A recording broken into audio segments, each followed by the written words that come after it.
field of spectroscopy, biochemistry, and hepatology.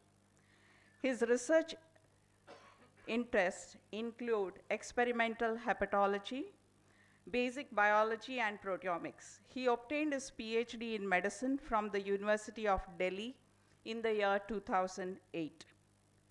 He is the recipient of the prestigious DBT Inspire Faculty Award and has many research grants from agencies such as Science and Engineering Research Board, New Delhi, India.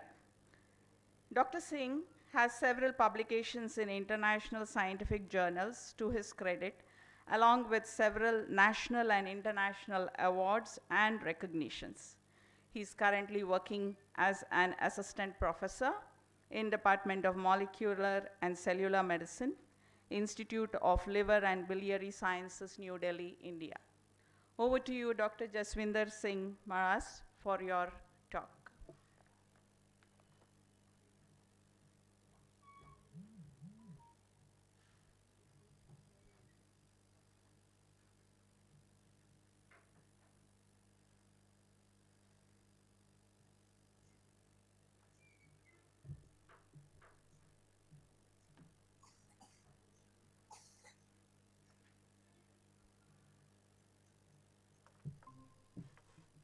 Hello, I am Dr. Jaswinder Singh.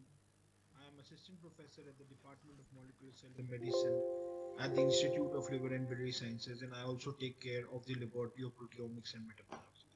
I would like to thank Professor Keshav Prasad for inviting me for giving this keynote lecture at the International Symposium of Cardiovascular Metabolomics at the Yenepoya Institute. I apologize that I could not be there because of some important visa interview, but my slides are here and I can present. I'm happy that I'm able to present my work. Metabolomics is a very important area which deals with the identification of small molecules. And these small molecules are relatively lesser in size, around 1.5 kilodalton. It is very important to remember that these metabolomics profile are snapshot. Therefore, because it is all the metabolome is a dynamic entity and it changes from time to time. So what are the molecules that are measured when you do metabolomics? It could be endogenous compounds such as amino acids, lipids, cofactors, sugars, hormones, and endogenous compounds, for example, drug toxins, environmental compounds, and pesticides or herbicides if you're doing some plant metabolomics. This is the paradigm of metabolism where you see that the proteins are the functional unit of the body and protein gives rise to the sugars, nucleotide, amino acids and the lipids which are generated by proteins and RNA. These are amongst the metabolites and these therefore the metabolites are phenotype. They are very important for the phenotype of the body. So phenotype functions are determined by the metabolome in our body. So if you do metabolomics, there are two basic approach. One is the untargeted metabolomics, and other is the targeted metabolomics. In the untargeted metabolomics, you generally identify lots of compound, hundreds and thousands of compound are identified, relative abundance is given, and the data analysis is very difficult. But if you do a targeted metabolomics, here you can identify, you should know which are the metabolites you are going to identify. You should have standards of the metabolite. Therefore, once you have standards, the quantitation is very easy, the analysis is very easy, but the number of molecules that you can do is less. If you see, as according to the HMDB, what are the biosamples and what are the metabolites quantitated in the biosample? It is known that the sweat, 86% of the metabolites are identified, cerebral plus minus fluid 99%, urine 68%, blood 84%. So a major proportion of metabolites from the blood and the urine are known, and therefore quantitation of these metabolites or identification of these metabolites now is very simple. If you see the metabolomic workflow, it involves sample extraction, therefore sample correction, separation, detection, and data extraction. So the sample which is corrected is separated using an UHPLC, the UHPLC approach, and LC approach, and then it is subjected to detection by LC-MS. The data which comes, then it is subjected for extractions and statistical analysis. So data in terms of relative intensities are identified, peak intensities are identified, and then therefore they are subjected to peak identifications and metabolite annotations. Metagenome is also a very important area that is now have a very important inference in human diseases. Metagenome generally is done using an NGS, but we in our lab have tried to establish a platform called as a metaproteome. So metaproteome is something where we do we identify the bacterial proteins, and these bacterial proteins are subjected to, we take out the bacterial proteins, these are subjected to peptide generations and then identification through LCM receptors. These identified peptides are searched on a bacterial databases to identify what is the taxonomy differentiation, as well as what are the LCA, least common ancestors, that we could identify. So now, at the Institute of Liver and Biliary Sciences, I'm going to present two of our very important papers that have published in 2022 and 2023. Here we have worked on bile multiomics analysis, which classifies lipid species and microbial peptide predictive of carcinoma of gallbladder. And in another paper, we're going to work on the molecular biomap of albumin. So to start with the bile multiomics analysis, here what we have done is we have identified lipid species and microbial peptides that are predictive of carcinoma of gallbladder. Carcinoma of the gallbladder is the fifth most common gastrointestinal malignancy, and it has very high incidence in India. Bile is stored in the gallbladder. If tumor develops in the gallbladder because of any reason, for example, because of gallstone in the gallbladder, then there would be outflow of bile into the liver. And if the bile comes into the liver, then there would be different complications such as yellowing of the skin, icterus, yellowing of the jaundice, and then there would be other complications. What are the risk factors of gallstones? So cholestasis is one of the risk factors. Old age is one of the risk factors. Being female is a risk factor. Pancreobiliary duct junction is a risk factor. Typhoid carriers or chronic inflammation is a risk factor. And other IBDs, they like inflammatory bowel disease, are risk factors of gallbladder carcinoma. It is important to know that the relative risk of carcinoma depends on the stone size. The higher the stone, the higher the size of the higher the stone size, the higher the chance of gallbladder carcinoma. Why it is important to analyze bile in gallbladder carcinoma? Bile is the blood of the gallbladder. Therefore, bile is stored inside the gallbladder. And anything which is happening in the gallbladder, it is suggested that bile will recapitulate the changes. So, all the cancer development or gallstone, because of this, any changes, any molecular changes would be recapitulated in the bile. Therefore, if you analyze the bile, it is more likely that you may identify biomarkers of CAG. So what we did in this study is we took a training cohort of bile samples from a training cohort of 87 patients. And then we have a test cohort 1 of 38 patients and test cohort 2, which is plasma samples from the same patients. So we took bile and plasma samples. We did the methanol chloroform extractions of the lipid by Folch method, and we did mass spectrometry based lipidomics analysis. If you see the demographic profile of the patient, you will see that the CAGB patients, the patients with gallbladder carcinoma, were relatively more sick, which is having higher amount of bilirubin, AST, ALT levels. The total bile acid levels were significantly down regulated. The cholesterol and cholesterol, triglycerides, and HDL levels were significantly down-regulated. This was similarly seen in the test cohort also, where the CAGB patients were significantly sick and the bile acid level and the cholesterol levels, that is the fat levels, are significantly down. So this is the statistical flow of our paper. What we have done here is that we have used a gallstone 40, CAGB with gallstone 10, CAGB without gallstone 7. Lipids were identified and they were subjected to standard statistical analysis like Mann-Whitney, PLSDA. We also did weighted lipid correlation network analysis, and then we identified the metaproteins in the bile. We did the weighted metaproteome correlation network analysis. This was subjected to pathway analysis and others. And for a routine biomarker analysis, what we did is the identified lipid species.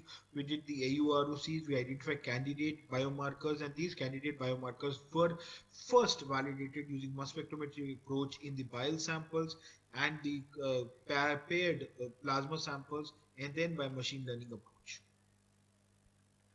Composition analysis of the bile samples was done by McCarry's triangle analysis. So in McCarry's triangles, we did the percentage cholesterol, percentage lecithin, and percentage bile acid, bile salts estimation. And what we found that the CAGB patients had lesser metastability. The bile metastability of the bile was lower in CAGB patients. Next, we did the lipidomics analysis and compared CAGB with gallstone and healthy control. On comparison, we found differentially expressed lipids. A total of 466 differentially expressed lipids were identified in CAGB when compared to gallstone, and 490 differentially expressed lipids when compared to healthy controls. If you see, the PCA profile was able to significantly segregate CAGB patients from gallstone and healthy control. Interclass correlation of lipid classes showed that all the lipid classes, for example, P-glycerol, P-inositol, glycospholipids, nucleoglycerolipid, P-choline, were significantly downregulated in CAGB patients. Further, we did the mean decrease in accuracy using random forest analysis to identify the top 5 significant lipids, and we found that these top 5 significant lipids provided us an AUROC of 1 for segregating CAGB patients. Next, we did lipidomic analysis in CAGB plus gallstone versus CAGB. So we could identify 24 differentially expressed lipids, 16 were upregulated and 8 were downregulated.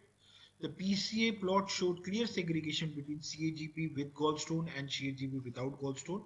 The heat map showed clear distinction between them, and this is the LDA analysis where phosphoinositol and LPI and phosphomethanol were significantly different in CAGB. So increased phosphomethanol and phosphoinositol phosphate were significantly increased in those patients who have CAGB as well as gallstone.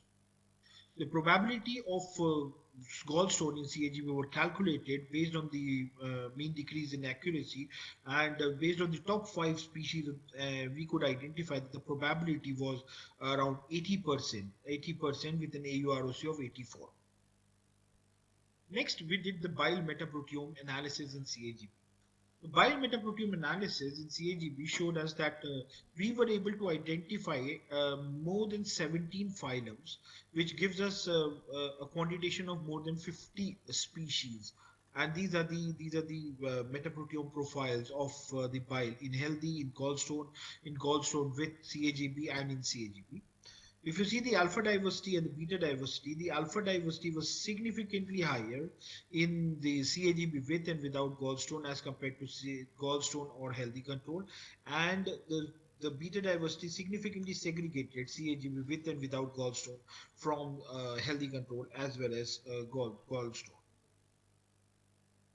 Based on the metaproteome, we identified the functionality, and we could find that the functionalities of the CAGB had significantly higher levels of coenzyme membrane functionality, cell motility, lipid transport were significantly decreased in CAGB and other functionals. And based on this, we identified the probability, the AUROC based on this functionality was found to be more than 80%, and the probability was of identifying CAGB using bacterial peptides were more than 80%.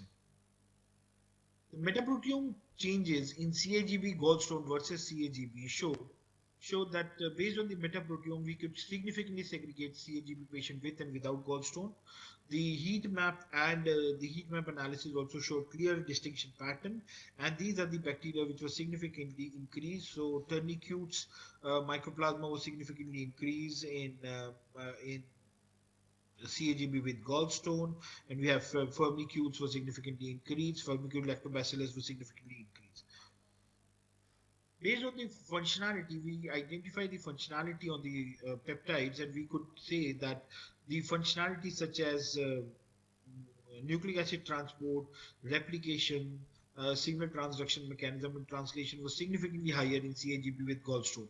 And based on this functionality, we did the AUROC identifications, and we could identify that at an AUROC of zero point 0.9, that the probability of detection of CAGP using the bacterial peptides were CAGP with gallstone using the bacterial peptide were more than 80%. So we also analyzed the bile metaproteome of non-cholestasis versus cholestasis liver disease, and we could identify significant differences in the phylum level as well as the alpha and beta diversity. In alpha diversity was higher in non-cholestasis patients, and this is the linear discriminant analysis, which shows the red bars significantly associated to cholestasis compared to the blue bar, which were associated to non-cholestasis liver. Next, we did the integration of bile metaproteome and lipidome in CAG patients. For integration, we used the weighted lipid correlation network analysis and weighted metaproteome correlation analysis. It performs an unsupervised hierarchical clustering analysis of the commonly dysregulated molecule and grouped them into modules. So modules were identified and then cross-correlated to each other to find a multi-modular correlation network. So this is for lipidomics. So we could identify different modules for lipidomics. So these are the different modules. We were able to identify 1, 2, 3, 4, 5, 6, 7, 8, 8 modules, more than 8 modules in lipids, and most of these modules were significantly down-regulated in CAGP patient, except this one, which is black one, which is significantly increased in the lipids. And these are the modules, and these are the species, or you can say classes, the classes of lipids present in the modules and their expression pattern. We next did the WLMPCNA, where we identified modules of the metaproteins, and we could identify there were 3 modules, which one were for module turquoise, which was significantly increased, in CAGP, and then were a healthy specific module and GS specific module. So after identification of these modules, we did the functional analysis of these modules, and we can identify what are the bacteria present in the module and what are the functions which are associated with it. Then we cross-correlated the modules, and we could identify which lipid modules correlated with which metaprotein modules, and we could identify that MP blue, that is metaprotein blue, metaprotein brown, and metaprotein gray, directly correlated with these lipid modules and when we did the functional analysis, we identified that the lipid modules which correlated directly with the bacterial function. So the functions of the bacteria which are present in the MP blue, MP brown, and MP gray were directly correlated with the lipid modules. So this suggests that with the decrease of these lipids in these modules, there would be decrease in the bacterial function. Finally, we could make some gist out of the integration analysis, and we identified some LCA which are known in cancers, some LCA which are unknown in cancers, and how they regulated. What we found was those bacterial LCAs which were known in cancers or unknown in cancers were increased. They give rise to increase in the functional analysis of the microbiome, and this directly associates with the increase in the lipids, for example, LPE, PIP, LP1, ceramides, and phosphoethanol. And decrease in proteobacteria and the functions like nucleic acid transport, amino acid transport inversely correlates with these bacteria. Next, we did the clinical correlations of these of the lipid modules and metaprotein modules with the bile acids as well as the clinical modules, and we could identify the red is the directly correlated and the blue is the inversely correlated, and you can identify these are the metaproteome modules and these are the lipid modules, and you can see direct correlation of the metaprotein modules with the lipid as well as with the clinical factors. Finally, we identified a set of lipid species. These are 8 set of lipid species which could significantly differentiate cancer versus no cancer, which could differentiate CAGB with gallstone, without gallstone, which could differentiate gallstone versus healthy. and a significant set of metaproteins which could differentiate cancer versus no cancer, gallstone versus no gallstone, as well as gallstone versus health. So we decided to validate eight of them. Those were significantly differentiating the cancer versus no cancer. They were validated in the bile validation cohort as well as the plasma validation cohort. Amongst them, you can see these are the MSMS profile of two of them. This is lysophosphatidyl and phosphatidylethylamine, which were significantly increased and significantly decreased in the training cohort as well as the bile validation cohort and the other things. So you can find this is the fold chain values of this. Next, we did the machine learning validation for these eight molecules. So these eight molecules and all of them together showed give us higher accuracy and kappa values and were able to perform, provide higher accuracy, sensitivity, specificity, and p-value in the bile cohort as well as the plasma cohort. To conclude, we showed that the global suppression of lipid in bile is a characteristic feature of CAGB and correlate with severity. We showed that CAGB patients have a unique lipid fingerprint composed of phosphatidylcholine, phosphatidyllethylamine. We showed that increase in phosphatidyllethylamine is specific for gallstone. We showed that CAGB, gallstone, and healthy are associated to a unique set of microbiome signature and functionality. We showed that microbiome diversity was significantly high in CAGB patient as compared to gallstone and healthy control, which is one of the reasons for cancer development. We showed that integration of gallstone to CAGB associated lipid modules and microbiome modules are associated. We identified multimodal correlation clusters which suggested that the contribution of bacterial microbiome in lipid module expression. We showed that the CAGB associated metaproteome modules are directly associated with liver functions, bile acid profiles, for example, primary and secondary bile acids.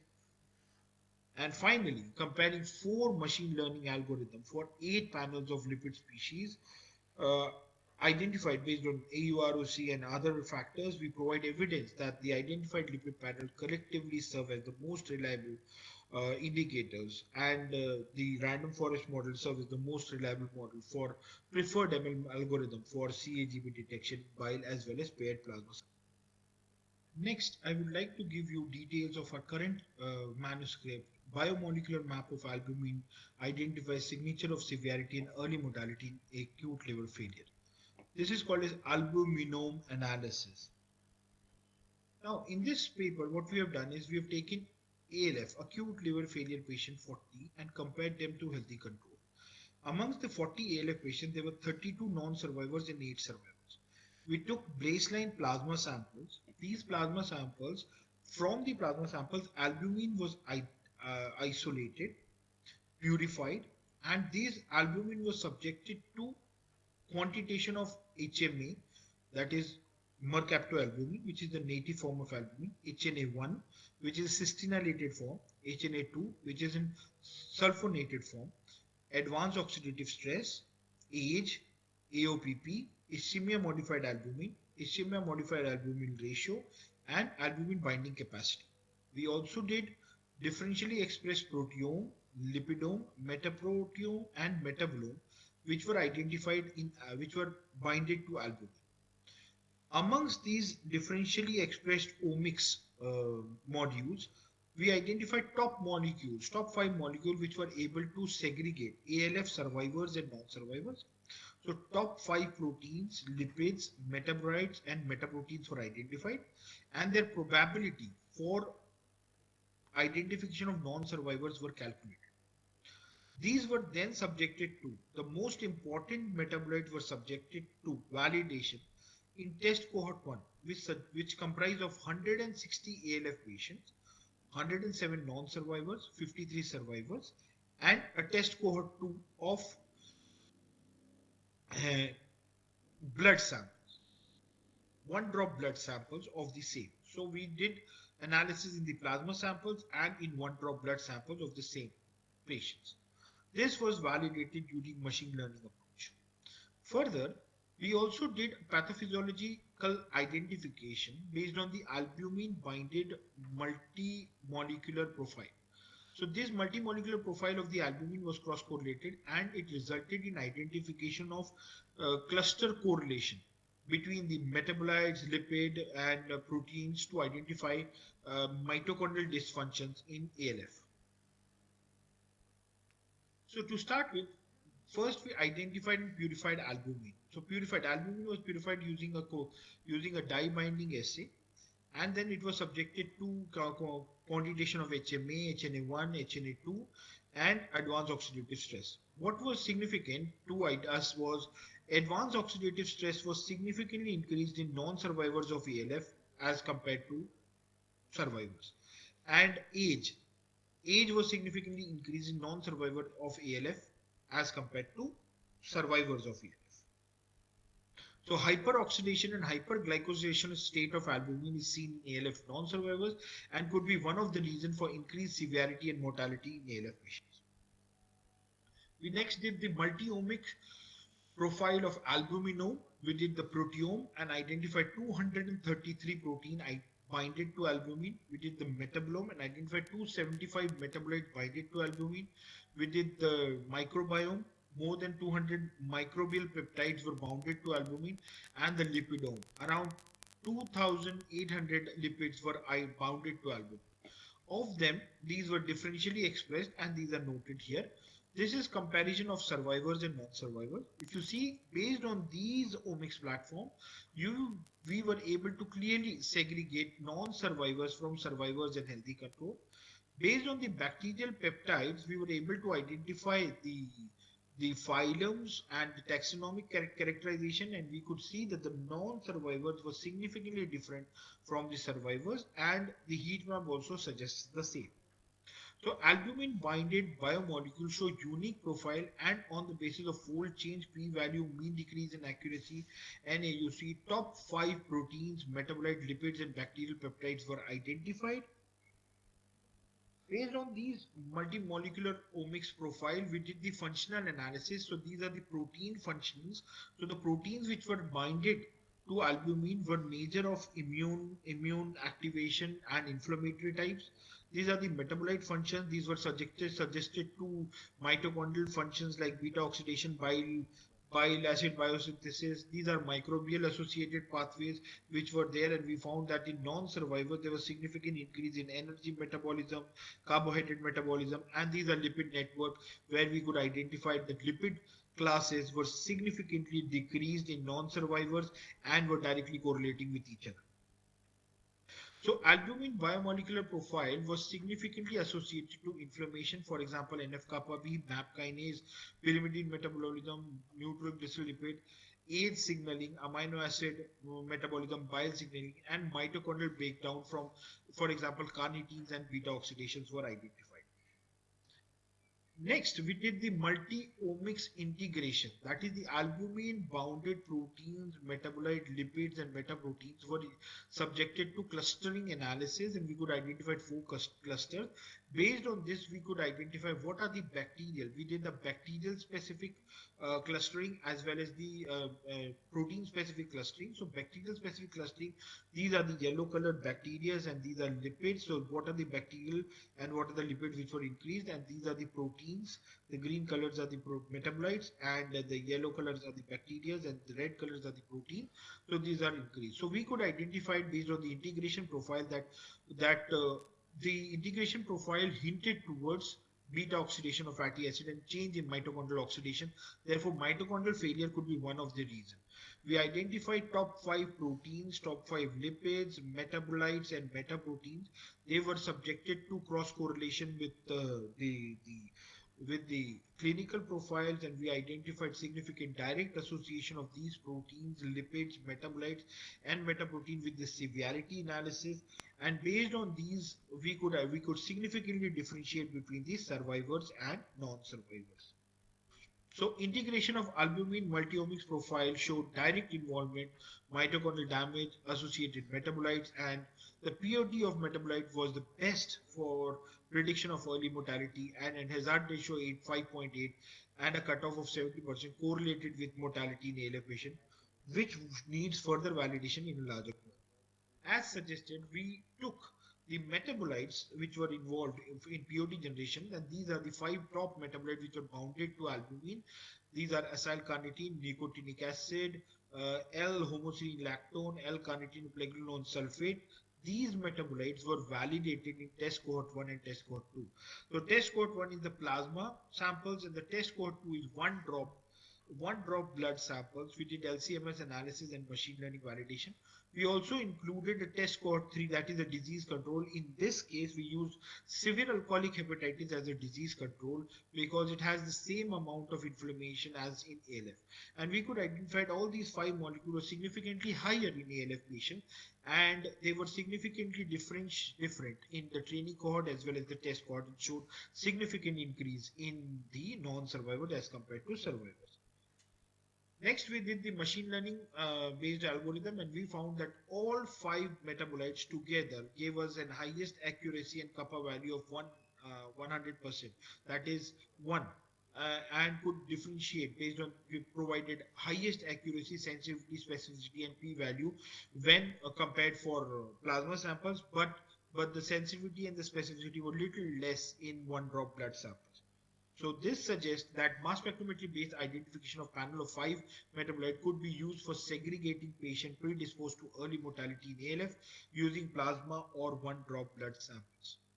So to conclude, what we say that when there is liver failure, there is increase in ROS, and because of the ROS, there is hepatocyte damage. This is the hepatocyte will get damaged. So in the hepatocyte, when the hepatocyte goes under damage, so the mitochondria and the other things are damaged. So the beta oxidation goes down, acyl carnitine and carnitine levels are released in the molecules, and we have nicotinic acid which is coming from this. It's a byproduct of tryptophan metabolism. Benzodiazepine kinase is going down. We got the pregnenolone sulfate, and then we have the homocysteine lactone, which is also because of the mitochondrial apoptosis comes. These are bounded by albumin, and the albumin circulates in the circulation, circulates with these molecules. So if we can do the analysis of the albumin, we could identify the using LCMS that what are the signatures of mitochondrial failure as well as non-survivor, particularly in ALF. So our study outlines a novel set of albumin signature capable of segregating ALF patient predisposed to early mortality or requiring emergency liver transplant. So with this, I would like to conclude my presentation. I would like to thank our director, Professor Shiv Kumar Sareen, and this is my group of very, very enthusiastic young people which are working. And thank you all for your patience, and I am ready for any questions. Thank you. Thank you once again. Thank you, Dr. Jaswinder Singh, for the lovely details of the two studies which you have presented.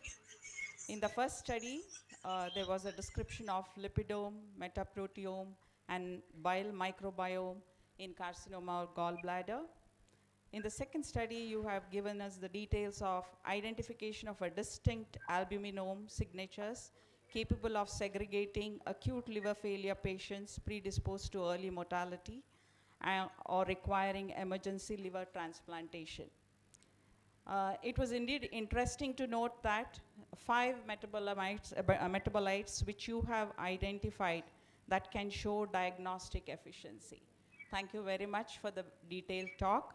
The floor is open for discussion. Any questions?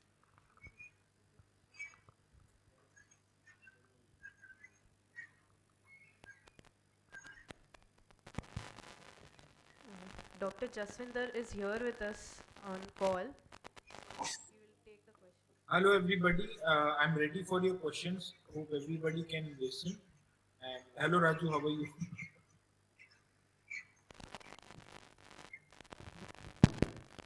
Congratulations sir for the wonderful presentation.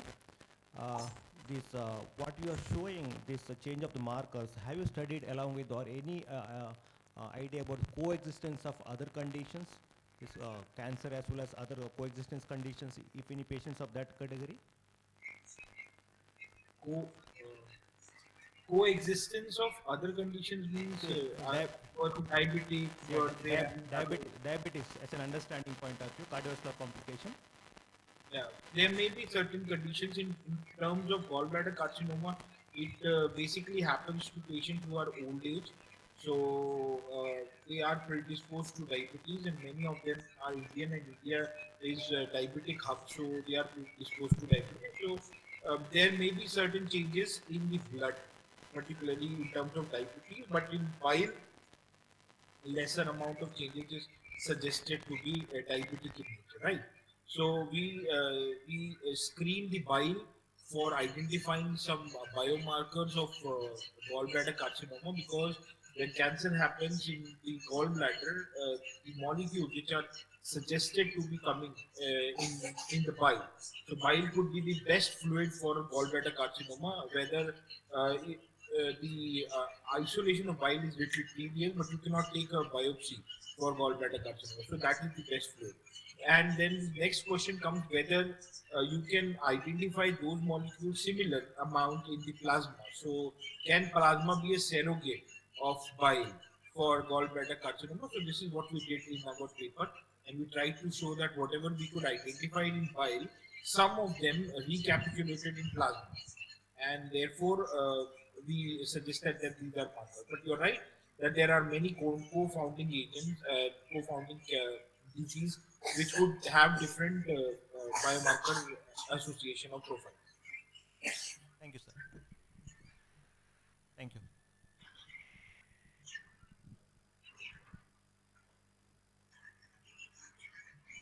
Hello, Sanjay Kindra from the London School of Hygiene. Thank you, Jaswinder, for a very interesting talk. Just a couple of questions. First, have you tried to validate these? I'm referring to the first study, the one about the CA gallbladder. Have you tried to validate your signatures in external cohorts? And B, your association with the gut microbiome, is there a possibility that it could be a result of the changes in the output from the gallbladder rather than the cause of it? Thank you. Sir, one in the third tertiary cohort. So we could in this coming up. There is one more study which is coming up, and we're trying to publish it in a good journal where we have used a third cohort, and we did proteomics and metabolomics in terms of identification, because in the previous publication we did lipidomics and metaproteomics, and now we may have good results. So that is we are coming up with that paper.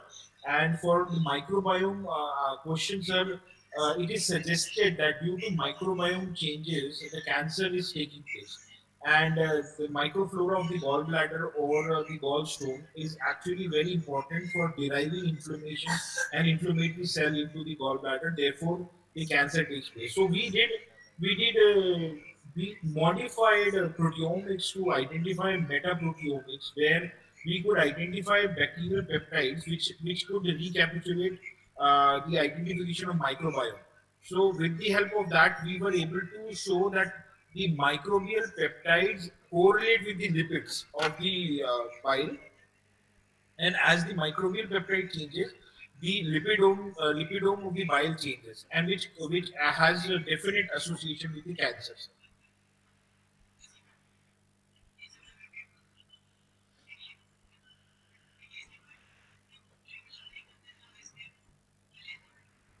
Hello.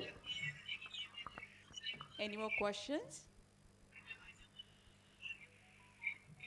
So if there are no more questions, that was Dr.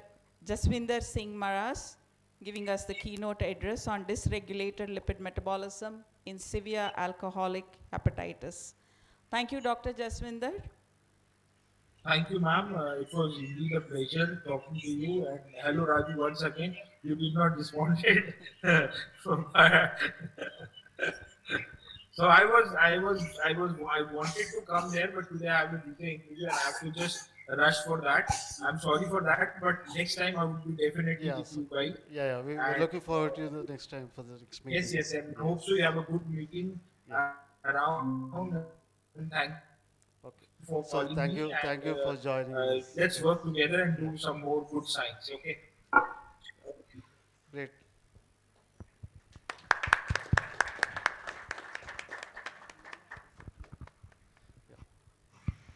So now it's time for the next talk by Dr. Manjunath Joshi. So he'll be talking on the crosstalk between DNA methylation and metabolism during high glucose-induced metabolic memory in endothelial cells, basically on implications in pathogenesis of type 2 diabetes associated vascular diseases. So now I would like to request the session chair to introduce the speaker.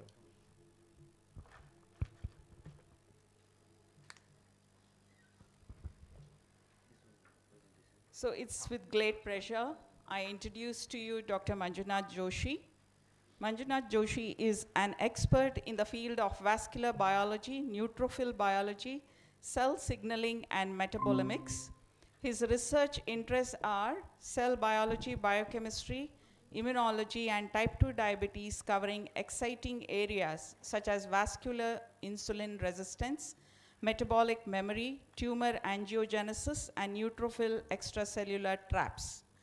Dr. Joshi obtained his PhD in vascular biology from the University Hospital, Basel, Switzerland in 2007, and continued to work as a postdoc fellow in the same university. He has received research grants from Department of Biotechnology, Government of India. He has published over 70 articles in scientific journals and has 2 patents to his credit. He is currently working as an associate professor at the School of Life Science, Mahe, Manipal. Welcome to the symposium, Dr. Joshi. Thank you. Over to you for your session. Thank you, madam, for the kind introduction. I thank Dr. Keshav for inviting me here. Nice to be here. I have just deviated my bit of topic from what I gave from the abstract, but I'll be talking about that later part. But I thought I'll make you excited more about these neutrophil extracellular traps first, and then I'll go to epigenetic part. So this is all what we do in our lab. So we work with Manipal School of Life Sciences in Manipal University. So we all know we have neutrophils in our body. Neutrophils, they work like a Spider-Man in our body, right? So why do they work like Spider-Man? Because if we have any infections in our body, let's say protozoan infections or bacterial infections, fungal infections, they expel their DNA outside, and then they, something like spiders do. So they make the webs and then they catch the prey, right? Similarly, neutrophils can also throw their DNA outside, and then they catch the bacteria, fungus and all, and then they would kill them. So these lattice is what we call as neutrophil extracellular traps. So this is what we, with this is a model system what we work in our lab. So now the hypothesis is that if neutrophils, if the microbes are smaller than neutrophils, then they can engulf. If they are bigger than bacteria, sorry, if the bacteria are bigger than neutrophil, or let's say fungus is bigger than neutrophils, many neutrophils comes together and then they throw these webs and then they kill them. So that the process what we call it as netosis. So these were identified by Brinkman et al. In 2004, but now we are interested in what happens to these nets. Shortly we call them as nets in diabetic patients, because this is a video which we have made to show how nets are made. These are human neutrophils challenged with LPS, and then we added cytoxine which binds to DNA outside, and then the nets are made. So we can see the fibers which are coming out in few seconds. The process takes about 2 to 3 hours to complete in any given condition, and then if we are healthy enough, then these are made very impeccably, very perfectly. If we are not healthy, then these nets are not made properly. So that leads to recurrent infections in diabetes. That's what is our hypothesis, what we have. So these are induced in many ways. Many things can make these nets over there. We'll talk later about it. It's to show, give an overview how the mechanisms act here. There is a beneficial activity of nets, which I said you now, which is to eliminate the bacteria. But there are many adverse effects of nets. There is a darker side of the net, which is associated with several diseases, starting from Alzheimer's, psoriasis, autoimmune disorders, pancreatitis, and then type 2 diabetes, which we are interested. These are also implicated in cancers, where they act as vehicle for metastasis. So nets can carry the cancer cells one place to another place and then to the metastasis. So but we are interested in diabetes. Why in diabetes? Because there is a lot of neutrophil dysfunction in diabetes, which has been already known. And then our working hypothesis is that both metabolism and inflammatory pathways are interdependent, we all know. Because immune cells needs, and they are energy dependent, they need to carry out metabolism actively to for the effector functions. Similarly, inflammatory molecules, inflammatory mediators also change the metabolism. The good example is insulin resistance, which happens in diabetes. If we have more TNF alpha and if we have more IL-6 in blood, then we are more prone to insulin resistance. So both these metabolism and immune system are deregulated, and then so our question is, what is the consequence of diabetic microenvironment on the netosis? So we started with very simple experiment. We took human neutrophils and then cultured them in high glucose and normal glucose levels, and then challenged it to make nets, and then we see that when we have high glucose, there is no nets making.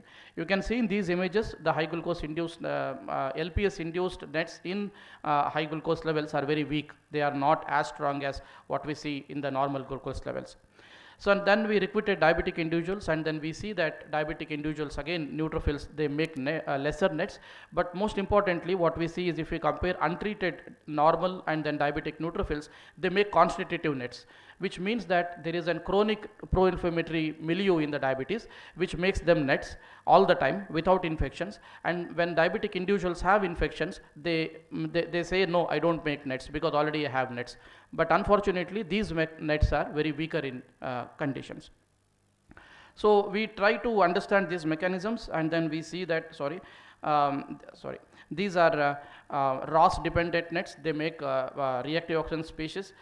Mostly glucose also makes nets. That is the catch here. So hyperglycemia can make nets, but these are weaker nets compared to PMA, LPS and all of this. So they make NADPH oxidase dependent nets, and then we studied whether these nets are will have ability to kill the bacteria. No, what we did is we cultured these diabetic neutrophils with the with or without DNase. DNase will dismantle nets. So if there is no DNA there, the nets are imperfect. They won't make the functionality. They won't kill the bacteria. So here what we see is diabetic neutrophils fails to kill the bacteria. So we co-culture the E. coli with the diabetic neutrophils, and then we see only normal neutrophils will able to kill the bacteria. There is no bacterial growth over there, but when we start with diabetic neutrophils, then they don't make. So although diabetic neutrophils make weaker nets, they are non-functional. That is what is the take-home message here. So we looked at components of nets, that is neutrophil elastase and cell-free DNA, and then we see in diabetes, in the blood, in the plasma, we see more nets components over there. Then what is the mechanism? What actually happens in the diabetic neutrophils? We did metabolomics analysis in two ways. One is we used normal neutrophils, cultured them in high glucose, and then made LCMS metabolomics. And then we also studied directly obtaining neutrophils from the diabetes, and then no culturing in high glucose because already they are primed. So we took these neutrophils from diabetes and then did the metabolomics analysis. So what we see is there is an accumulation of sorbitol here, the first one, which is there, and also we see the correlation says that there is lesser amount of antioxidants in diabetic neutrophils, and then more of these oxygen free radical making proteins, and also more of sorbitol accumulation here. So what is so important about sorbitol? Now, if sorbitol is made by a specific enzyme, that is aldose reductase, which needs NADPH as a cofactor. Now, how NADPH is made in the body? NADPH is made in several ways. One of the important ways is PPP, pentose pathway. So where glucose makes NADPH over here. So in diabetic neutrophils, there is a competition for NADPH. One, to make nets, and also to make sorbitol. So all the NADPH which is there, it is already used by nets, making sorbitol, so leaving insufficient NADPH for making nets. So what happens if we supplement NADPH? Now we started supplementing NADPH, then the nets were started making in response to LPS. So what we see earlier, that nets were not made in glucose levels when the neutrophils were cultured in high glucose, and then we challenge with LPS, there are no nets. But when you supplement NADPH, then they started making nets, which means that NADPH insufficiency is the reason for making insufficient nets over there. If you pharmacologically target the polyol pathway by Renierstadt, also can make the nets. So this is what is the culprit is. Now, slowly we started animal experiments after patients wanted to see more into mechanisms. Now, we see again in high-fat diet mouse models, we see more nets over here. And then, unlike T cells and B cells and any other cells, neutrophils do not have functional subsets like T regulatory cells, T helper cells. Similarly, we don't have any neutrophils. So, here the project aimed to understand whether we have subsets specific for phagocytosis, netosis in the human bacteria, or human neutrophils, and also whether they have any relevance in type 2 diabetes, and then when they have the sepsis over there. We see very nicely that there are specific subsets of the neutrophils both in blood and also in bone marrow, that they have some cells will only can make nets, and some cells can only make phagocytosis, some cells can make both of it, but some cells are inactive neutrophils. But the very good thing is when we have sepsis in the normal mouse models, the graph, the below graph, we see that inactive neutrophils will wake up and then they make participate more in function. But that doesn't happen in the diabetes. So you see that there is no difference in between inactive neutrophils and active neutrophils in diabetes. So what we see is these nets which are in the transition, which has to transition from inactive to active state, are important to make functions, kill the bacteria which fails in the thing. So why is that happens? So now we studied the granulopoiesis markers. So what is granulopoiesis? Granulopoiesis is breaking of neutrophils. It is done in two things. One is steady state granulopoiesis, which happens in normal individuals, all of us, and then another one is emergency granulopoiesis, where it happens during the infections. So now we studied all of these markers, and then we see that in diabetic plus sepsis, we see that all of them are downregulated. Then we again studied the metabolomics in plasma samples of all of these animals, that diabetes plus sepsis, control, and then diabetes. Here we have only put the data for sepsis and diabetes. You can see that there are changes, specific changes in these when there is a diabetic animal has sepsis over there. So mostly these are lipids and nucleotides which are there.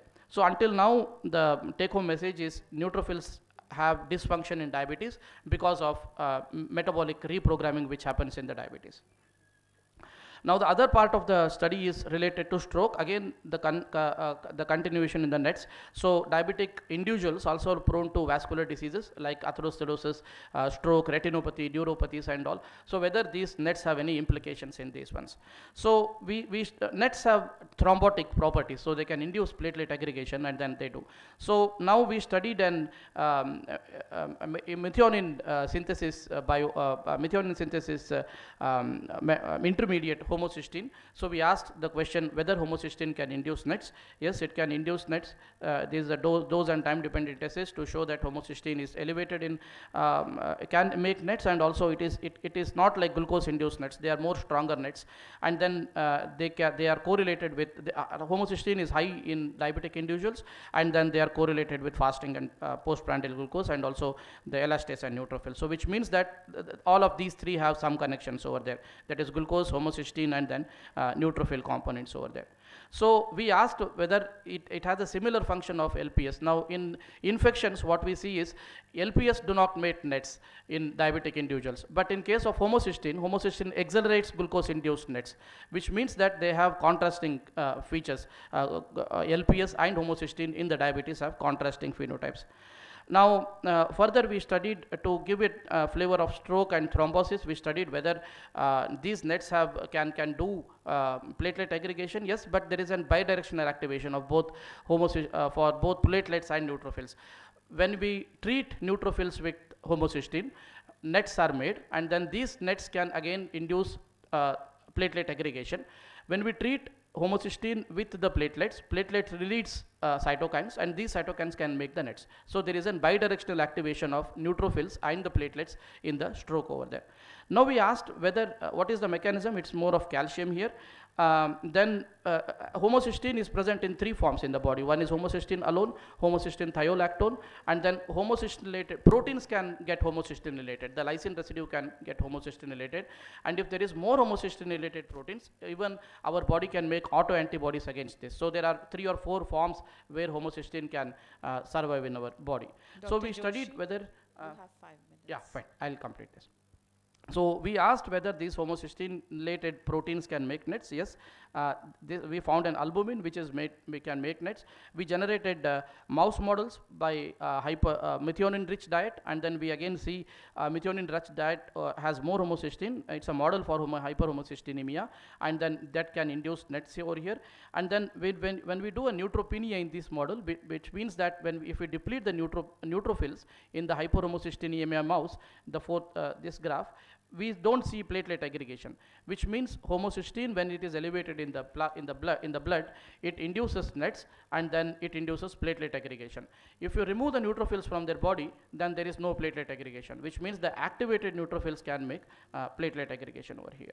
So we repeated stroke samples, around 100 of each, and then we see we see that there is high levels of, we have clinical characterization of all these patients who have hypertension, who have diabetes, who have other comorbid conditions, their dietary patterns, everything over there. And then we see that neutrophil elastase and cell-free DNA are rich in stroke people, and then the homocysteine is also high. We see more correlation to hypertension rather than diabetes here in the stroke people. And then this is the model what we show. Homocysteine induces bidirectional activation of platelets and then neutrophils over here. So as we see that LPS and the homocysteine had two different contrasting features, now we asked whether there is an stimulus-specific signaling over in the neutrophils. Then we did a phosphoproteomics with the help of Keshav's lab, and then we see that of course there is an stimulus-specific signaling over here. We see that all high glucose, homocysteine and lipopolysaccharides leave different phosphoproteome signatures here, and their upstream kinases are also different. So the idea is that we have to make therapies, and also these are different in different functions of the neutrophils. Neutrophils can do degranulation, neutrophils can do chemotaxis, nets and all of this. So we see differences in all of these phosphoproteome signatures. So this is all about the nets part, and then this is another story what we have. I'll quickly go through in 2 minutes, 1 minute. Okay.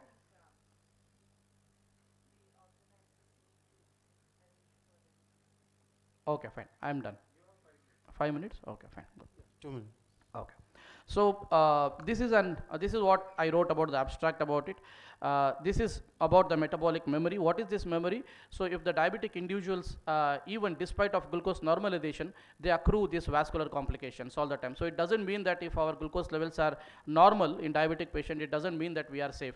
No, we are not safe. One or the other day, we will have one or the other complications. It may be a nephropathy, neuropathy, or atherosclerosis, or off stroke, or all of this. So that is due to an epigenetic modification which happens. So in this context, we studied DNA methyl transferases. There are 3 isoforms in the body, and then we studied in high glucose levels, and then we see that all the isoforms are upregulated. And then we asked whether if you reverse the glucose levels, what will happen? So we treated the cells with high glucose, and then we reverse back to normal glucose, and then we see still, you can see that DNMT1, there is still persistent expression over is there. So this is the reason for metabolic memory. So we also did experiments with glycated albumin over here. We see similar trend over there. So DNMT1 is again upregulated on all of this. So we see a global methylation in these cells with respect to high glucose, and again, despite of glucose normalization, the methylation levels remain same in these bodies. So now we are analyzing what are these genes specific. Are there any genes specific over there? Actually, these are studied in endothelial cells, and endothelial cells are inactive in state all the time until unless we have any strong stimulus like wound or cancer or any growth factors, they won't proliferate.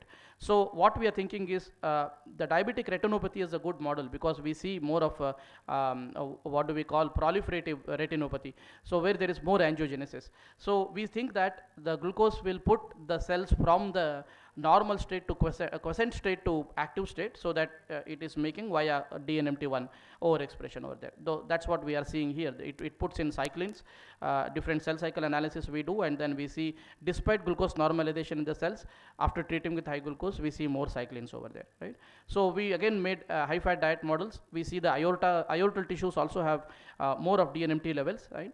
And then we finally did in these cells metabolomics analysis to see whether epigenetic modifications have changes, DNMT changes have any role on metabolism, then we see that all of them have more of nucleotide synthesis signatures.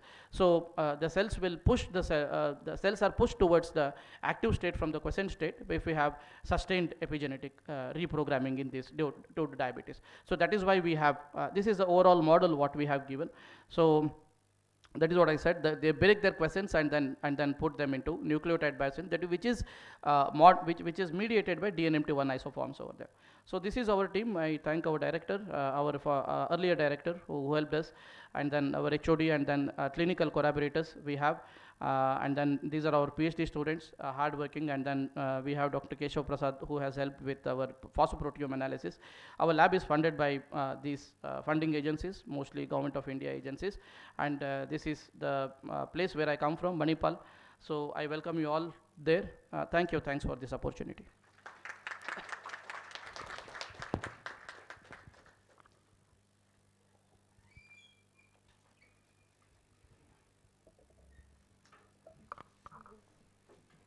Thank you, Dr. Joshi, for that wonderful talk on formation and role of NETs in type 2 diabetes mellitus and stroke and the associated signaling pathways. You also spoke about homocysteine and how it induces NETs and facilitates bidirectional activation of platelets. Thank you very much. The floor is open for discussion. Any questions?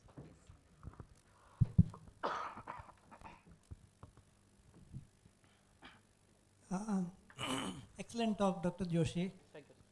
I'm a clinician, not a Sure, scientist like you. Earlier we used to think that hyperglycemia is a good culture for infection. Then we changed to leukocyte dysfunction in diabetes. Now, all of us have blood sugar in our body.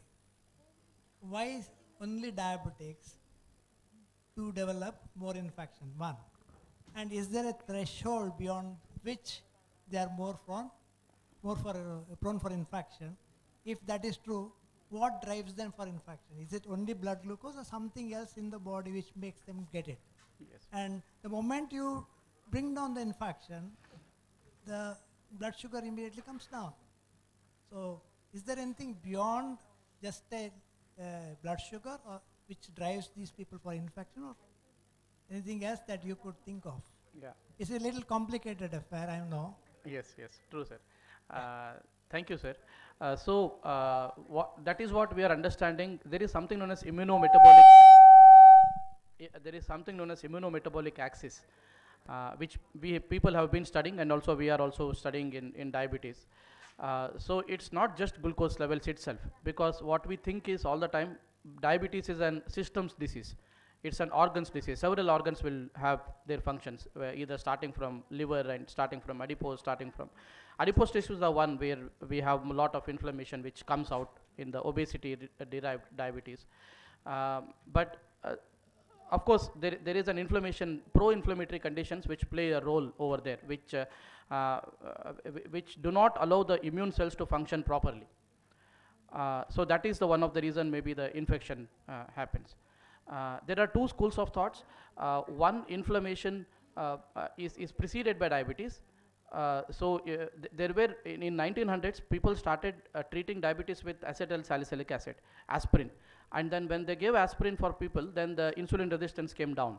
So which means that it is inflammation which is driving the gluconeogenesis and glucose metabolism and all. The other school of thought is that if we have hyperglycemia, that leads to increase in pro-inflammatory cytokines via NF-kappa B.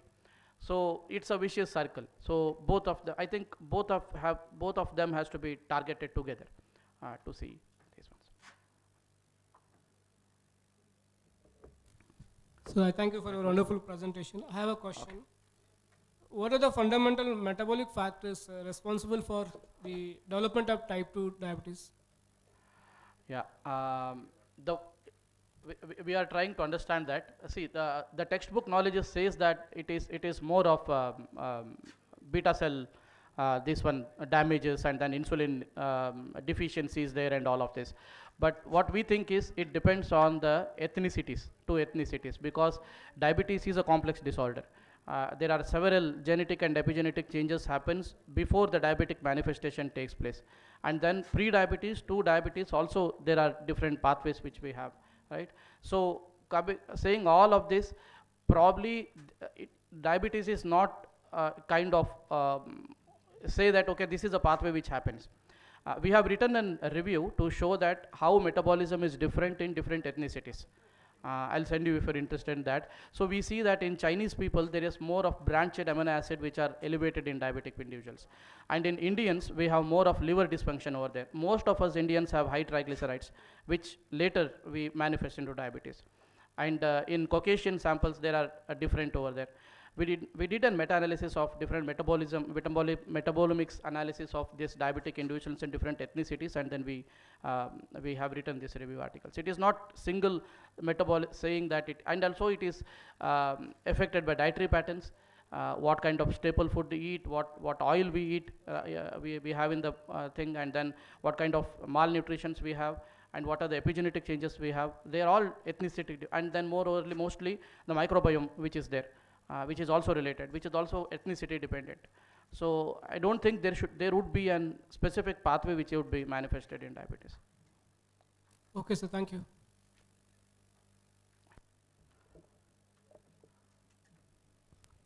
Any more questions?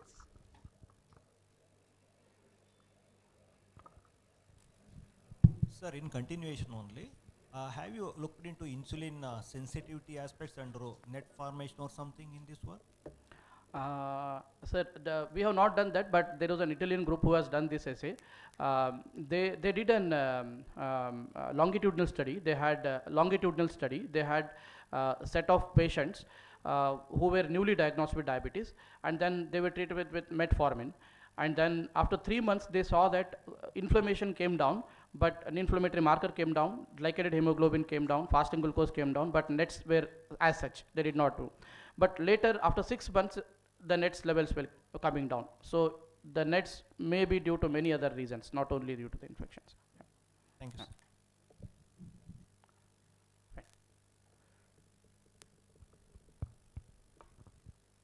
So if there are no Thank more you. questions, I take this opportunity to thank Dr.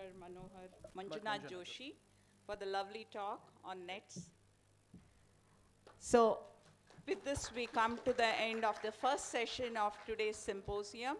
On behalf of Yenepoya deemed to be university, the Yenepoya Research Center and Center for Molecular Biology and Systems Biology, I thank the speakers of this morning, Dr. Jaswinder Singh Maras and Dr. Manjunath Joshi, for the lovely informative talks that they have given.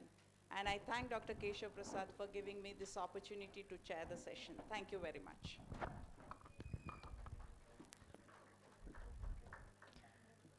A big round of applause for our speakers.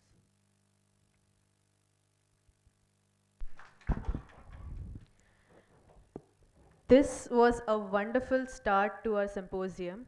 I would request Dr. Vineta Pai, ma'am, to please give the token of gratitude to our speakers.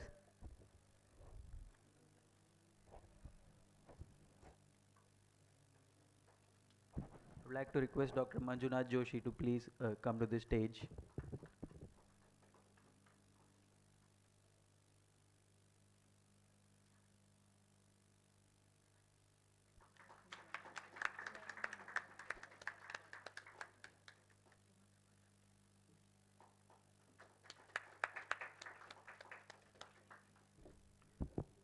Now I would like to request Dr. Abhinand to please give a token of gratitude to the chair of this session, Dr. Vinita Bai. Ma'am, please.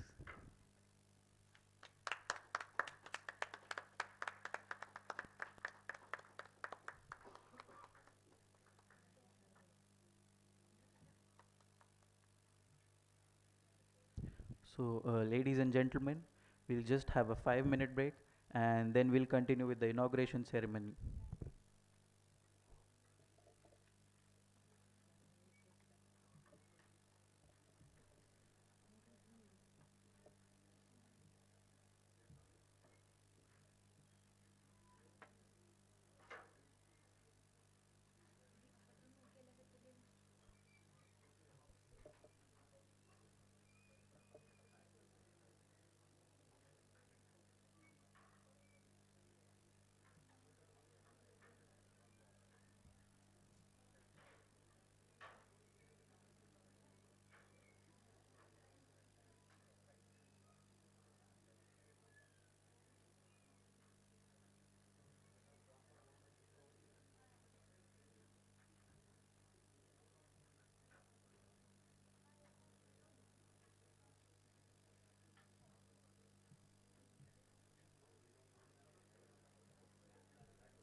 Welcome back, ladies and gentlemen.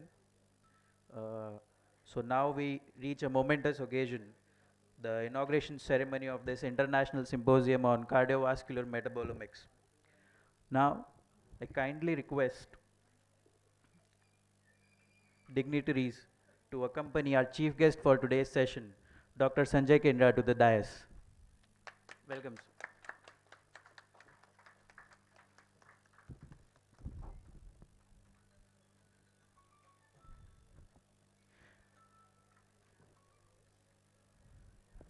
We have on the dais with us our beloved Vice Chancellor of Yenepoya deemed to be University, Dr. M. Vijay Kumar.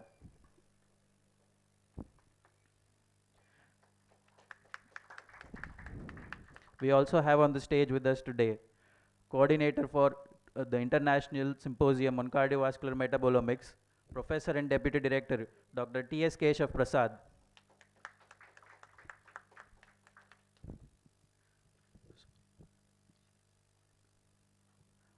I would also like to call upon the stage Associate Professor, CSBMM, Dr. Prashant Modi on the stage.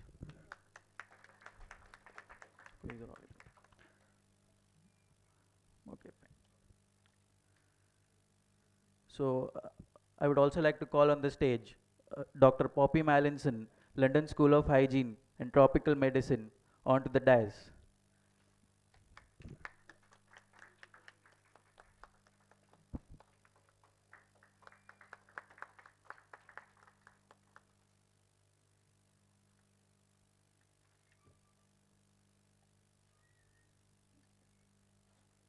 Now I would like to call on the stage Dr. Rajesh to present a token of gratitude to our chief guest, Dr. Sanjay Kendra.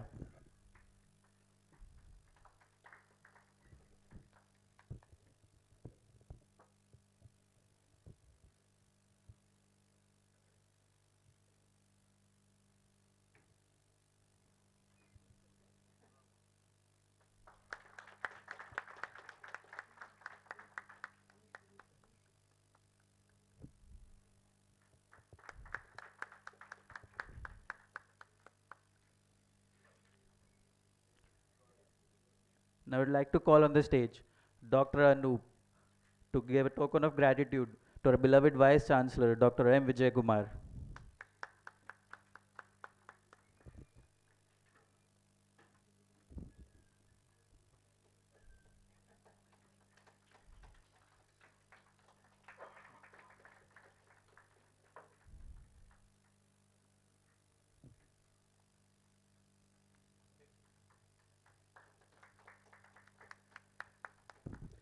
I would kindly request Dr. Abhinan to come to the stage and give a token of gratitude to Dr. Poppy Mallinson.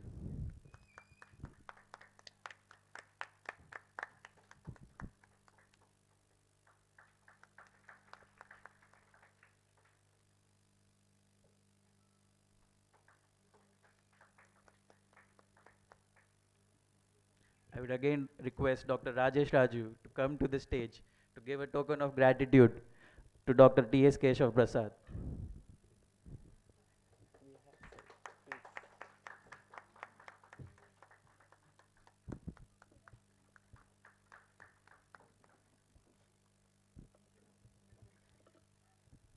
Request Dr. Abhinan to come to the stage and give a token of gratitude to Dr. Prashant Modi.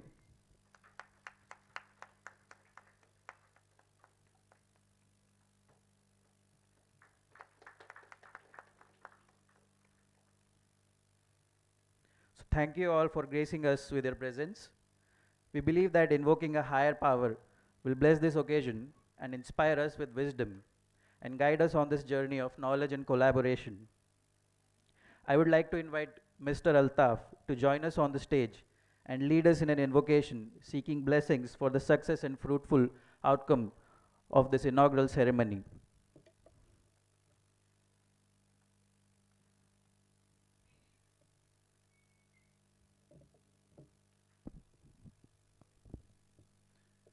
أعوذ بالله من الشيطان الرجيم بسم الله الرحمن الرحيم اقرأ باسم ربك الذي خلق خلق الإنسان من علق اقرأ وربك الأكرم الذي علم بالقلم علم الإنسان ما لم يعلم.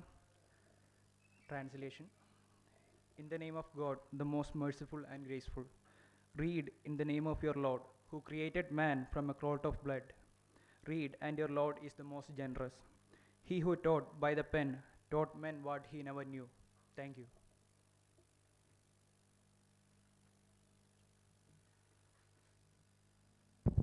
Thank you, Altaf. So it gives me a great pleasure to invite a respected individual whose leadership, wisdom, and unwavering support has been instrumental for this symposium. Dr. T.S. Keshava Prasad is a recipient of the Young Investigator Award from the Department of Biotechnology, Government of India. He is among the top 2% of scientists of the world and ranked 58 among biochemistry and molecular biologists in India. He is a leading consultant in the field of proteomics and omics technologies, as evidenced by more than 250 publications in different reputed journals. I kindly request Dr. T.S. Keshava Prasad to deliver the welcome address and set the tone for this remarkable symposium. Over to you, sir.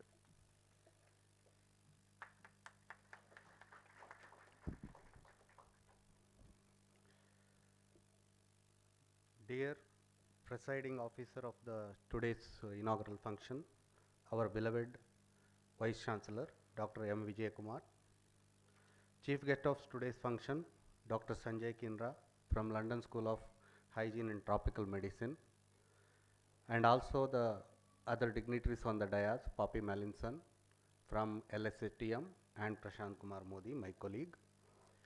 So all my friends, colleagues, and students gathered here, and my team members and the students who are my source of inspiration to carry out what I do on every day. I cordially welcome you all for this special occasion. I also welcome all the other HODs, deans, and faculties from various disciplines of Yenepoya University, also from outside, who gathered here among the audience. I thank Almighty for providing our organization an opportunity to organize this international symposium on cardiovascular metabolism. We are extremely fortunate to have a research grant from MRC London in collaboration with Dr. Sanjay Kinra. More than the grant, it is a great relationship. He has been a great mentor of our team all this while. All members of team will undoubtedly endorse that. So we are extremely, meanwhile, we also secured a research grant on national facility for metabolomics from DBT Government of India this year. Also, we are a recipient of BICEP grant, that is Biotechnology Skill Enhancement Program of Karnataka Government on multi-omics technology. So we also received a team science grant from Welcome DBT for proteometabolomics of Plasmodium falciparum. All this culminated to support today's symposium on metabolomics, cardiovascular metabolomics. The idea of this symposium originated with a demand for a preliminary training on metabolomics for a set of young scientists from Thailand who are there on the group of Dr. MRC Grant and with Dr. Sanjay Kinra. Then I requested all of them to join in for the symposium. So Dr. Thomas Wilson from Aber, that is Aberystwyth University, and Dr. Poppy Mallinson also agreed to join on this occasion. So Dr. Chanchanok, who is a clinician from Chiang Mai University, who has a keen interest in cardiovascular disease epidemiology, and along with this big team, he joined us today. I welcome all of you to have great scientific deliberations today. We are overwhelmed with the response of delegates who registered in large number on a short notice. I welcome all of you for showing immense interest in this subject and in our efforts. In this symposium, we have 3 scientific sessions, each with 2 to 3 eminent speakers from the area of management of cardiovascular diseases. Dr. Jaswinder Maharaj from Institute of Liver and Biliary Sciences and Dr. Manjunath Joshi from MAHE, Manipal School of Life Sciences, have already given wonderful talk as acknowledged by our chief guest and other people who have been witnessing your talk. So after this inauguration function, Dr. Sanjay Kindra will give a plenary lecture, and this will be followed by Dr. Poppy Mallinson and Dr. Thomas Wilson discussing their efforts in this area of science. We have an extended session of lunch so that all the delegates will get enough time to visit posters. We have a poster session combined with that. And interestingly, there are a large number of posters have come to this symposium, and because we have told that posters are invited in larger area of life sciences, because it is very difficult to get in the same narrow area of cardiovascular metabolomics, so that students have an opportunity along with listening to cardiovascular metabolomics talk, they have an opportunity to put their own posters, their own subject area as a poster.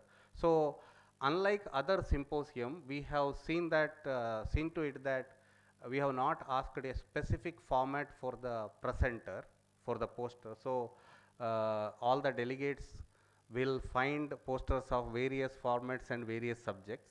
So it is up to the creativity of the presenter, which will be judged by the 3 judges, juries, and top 6 posters will be selected, and we will take a lottery among that for 3 flash oral presentation, and remaining 3 presentation will get cash prize. So this is about the poster session. And after the poster session, we have a session of Dr. Sanjay Banerjee from Guwahati, who is a young upcoming scientist who was supposed to be there here today, but he had suddenly got an assignment from Coal Ministry where he is heading a position. So he had to go there, but he will join us online. And then we will also have Dr. Chanchanok from Chiang Mai University from Thailand. Finally, the symposium will end with a valedictory session with an announcement of cash prizes and 3 oral presentations. Oral presentations of best posters will be done in the valedictory session, and delegate will be asked to or requested to provide their feedback. Some of the delegates can also speak at that point of time. And finally, symposium will end with the vote of thanks and by the organizing team and a national anthem. This is about the symposium today. I welcome you all and have a great session of scientific deliberations. Thank you one and all.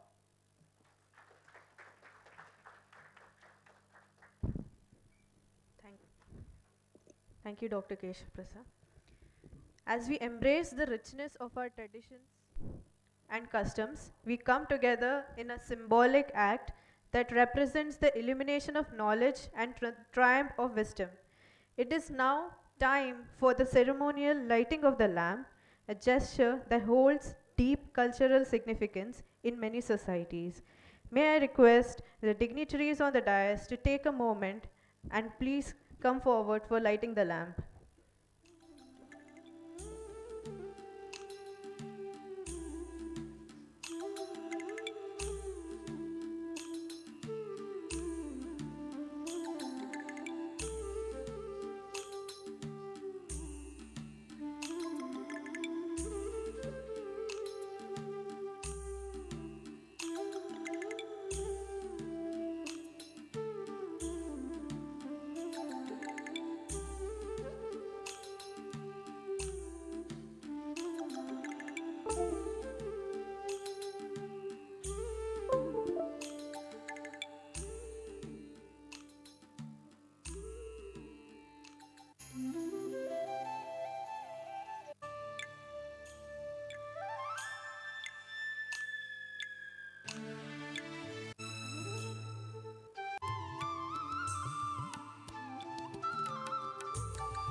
Thank you all.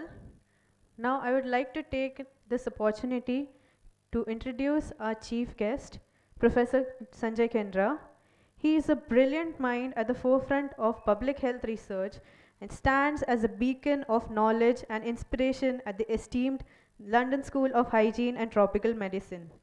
He is a clinical epidemiologist and the head of the Department of Non-Communicable Diseases Epidemiology at the London School of Hygiene and Tropical Medicine. He specializes in the etiology and low-cost treatment of premature diabetes.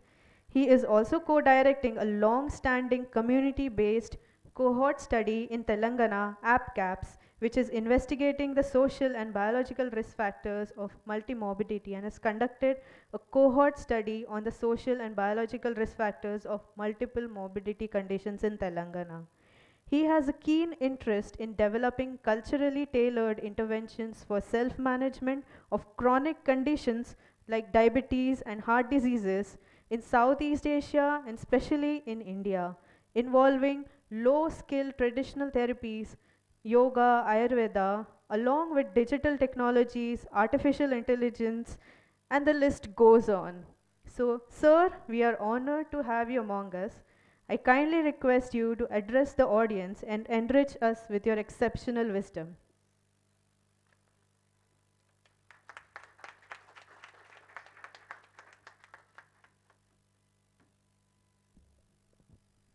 Thank you. Thank you, Keshav Prasad, Dr. Vijay Kumar, Pradeep and Ravi and other people who very kindly invited us, me and my colleagues here, both from the UK and from Thailand, to attend this conference. I won't say a lot of things right now because I'm giving a talk later as well. But I think it's suffice to say, both from the two lectures that we had this morning and the ones that are going to follow on from here, that this is a very important area of research for our country. I mean, we all know, Indians, from our personal experience and from our clinical experience, that we get premature cardiometabolic diseases out of sync with many other countries. And it's very important for us to try and understand the reasons so we can do something about this. Until now, our technologies for research in this area were fairly limited and crude.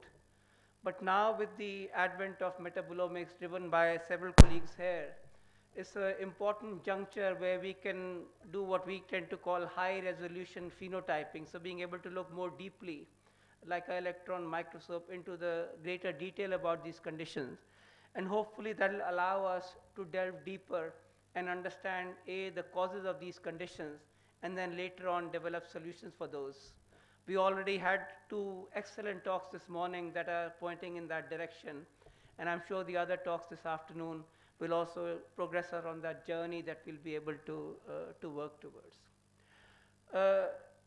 In terms of I've been here for almost 2 days now, and I have to say I've been absolutely amazed by the group that I've been working closely with, which is Keshav's group.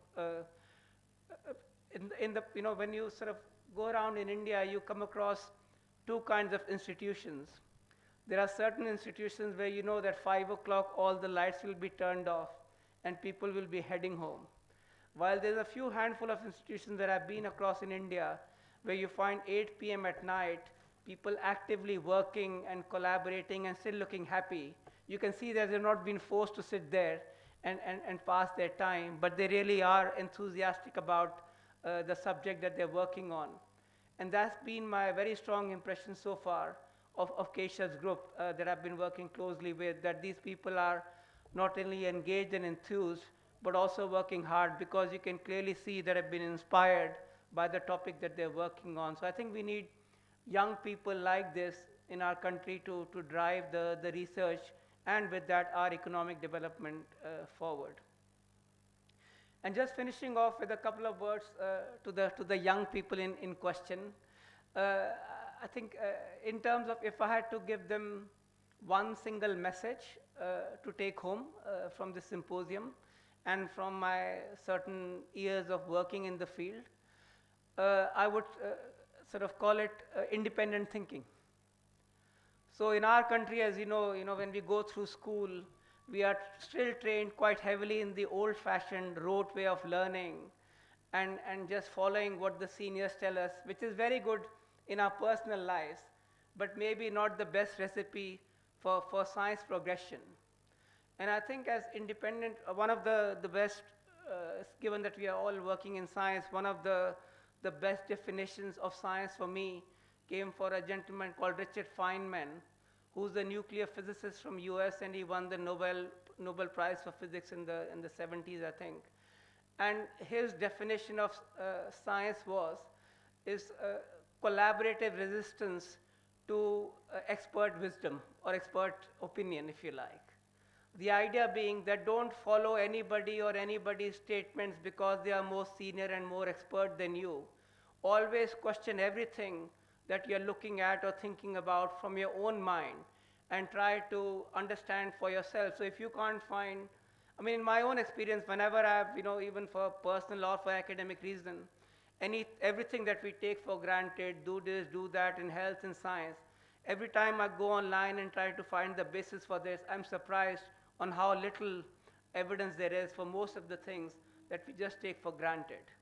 And that's the same is true also for my experience in seeking advice from experts in various areas. I've never been able to find very clear support for people's opinions because often it's colored, and we are human beings. I mean, we color whatever evidence we find with our own personal biases and beliefs. And so for that reason, and for science to progress, it's very important that all the young people learn to think independently, question everything, even what Keshav tells you in your lab, and go away and look up yourself and say, is he right? Or maybe he's coming up from a certain perspective that isn't entirely systematic to be looked at. So I think with that as my sort of concluding word, I'm going to say thank you very much for having us here again. Not from myself, but also from my colleagues from the UK and Thailand. And we've really enjoyed being here so far, and we look forward to a very exciting day of conference. Thank you so much.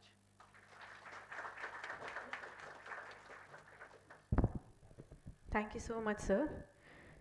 Now I would like to introduce our beloved Vice Chancellor, Dr. M. Vijay Kumar. So Dr. M. Vijay Kumar completed his MBBS from the Madras University, and subsequently he completed his DNB in surgery from HAL Hospital, Bangalore. Later, he obtained his MCH in surgical oncology from Bangalore University and joined Kidwai Memorial Institute of Oncology in the year 1984 and served in different capacity as resident, assistant, associate, and professor till 2008. In the year 2008, he became the director of Kidwai Memorial Institute of Oncology and remained as a director till 2014.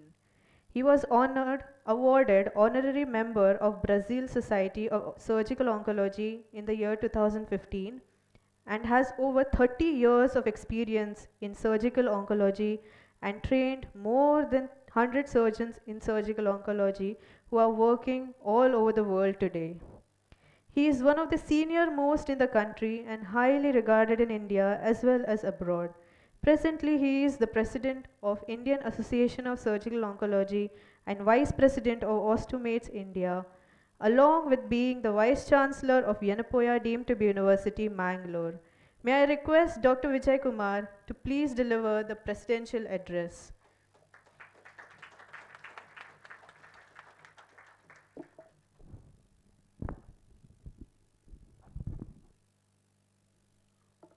Good morning, everybody. Good morning, everybody. At least you got up now after 2 sessions. Good. My dear colleagues, Dr. Keshav Prasad, Dr. Modi, who are responsible for me to be here, and the chief guest of the program, Dr. Sanjay Kindra from London School of Hygiene, and his colleagues, Dr. Poppy Melton and Thomas, and the dignitaries from Thailand, and my dear colleagues and friends and students who are assembled here. Very good morning to you all. By default, I am standing there because I don't know anything about metabolomics, except that Every now and then Dr. Keshav Prasad comes and tells me about omics. So omics has become the home for me now. For the last 7 years, you believe me or not. And so this is a forced learning, though I didn't want to learn metabolomics. So he comes and tells almost every alternate day in front of me about the mass spectrometry, which I don't know anything. So all these were forced learning because of him, thanks to him that we are working together in cancer also with him. Then when I saw the tropical medicine and our Dr. Sanjay, I was tempted to tell him what we are sitting and doing in epidemiology work. That's all I can speak of. Metabolomics you speak of. So back here, almost last 7 years in the university, we are trying to go outreach programs in the clinical side and the rural aspects. We started doing, I'm a cancer man, and so we started with the cancer awareness outreach program. That's how we started. With Mangalore University, we started it, and we have covered 3 districts through the NSS. That's what we did first. Just created awareness, nothing more we did. The moment we started doing this, then we thought we should next train the grassroots level workers in the government sector who are going to be there in the rural area, that is Anganwadi and Asha workers. We trained them in 2,000 people in Udupi district, which is the neighboring districts of this place, with the support of district administration of the Udupi. Having done that, suddenly I realized that whether I am doing because of out of passion, or is it scientifically we are going in the right direction. So that's where I approached Tata Trust, and Tata Trust helped us to conduct an impact analysis of what we have been doing. And once we did the impact analysis, and we found that less than around 20% of the impact only we had, when we have done around 1.5 lakh population, we cut across 1.5 randomly selected people and saw how much of impact we have done by doing what we have been doing. So once we say, and as I am a clinician, I expect that my patients cannot be living for 20%. They should live 100%. So here is the first time I am seeing some result coming 20%, and the community and public health people are telling it's very good, which is not acceptable to me as a clinician. So I had a program across the country with the people who were doing similar job, starting from Assam to Trivandrum to Kanyakumari. I called them and had a white paper on it and submitted, and we improvised upon that, and now we are doing it in Dakshin Kannada here. Seeing our work, the state government of Karnataka asked me to write a project. So we have now been given a project for clinical work, clinical epidemiology work, in the sense we go out and try to create the same awareness about cancer to all the 40 universities of Karnataka state. That we are almost completing when the COVID came, and again we have restarted. The most important thing is, having done this, the Department of Sports and Youth Development asked me to write a project again on tribal population, but this time I thought there is no way we could go only to do some cancer work and come. We will not be able to reach them again and again. So I made it as non-communicable diseases. We are covering the cancer of the oral cavity, breast and cervix. Along with that, we are looking for hypertension and diabetes and anemia. Anemia is another problem in our country, so we are covering that. And 5 districts of Karnataka state we have been asked to cover, and we have already covered 3 districts, and 2 more districts we are left with. But it's a very big task, because about 10,000 population of each district we are asked to cover, and we are doing that. Seeing all this work, what is happening at the first level, and Rotary International came for our help. We wanted a big bus so that the whole test, whatever we are talking, can be done in the bus itself. So a specially designed bus was given, thanks to Rotary Club of Mangalore and the Rotary International. That is the bus we are taking, which has got mammographic machine, colposcopy, etc., etc. We can do everything. And a little amount of digitization also we have done it there, where it's called as a Medinet, where we go and everything is recorded there offline, and about 120 samples we can record everything about the individual patients. So people, and then we come here and they can download, and we need not duplicate anything with writing, etc., etc. So this is what we have been doing for the last 6 years or so after my coming over here. The most important thing is, seeing as this sort of work going on. The Tata Trust helped us and supported us with about 70 crore project, which they built and gave us a comprehensive cancer center here. I'll be happy if you can just visit for about 15 minutes to see what they have done. And that is a state-of-art facility. Whatever we asked, they gave. And because they have given it everything free, we are giving it free to all my below poverty line patients. So the patients are ultimately getting benefit out of this. Wherever we go and reach them, the management, I have requested them, when we bring them, irrespective of whether the cancer or no cancer, they will be treated free of cost with us. And so when we detect something in the field, we get them treated free. Why I am repeatedly using the word free, etc., etc. Many of the people have a bias that only the government sector does this free and the private sector is for money. Yeah, everybody requires money. But when somebody has given money, there is no money required for us to do the same thing. So that is where the philanthropy and the public-private partnership comes inside, and thereby the patients are getting the treatment, including the high-end surgeries and like robotic surgeries and bone marrow transplant, etc. We try to give them in the most affordable and for below poverty line patients free of cost, and the government gives us some money for that. This is just for information for the people who have come from UK and Thailand to say that this is one more sector of non-communicabilities which we can afford to participate in the research. Even I am talking about epidemiological research. The Metabolomics, of course, Keshav Prasad and company is there. I am talking about the epidemiological part of it, where we are collecting the data, which is one more thing, problem in our country was collecting the data or storing the data and able to recall whenever we want to. That was an issue. Even today some places is an issue. Whereas that is one thing which we have taken care of. So whatever we have done, any time with the touch of a button, we'll be able to get the data. And that way also the National Cancer Grid, which is a part of, we are a part of the National Cancer Grid, which is helping us with the digitization, and they are helping us, they are going to help us with a special EMR, electronic medical records, so that these things are taken care of effectively. So having said what we have, because there is no other way, even the people who are in the lab, who come here, our people would not be even knowing what I am doing, because they are in a different world, I am in a different world, they think. The only person who bridges the gap is Rajesh Raju and Keshav Prasad. Because they come to every day to bug me to ask for one more mass spectrometry.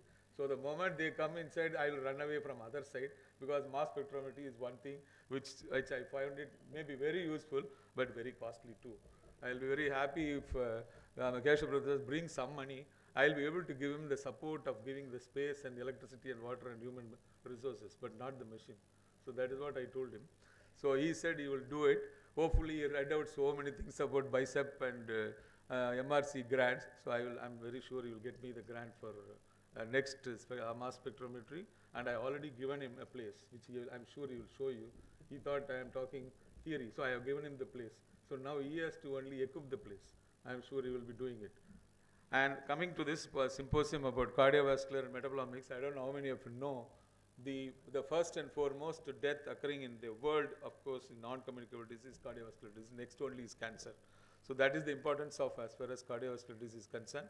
For reasons unknown, Indians are very much vulnerable for getting the diabetes, hypertension. Although we claim that we are not eating that much meat and meat products, we don't know why, and probably at the genetic level are much more than that are there, and that is where probably this metabolomics in cardiovascular will help us to explore and understand and discover something more than what we have been teaching and learning in our medical schools.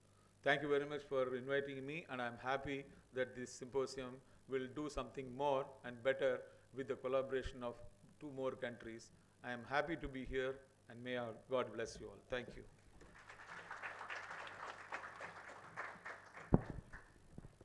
Thank you so much, sir. Now I would like to call upon Dr. Prashant Kumar Modi, Associate Professor, Center for Systems Biology and Medicine, Molecular Medicine, to deliver the heartfelt vote of thanks.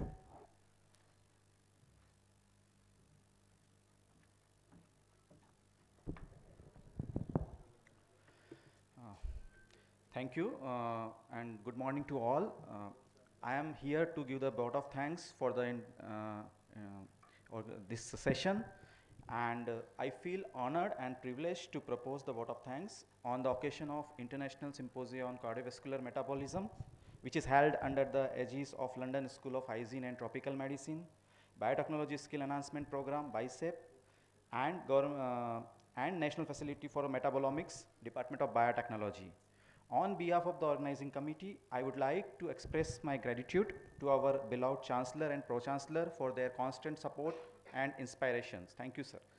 On behalf of the organizing committee, I sincerely thank our Vice Chancellor, Dr. M. Vijay Kumar, for accepting our invitation to join us and give a presidential address. Thank you, sir, for being with us. We are also thankful to our registrar, Dr. Gangadhar Somyaji, who is supposed to be here, but due to some administrative work, he is not here, for his administrative support in organizing the event. We thank our eminent guest for accepting our invitation and coming from the Mangalore for this conference. I also sincerely thanks to Dr. Rekha, Director YRC, for her endless support and guidance during the preparation of the symposium. We are very thankful to all the deans and principals for constituent colleges of the Yenepoya deemed to be university for their constant supports. We extend our thanks to all the dignitaries on the dais and off the dais for taking their time to attend this event. We want to thank we also thankful to YRC office staff for their constant help and support for organizing this event. Our sincere thanks to Mr. Rajesh and Mr. Deepak for arranging the Dental College auditorium and provided the IT facility for online streaming of the symposia. PRO, photographer and foodcraft team for extending their support of the event. At the end, I would like to take the opportunity to thank our team. Without their support, this event would not have been possible. A special thanks to the research scholars from the CSBMM for making this event success. At last, I thank one and all for making this event. I also thanks to our sponsors, Thermo Fisher, SciEx and Molsys, for providing the support for the conducting this symposium. And at last, I thank one and all for making this event memorable. Have a good day. Thank you to all.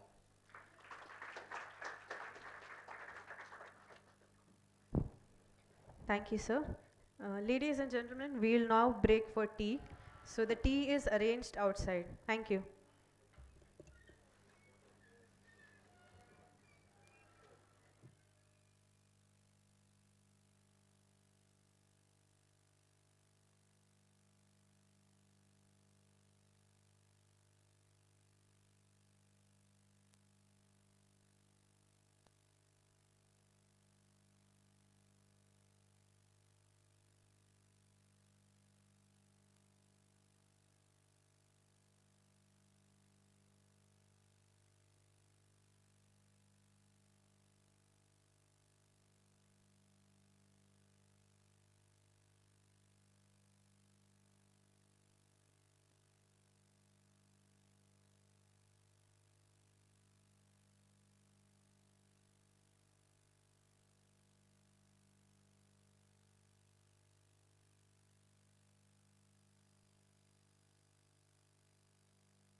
Ladies and gentlemen, please settle down.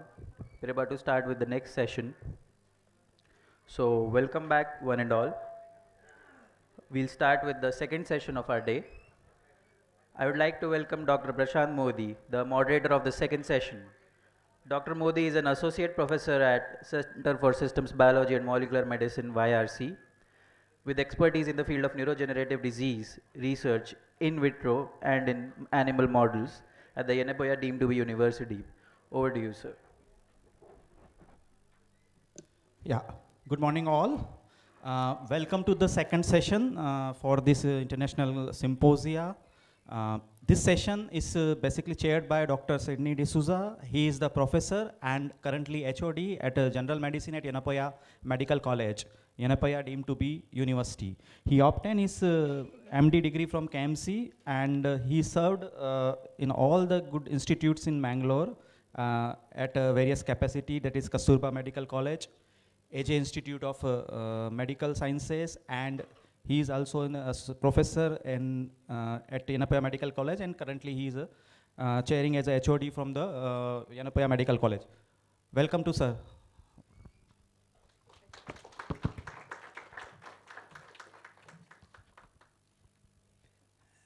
Good morning. After a sumptuous breakfast which changed our metabolics, I really wonder what's happening inside. But at least outside all look to be very bright, and I see a lot of young scholars around, and now we have something special. I met this gentleman just 5 minutes ago, and very fascinating to listen to. Somebody said, ignorance is bliss. With knowledge, doubts increase. I don't know whether I'm ignorant about the whole thing, what's happening there, because I'm a clinician. And the speaker next, Dr. Sanjay Kindra, is also a clinician, pediatrician, but he has taken to some other change in life, so he is in research now. And here he is going to talk to us, talk about his biography. I cannot do all that, but I would like to say a few sentences. He is a professor of clinical epidemiology and head of the Department of Non-Communicable Disease Epidemiology at London School of Hygiene and Tropical Medicine. This is a very interesting college and institute where when I was a small boy, I used to see some of the old clinicians getting DT and H. I think that's from the Royal College. Very interesting. Presently, I don't think those are there now. So he's from there. His research interests are understanding the causes of premature diabetes and heart disease in India, which probably we don't understand a wee bit of it, and to use those for developing low-cost solutions for their prevention and treatment. Very nice. He co-directs a long-standing cohort of study in Telangana, which is investigating the social and biological causes of chronic diseases, all non-communicable diseases like CVS, diabetes, and dementia. He has conducted several clinical trials of culturally tailored interventions for self-management of chronic conditions involving the use of the less skilled workers, traditional therapies like yoga and Ayurveda, and digital technologies. He is passionate about leveraging digital technologies and artificial intelligence for improving the health of disadvantaged population. Very great noble task he has ahead of him. I welcome you for the plenary session. Welcome you, sir.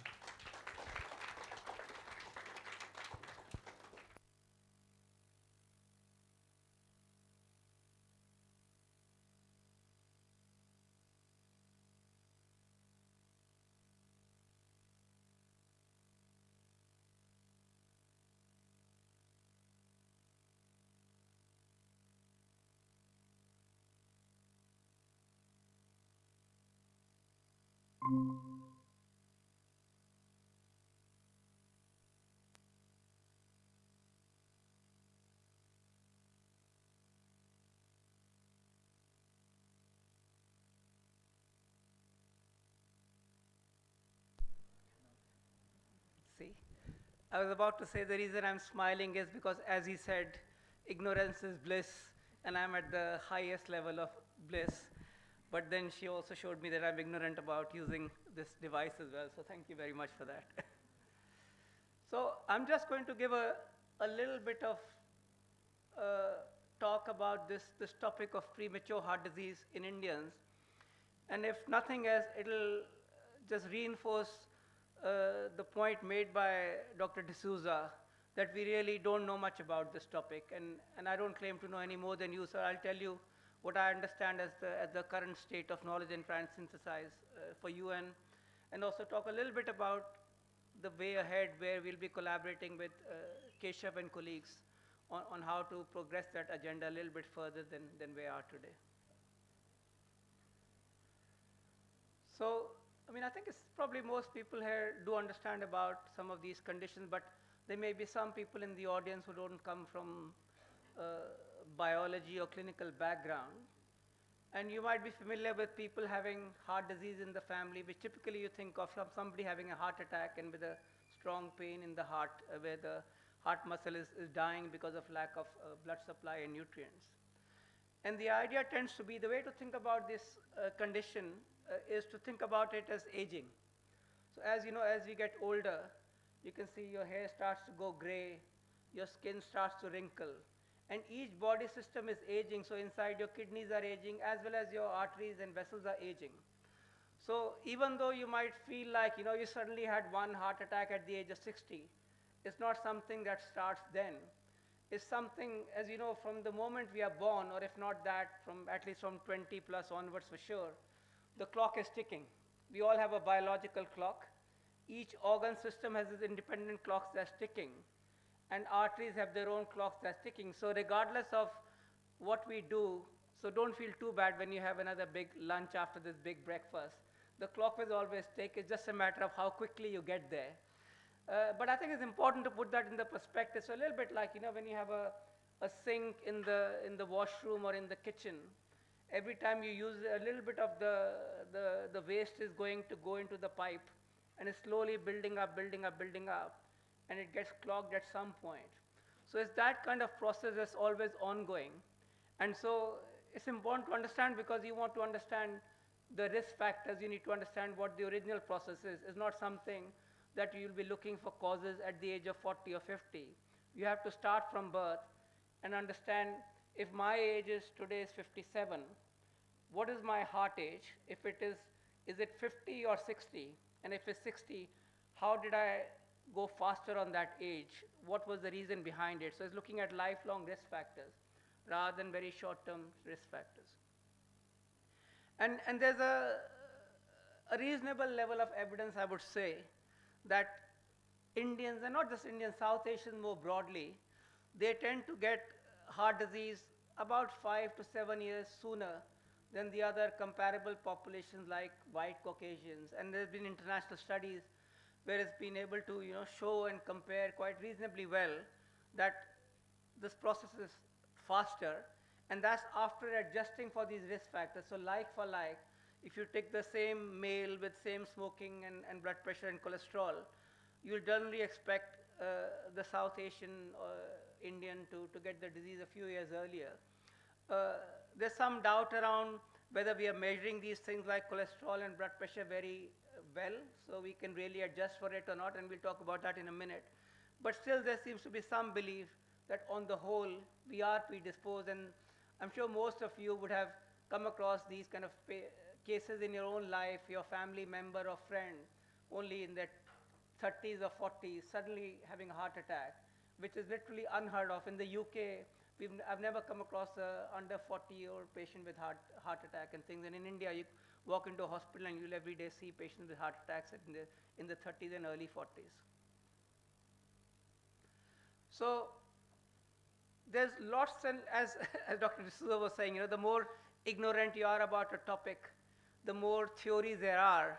And so there's probably about 20 or 30 theories out there on why this happens. And this is always a reflection of, you know, lack of understanding. The less you know, the more people have the ability to theorize, because you can't refute those theories. But I'm going to try and simplify it for you so you don't get confused into some very, it's just my own way of looking at these theories. I put them in 4 large buckets, if you like. So first bucket is bucket around things that happen in generation. You know, we talk about this heart disease runs in my family. What we mean by that is it's not something that you did as a person, something in the past from your parents, grandparents coming to you or in your household. And there's a bunch of theories, and I'll explain each of those in a minute, that would view as intergenerational, something in the family thing, not something in your own life that you did. The next set is pregnancy and childhood. So it's some kind of risk factor or exposure that's operating fairly early on in life. So when you were in the womb of your mother, in your intrauterine life, or in childhood, something that kind of sets you on to this path of early heart disease. It's not something that you're doing now, but it was something that happened when you were quite young. So there's a whole bunch of theories around that. The next one is what you'll be most familiar with, what we do today as adults. So things like, you know, your smoking and your diet and stuff. So that's obviously a big component. And last but not the least is the secular trend, and I'll explain that in a minute. It's just that this is where we are as a country or as a group of people in the world today in terms of space and time, and nothing to do with us as people, and I'll explain that in a minute. So starting with the secular trend, so some of us here are epidemiologists. We are trained to not think about causation or real causes, always try to explain something as an artifact, that there's nothing real or biological, because 90% of the data you can explain just by artifact of the data or confounding and other things and biases, rather than anything truly causal. And that's borne out by almost all epidemiological research, where 99% of the research turns out to be negative, because true causes are hard to find. I mean, smoking is a good example, but beyond that, most things that we believed yesterday, we don't believe today, and we won't believe tomorrow, because they are somehow confounded by these things. And this is just a chart. It's actually showing the rate of cardiovascular mortality. Panel A is for men, panel B for women, and the different colors are comparing India, UK, and USA. And all you see, and the time frame is a little bit lagged actually, I should put the time scale there. It's showing from 2000 to 2015, just because this figure was available more easily, but you can probably project it backwards earlier in time. And what's well recognized is that if you look at countries like UK and USA, they had the peak of cardiovascular disease mortality in the 1960s and 70s. And since then, on its own, or with some public health effort, but not as clearly, it's been falling. And so this curve is showing that in the UK and US, very clearly, at least from 2000 onwards, there's a strong downward trend. While it's going up in India, but also in some similar countries like Latin America and Africa now. And the point there is that as countries become economically richer, food becomes plentiful, cars become plentiful, your lifestyle behaviors change, and you go up and you can afford smoking also, and so you go up to a peak.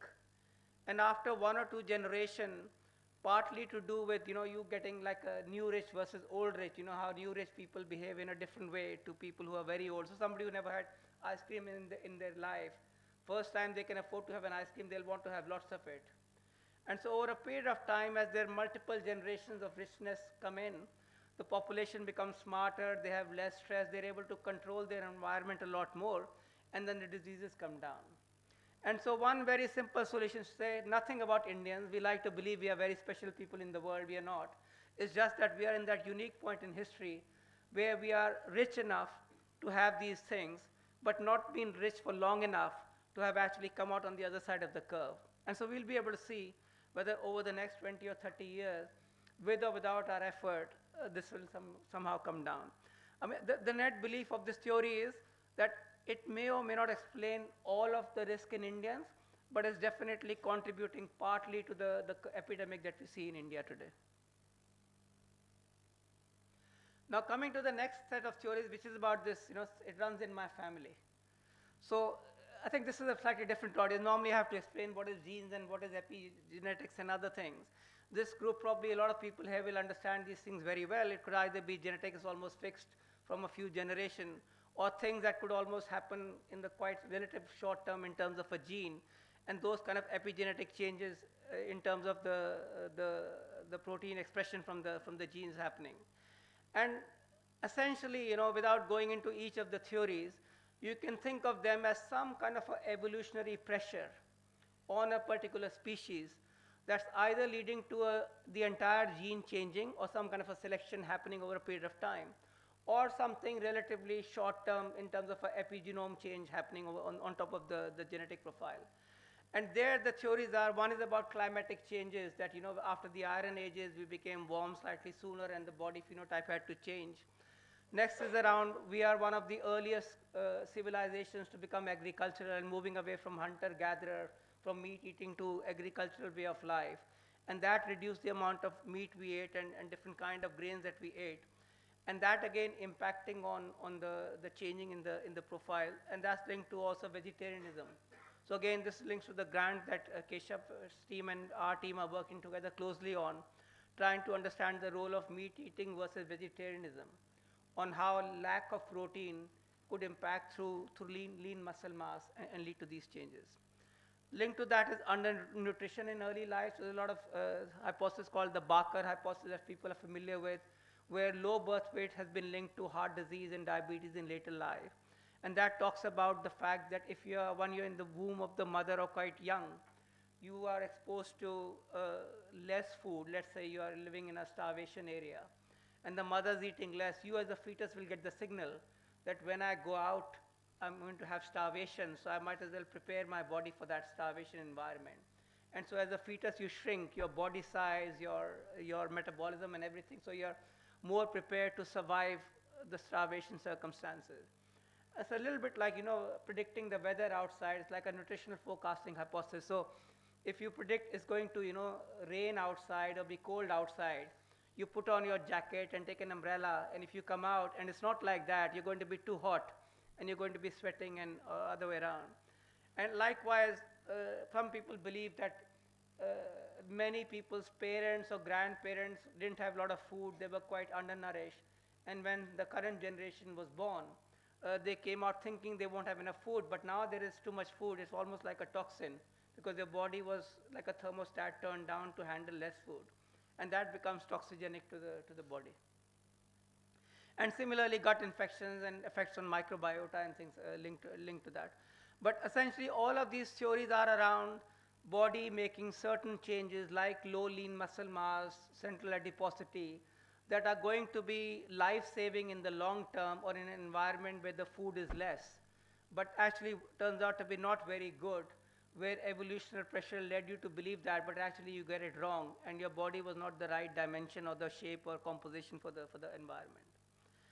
And the belief of the mediation is that mostly it's happening through the body composition changes, the low lean muscles that Indians have and the central adiposity, which links to insulin resistance. So your insulin resistance is there with lack of receptors in the muscle and the central adiposity.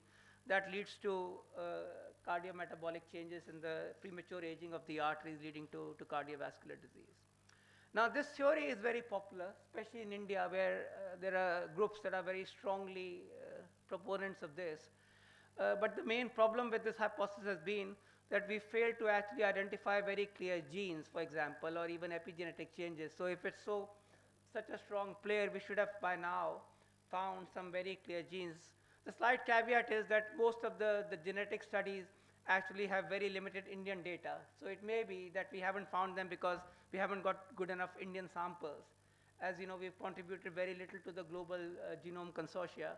So it may be that we haven't worked hard enough in this space, and maybe some people in this group might want to take this idea forward into looking at, there's been small-scale genetic and epigenetic changes studies, but nothing substantial to make it convincing.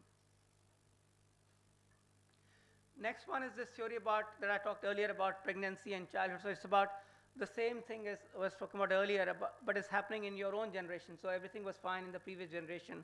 It's just that when you were a fetus or a young child, you had less food, and your body got shrunk and programmed into that kind of a same kind of a phenotype that makes you predisposed to cardiometabolic diseases. Now, the problem with this theory, despite its popularity, is that there's not very good cohort studies. So most of the data for this study came from actually research from the UK. There was a colleague called David Barker who was obstetrician. And as you might know, in the UK, the very good records are kept. So people have got birth weights going back to the 1920s and 30s and 40s. So in the 80s and 90s, a number of researchers, including David Barker and other colleagues, they were able to retrace these people born in the 20s and 30s and 40s and compare their risk of their heart disease or risk of heart disease today by looking at the birth weight 30 or 40 years back. And for similar risk factors today, like similar smoking, people born of a lower birth weight seem to be having more heart attacks and diabetes. And that led to, there were about 100 plus studies done. But the main problem with this hypothesis was that this was all cohort studies done in certain contexts like the UK and maybe US and some other countries. Now the problem is that undernutrition is not a very big problem there as it is in India. And the biggest reason for low birth weight in the UK, for example, is maternal smoking. So how do we know it's not just that maternal smoking is causing something to the offspring rather than nutrition? So that's where the big challenge lies. And that's what my PhD work I'll talk about in a minute was about, trying to understand this hypothesis. But the problem was that the cohort studies were mostly from rich countries where nutrition is not a problem. And there are no food supplementation trials because it's not easy to do trials. You can't give some people food and not give other people food. So how do you actually prove the hypothesis? A little bit more complicated. The third one I won't talk a lot about. You're probably all very familiar with this. All the standard risk factors we talk about, eating too much sugar, salt, saturated fat and trans fat and things, and also not being physically fit or active. These are the classic risk factors along with smoking and other things. There are a number of hypothetical risk factors such as vitamin D, folic acid, cooking practices. Some people believe that in India we cook our food a lot. So that kills all the folic acid and other nutrients because by the time we cooked them, everything is gone from the food, all the micronutrients. There's a lot of interest in gut microbiota that you might be familiar with. That's leading to a change in the metabolomic profile. Factors such as air pollution, especially in the urban centers, that have an impact on the vasculature, and things like stress. So there are a number of risk factors like this and even more, including different size of the architecture of the vessels and stuff. Again, the same problem, very variable research, small cell studies, not enough clear evidence, and none has been conclusively shown to be true. It's often heavily confounded. So there's still ongoing work, but no clear trend there to look at. And the limitation, like I said earlier, was that to do this kind of research and understand, going back to my earlier point, that when you are measuring a risk factor like diet or smoking, you cannot ask a person at one point in time if you are trying to estimate their life course exposure. So let's say, looking at smoking, as people talk about pack years. If you want to understand if you got cancer or heart disease and you want to understand whether you got it from smoking, you have to ask somebody on how long they've been smoking for, because if you start yesterday and you're smoking 20 packs today, you may even have less exposure than somebody who's smoking one pack for the last 20 or 30 years. So this kind of a cumulative exposure, the only way to do this research is to have cohort studies, where you have the same population followed over a long period of time. You have regular measurements over a period of time, so you can add all of it together to understand the life course, because as I said earlier, it's a lifelong aging process. It's not something that happens overnight. So to know whether my arteries age faster because of smoking pollutants or bad diet, I need to know how much exposure I had over the last 30 or 40 years of my life, not just for the last 1 week while I'm getting very good food in Yenepoya University, thanks to Keshav. So we have to think beyond nice diet here.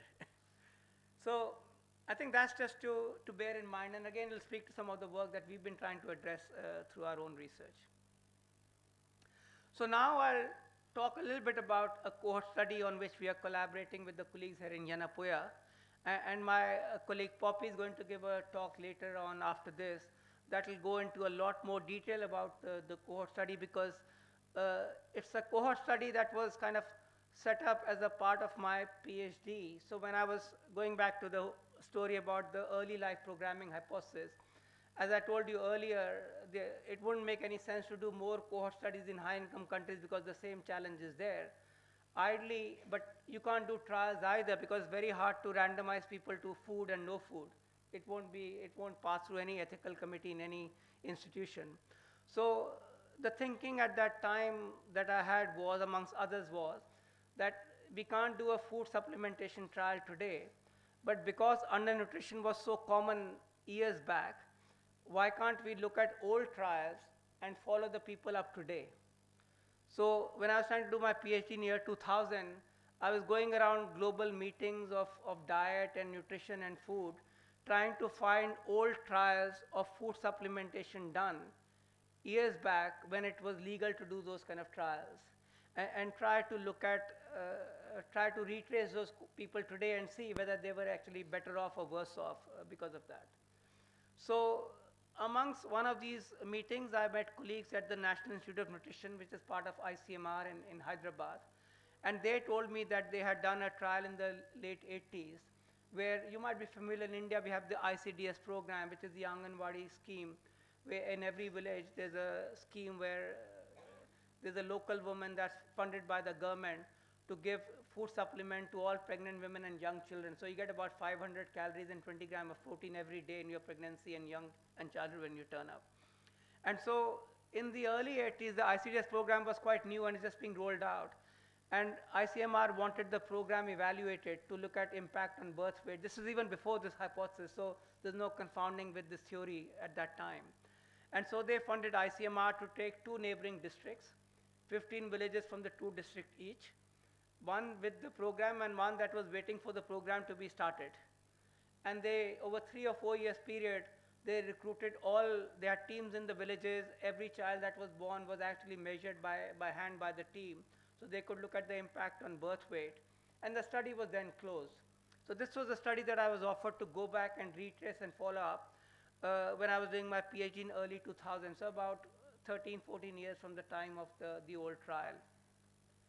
And so for my PhD, I got funding from a pediatric Royal College in the UK to go and retrace these children from 20 years back and follow them.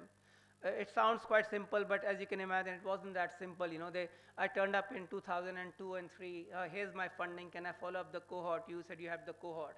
So they gave me some very old paper copies with fading ink and a very old DOS floppy.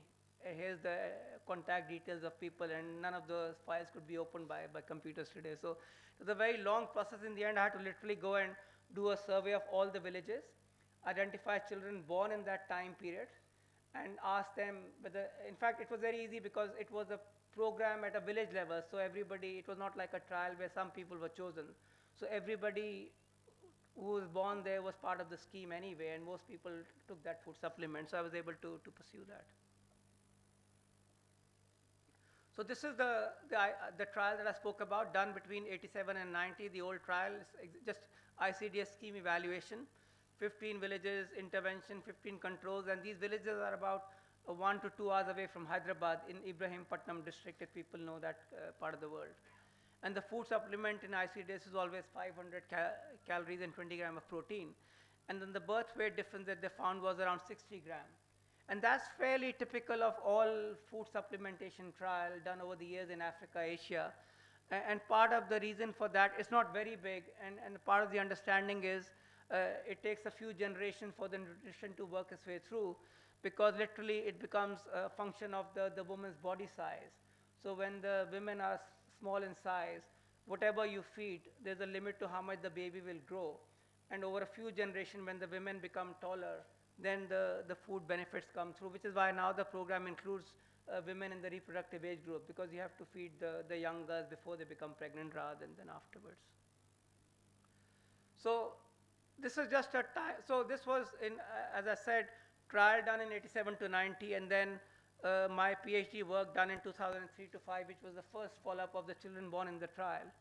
Since then, we've been fortunate enough to receive a number of grants over the years, almost back to back, to allow us to do sustained follow-up of the cohort. I won't go into detail now because Poppy will be telling you about the whole cohort in detail. But just to give you a background to the data that we'll be looking at, that we've managed to recruit not just the children, but the family members of these children, so about 2,000 households, so about 8,000 members of the household.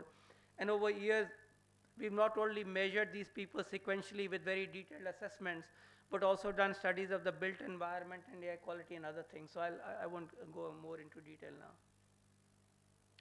So what did we find when I did my PhD in 2003 and the first follow-up of the cohort?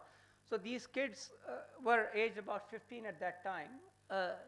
And to my great surprise, because I was slightly skeptical about this hypothesis, there did seem to be suggestion that they were protected, the children who were supplemented in pregnancy. So they did seem to have lower insulin resistance. They had lower blood pressure, as well as lower arterial stiffness. And we had fairly sophisticated measurement that we did in the field. And so on the whole, the hypothesis was supportive of this early life fetal supplementation program. So, however, when we went back and followed up this cohort again in 2010 and 2012, what did we find?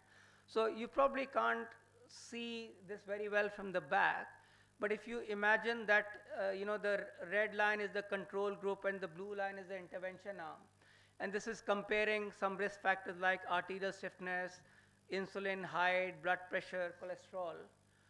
I hope you can see even from far that when you look at the first follow-up above and second follow-up lines below, that the lines have moved a lot closer.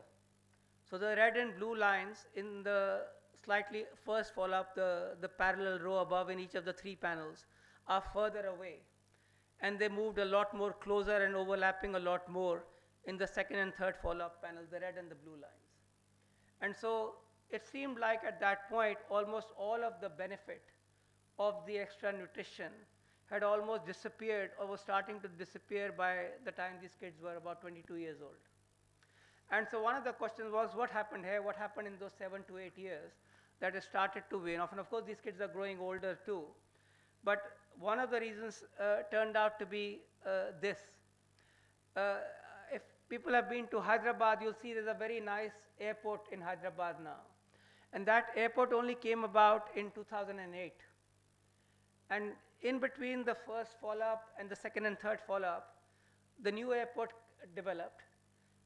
Properties in one direction of the villages went up in prices.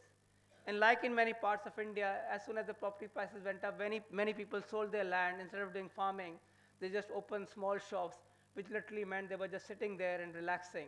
And the other half was still doing the manual labor that they were doing in agricultural areas. And so it just happened. So you can see the above, this is the 2004 image of the villages, and this is how they look like. Some are still rural, above panel, and some have become, like Ibrahimpatnam is a bigger town, almost a town now.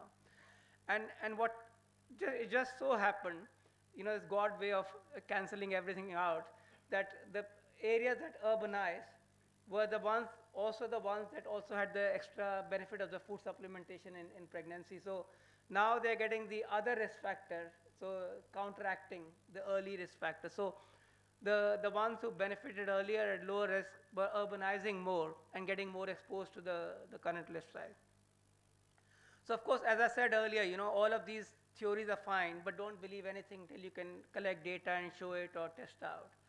So we started to test out some of these hypotheses. Is it really true that it was urbanization that was canceling it? So we did first some simple studies like, just trying to look at the village urbanization by doing surveys of the villages.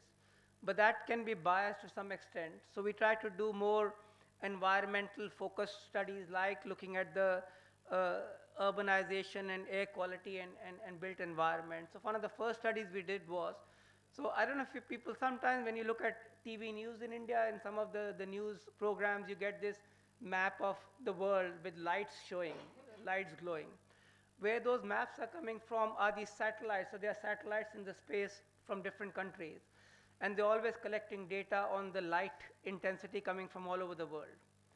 And that can be used as a very good proxy of urbanization. As you know, if you're in a village where there's not enough light, you won't see much light emitted from the satellite.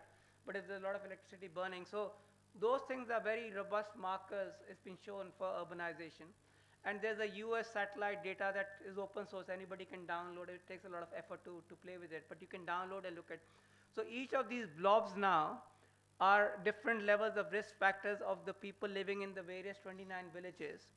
And we've compared them by the night light intensity of those villages. So if you look here, So what you can see here is that the mean level of blood pressure or cholesterol of the participants from those villages is linearly related to the level of urbanization. So more the light night intensity of a village, the higher the blood pressure or cholesterol level of the villages. So suggesting that urbanization is correlated with, again, we can't say causation, but it's correlated with the cardiovascular risk factor and could be linked to their lifestyle changes.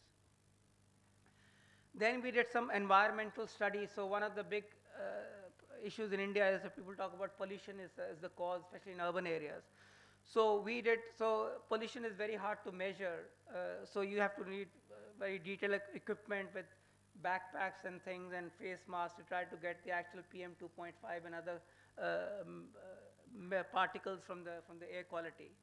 So we did some very in-depth studies on a few hundred people in the villages to develop these what they call land use regression models. So you can develop a model to predict somebody's personal exposure of pollution even without measuring every single person. Because what you do is you take a geographical area, measure the level of pollution through monitors in the area, in small areas. And on top of that, you estimate that if a person has this lifestyle, goes to work or stays at home, their age, gender, you can model their personal exposure.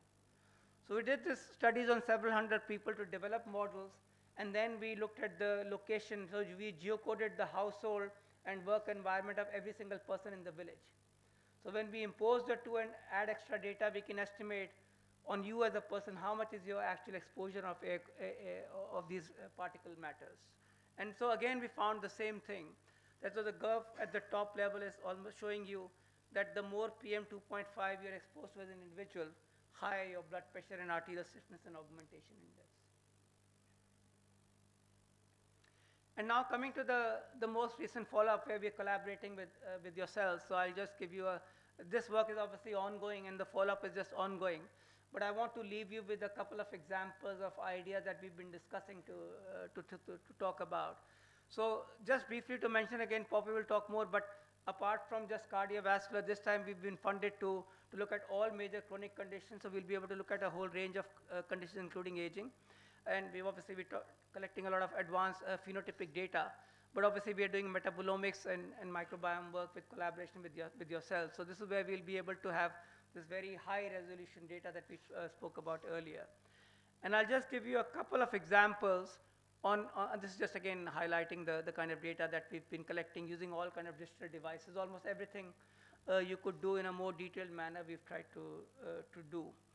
But just going back to this whole idea of why do Indians get premature heart disease? And I'll give you a couple of examples of the kind of studies we are hoping to do together with Yenepoya on trying to understand the role of two very popular candidates. Like if you remember from before, I showed you that almost all of these theories that we spoke about earlier, they all of them point towards this thin fat phenotype as the central change that's leading on to heart disease. So if you could really understand this, then you can target that without worrying about is it climatic change or current change or past change. If it really understands the role of this phenotype, then we are much more closer to developing diagnostics and interventions that you could target the person rather than worrying about what happened generations ago, for example. So thin fat phenotype just means you got low lean mass, low muscle mass, and a lot of adiposity, but more focused on the central area, so liver and the central adiposity area. And the role of the thin fat phenotype, again, it looks very popular theory, but very limited data to really show how it works, how it causes these conditions over time. And the candidate pathways, as you can imagine, are things like low muscle mass, your insulin receptors in the muscle, and so leading to insulin resistance. Presence of ectopic liver fat is emerging as a very strong risk factor. Now again, the metabolism of some of these things happens there. Deposition of visceral fat that seems to behave differently and is more inflammatory compared to other fat, which I'm sure all of you know, plus many other risk factors. And so the way we are thinking of integrating all of this with AI, ML, and deep phenotyping is that we want to understand, and if you remember I told you to do these studies, you need to have all of these measures over a long period of time in a cohort to really understand the life course impact. Now, even though we are a very detailed cohort, for example, fatty liver. Now this theory is a new theory, This time we knew about it, we measured the liver ultrasound, but we didn't have that data from 10 years back because nobody was doing liver ultrasounds for fatty liver at that time. And so how do we reconstruct the cohort that all the missing data from before is magically generated so we can analyze it clearly? And one technique is using metabolomic signals. So the way we are planning to do this is that some of the things we have over time, some not. Like I told you, liver fat we don't have. Muscle quality we've got, and lean mass we have, DEXA, but there's some missing data too. First thing we'll do is, right now with the colleagues in Yenepoya, we are trying to identify metabolomic signatures of each of these phenotypes. So what does the fatty liver person's metabolomic signature look like? What does the muscle quality, low lean mass signature look like? What does the all of those components look like? And once we develop these phenotypes, even though we don't have some of this data from before, what we do have is stored blood samples from 10 years back, 15 years back. What we'll be able to do then is apply those signatures to the stored blood samples from the previous follow-ups and recreate any missing items. It won't be perfect, but this is pragmatic science. This is better than no science because nowhere in the world has anybody got this data. We're not talking about India, we're talking globally. This is all globally unique cutting-edge science. It's not been done anywhere, even though we are doing it in the context of Indian population. This would be first in the world in any kind of a context. And so then we'll be able to, for example, if you're interested in how does fatty liver emerge and cause this thing, if we just did it today, you don't know whether the fatty liver was the cause or the consequence of all the diabetic and other changes, because it all goes in a cycle.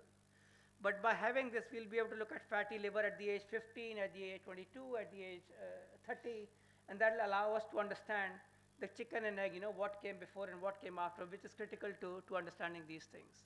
And then obviously analyze that against very rich phenotypic data that we have. We got digital data on the echoes, ECG, and with AI ML, you don't have to break it down into heart disease or no heart disease. You can literally analyze thousands of parameters hidden within an ECG or within an echo, 3D echo, and analyze them against thousands of metabolomic signatures. So we're talking about millions of pieces moving here that you can only analyze with AI ML, but that can give deep insights onto discovery of some of these things, and eventually lead to discovery of some of the receptors that you could target with drugs also potentially. And just to finish off, one other example that I'm very fond of, which we briefly had a talk about yesterday too, about the role of lipids. And this comes partly from personal experience, which is that right now, a year or two back, I discovered that I've got a slightly high LDL cholesterol, and I've got low HDL cholesterol.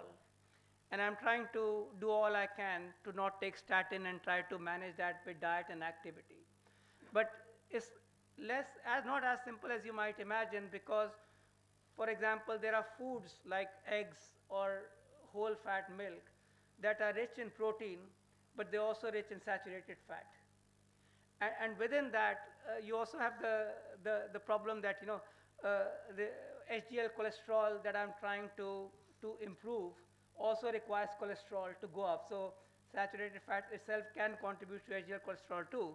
So I'm not very clear on how much saturated fat I should eat or not, and by that matter, whether what kind of eggs or milk I should eat or not, because the things that I'm doing to keep my LDL cholesterol low or even get lower, because in the end it's the ratio that's important, or also could potentially make my HDL even harder to achieve that I'm trying to raise. So it's trying to understand what is and for the Indian population, even more importantly, it's a global question, but even for the Indians, what should be the right diet for the Indian population?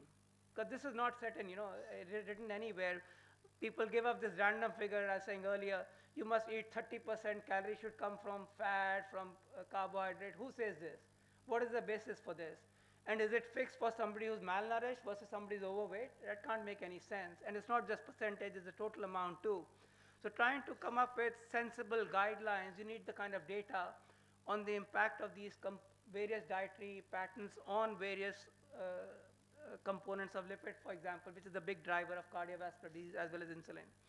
So again, luckily for us with metabolomics and lipidomics, you can now break down the simple HDL, LDL into a lot more smaller fractions and understand where exactly is it going to the good part of LDL or the bad component of LDL, and likewise for HDL. So rather than using just very crude kind of data, we'll be able to do much more in-depth studies on looking at associations of these various, so how much protein or saturated fat in your diet or lean mass links to what kind of subfraction of lipids in the blood samples, and then look at how those subfractions link to cardiovascular outcomes again, and then do it over a serial samples to look at how over lifetime, because my cholesterols were all fine 10 or 15 years back. And as you get older, you put on a bit on weight, your diet changes, you become less active, and maybe part of that. But I was very active before, so you can't compare me to somebody else who was never very active or was always overweight. So you need longitudinal data, serial data on lipid subfractions, cardiovascular measures, and these.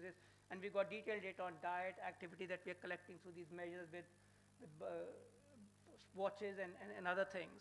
So we'll again be able to combine using AI/ML and this digital phenotyping with metabolomic omic type of typing to really ground down onto what's really happening at a biological level without doing a real lab experiment. You can as close as you can get just from an epidemiological study. And I think all of this would be globally unique because there's no similar research done anywhere in the world in any population, leave aside the Indian population. So we could be at the cutting edge of science in this field. And so I'm just going to stop now. I've probably run over my time, but just to conclude quickly now. So first, premature heart disease in Indian, at least from my reading of the literature, it is probably linked to the poor lifestyles with the element of the thin fat phenotype as the main sort of integrator of these various pathways coming together to contribute, with probably some level of secular trend as showing the immediate peak that might improve over time. And the idea is that the basis for our collaboration with Yenepoya is that we strongly believe that this kind of deep phenotyping, digital and molecular, with the kind of modern analytical methods in our kind of core studies, is the way forward to advancing science in this field of cardiometabolic diseases than what's been done here so far. And it's definitely be of sort of globally unique rather than just something of first in India. Thank you so much for your time. Thank you, Dr. Sanjay. I think it was a great plenary session. In the sense, you have taken us from the famine world, where we were facing in this part of the world, to overnutrition and all the effects of it, and all the genetic and epigenetic changes that have taken place, which our genes told that store as much food as possible and develop cardiovascular disease. And that is the essence of what he said. And this was told 30 years ago by one of the greatest diabetologists, father of diabetes, Dr. Sam G. Moses, if you know him from Chennai. He just simply said, longer the belt, shorter the life. Thereby he said, all Indians are thin, fat people. And they have a big abdominal belly, and that is the cardiovascular problem that we face in. And regarding the maternal malnutrition, I think Dr. Yagnik from Pune, he has done a wonderful work, and he has all the samples over the past 40 years now, and he is doing a lot of study on these things. And very interestingly, he has a friend by name Yudkin. Yeah. And this is the YY paradox, where both of them measured their body fat. Yagnik was very thin and Yudkin was very stout person. But ultimately they found Yagnik had a lot of fat compared to Yudkin. He had muscle mass. I think that is the story. But another thing I would like to confront is, see, those days malnutrition was higher at the peak when we were students about 40 years ago. People died of malnutrition. They never lived beyond 50 or 60. Most of them died because of malnutrition, infectious diseases. The spectrum has changed, that's it. We have cured the infections, but NCDs have come up. Now the question is, we have also lived, we are living longer now. That's why cardiovascular diseases are manifesting now. So there are a lot of questions he has put in. I was, and most of us probably were ignorant, and he has made us think about it. And with this, I open this for any interesting questions. And the same nutrition intervention is done by my colleague, none other than Dr. Bhargav and his wife, who is there. Fantastic study. He's going to present all these things, which is going to come in Lancet very soon. How nutrition has changed incidence of tuberculosis in India. I think that's exactly what you're thinking of. And I enjoyed your signatures, which probably will tell us the story what has happened 20 years ago. I think it's a very wonderful talk. I enjoyed it. Thank you very much. Any questions? Hello. So, I'm Dr. Ranajit from YRC. I'm a population geneticist. Basically, my interest is in genes. Since you said there is no connection of genes, I just want to make one comment. So currently, in our lab, we are going on collecting samples from the local people, including some tribal populations, and for different other projects, not for cardiovascular. But one of the profilings, genetic profilings that we do, just for curiosity, is for cardiovascular. So we have around more than 100 markers, which are already shown to be associated with cardiovascular diseases, not in India, but in global context. And when we first started seeing it, most Indians, including some ancient tribals, I cannot name them here, some ancient tribals which are really isolated, they also have around 70 to 80% of alternative alleles. So Indians, in general, have those variants, alternative variants. So I agree with that the lifestyle has changed and all these things. What I personally have seen, my personal experience, we already have those variants. The triggers have changed. So when these multifactorial diseases actually propagate, you need the genetics as well as the environment together. So what I think, due to the results that you have shown, the environment has changed due to the richness, whatever the factors are, but the variants are already there. So just we have changed the trigger. So although this may be the poor lifestyles and all these things are factors, but what I personally believe is, if you change everything, go back to the past also, their problem will remain, because we generally have that problem in our genomes. And I'm pretty sure when we include more samples, the problem will show up. So my question is, now UK Biobank is a huge source, and I'm pretty sure there are many South Asian genomes are there in UK Biobank. I couldn't open it because it's 50,000 rupees they charge. So that's a problem. But if you use that South Asian genome, can't we compare that South Asian genome with our genome? Because I'm pretty sure those are diasporas, mostly. So that can solve this lifestyle issue, don't you think? So I think you're absolutely right. So I think, I mean, I wasn't trying to suggest that, genetics doesn't have a role, because everything we are is a function of genes.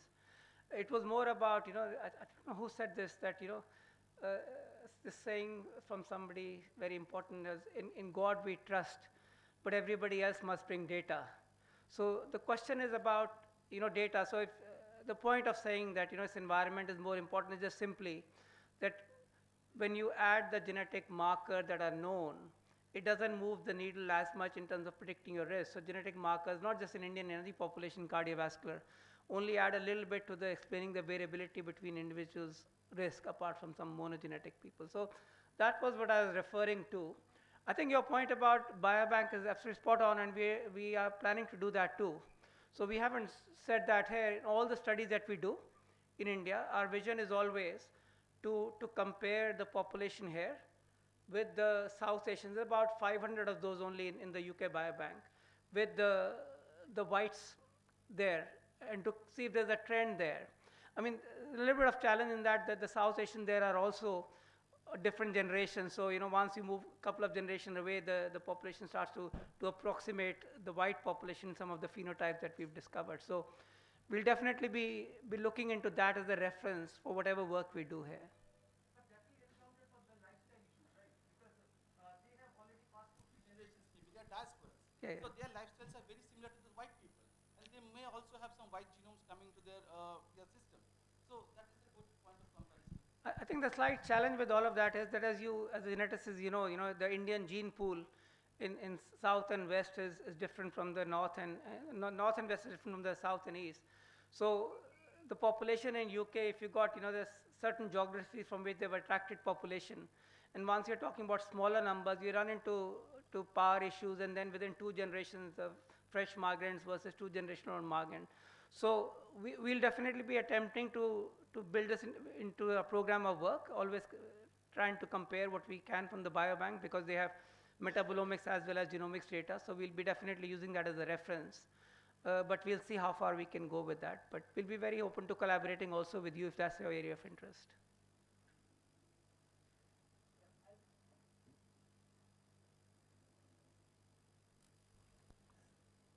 I think because short of time, we'll close this session with a small question. I think one should, again, Dr. Sanjay, should focus on the amount of stress the younger generation goes. I think which we never addressed in the whole thing, which probably results in so much of catecholamines and thereafter changing all those parameters what you have shown. Requires a real look into that. Yeah, no, absolutely. I'm a big believer in the role of stress, and it's again from from individual experiences of how our lifestyles change, not necessarily just hormones when we are stressed versus not stressed, and it's going back to the idea of old rich versus new rich. One of the reasons probably the old rich can manage, or rich people can manage their lifestyle better, is because of the if you're working from morning to night, it's much harder. But the problem with the stress world is that they face this challenge of not having accurate measures for stress. So exactly. Stress means different things to different people, and biologically measuring stress over a period of time. I mean, we have got some data that we'll be looking at, but it's not so easy to Quantifying will be a difficult thing. Yeah. Thank you very much. It was a pleasure listening to you. Now I hand over my mic to my colleague to introduce the next speaker.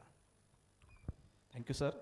Our new speaker, next speaker is Dr. Poppy Mallinson. She is a research fellow in epidemiology, London School of Hygiene and Tropical Medicine, UK.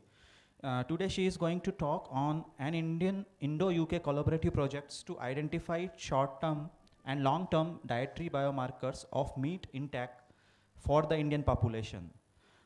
She is basically a non-communicable disease epidemiologist with research interest in the etiology and prevention of the cardiovascular, cardiometabolic diseases in low and middle income countries.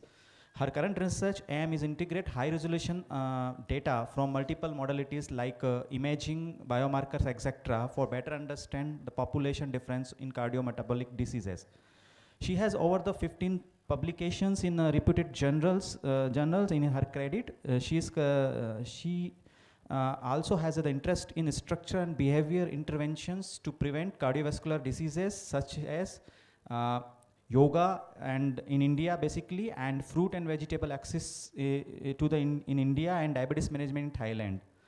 Her PhD also involved the investigations of and influence of the poverty across the life course on cardiovascular risk in Brazil and India. Based on that, I invite Dr. Poppy for her talk. Welcome.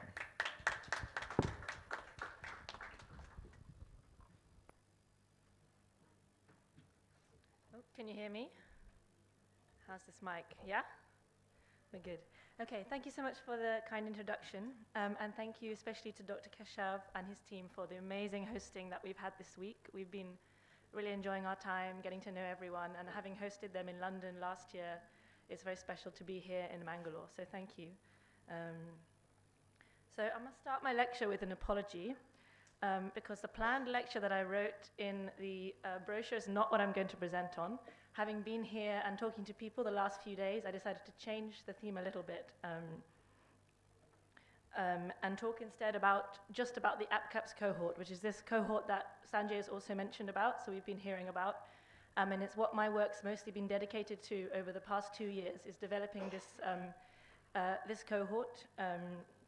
And while we're working on substantive scientific questions around the causes of premature cardiovascular disease, our vision for the cohort is much greater, and it's much more interdisciplinary, and it's a much wider project. So I want to kind of explain a bit what we mean by that, and what we hope that we can all work together to contribute to science in this area. And just to say, this cohort is not just from me and Sanjay. Sanjay started it, but we have a huge team in London School, and also a huge team in Hyderabad who do a lot of amazing work on this. So this is on behalf of all those people. And yes, so the main reason for changing this topic is because I wanted to try and spur on more opportunities for collaboration and more opportunities for progressing science even beyond the area that we work in, into much broader areas using the data that we have.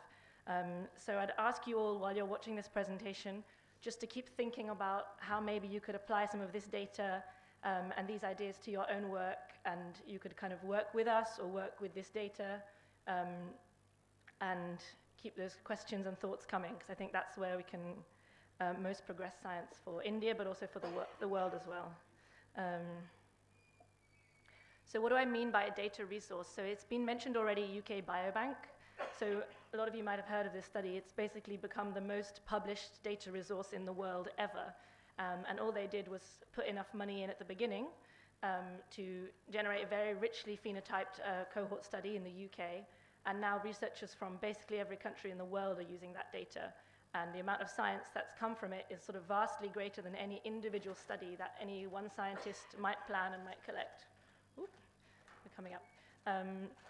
So in this sense, these kind of really powerful data resources that really transform science, they tend to be large scale, because we need numbers to be able to do these studies, to be able to look at different omics and associations, to pick up rare diseases and a wide range of diseases. And they tend to be community-based because, again, people get disease, and all this process happens through their life in the community. And if we just pick up what we see in healthcare settings, in hospital settings, we're not seeing the full process, and we're not able to understand the initiation of these conditions. So it's very important that our surveys and our understanding comes from the community and not just from clinical sites, where we have a lot to learn as well, of course.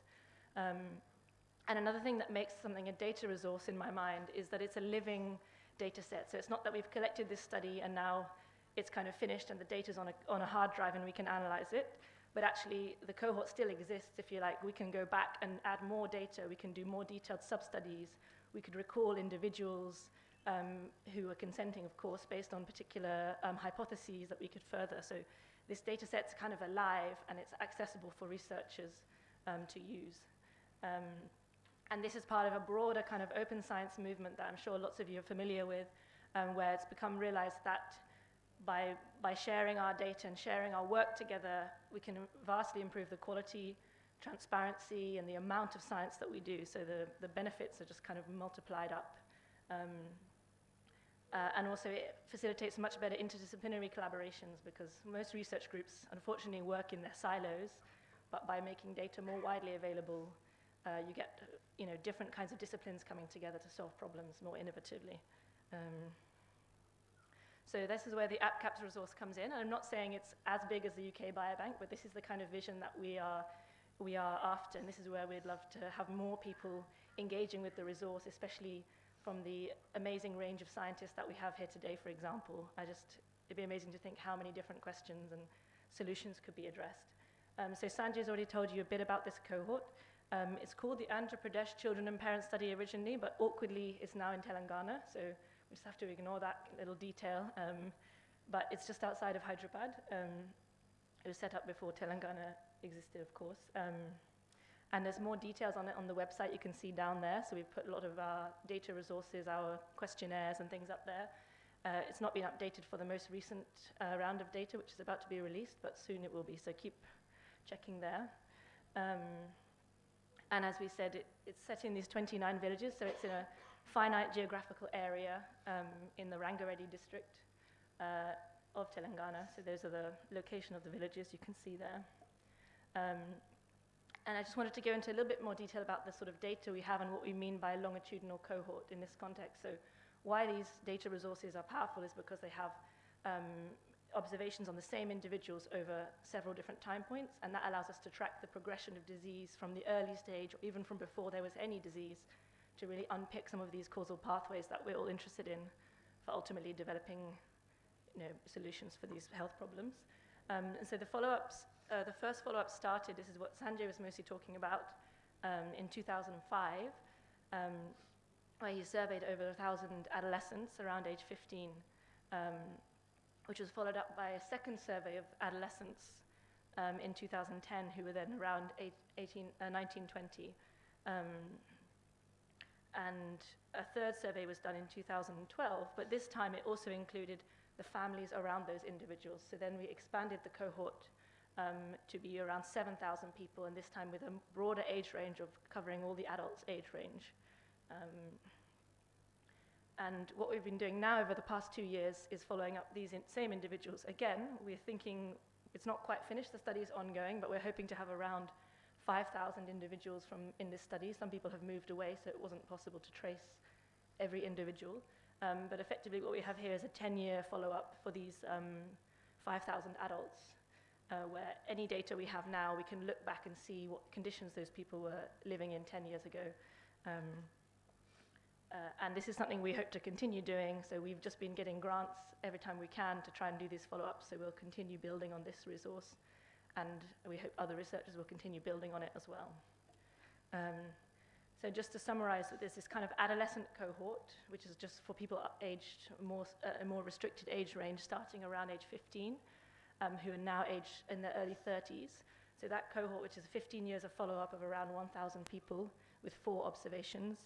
And then there's this kind of adult cohort where we have 2 clinical surveys with 10 years apart, and it's about a larger number, about 5,000 observations. And critically for us, at all of these time points, we've been storing and biobanking lots of biological samples, particularly different fractions of blood samples, which is something Sanjay also mentioned, but the value comes in once 10, 15, 20 years later, a new biological technology exists.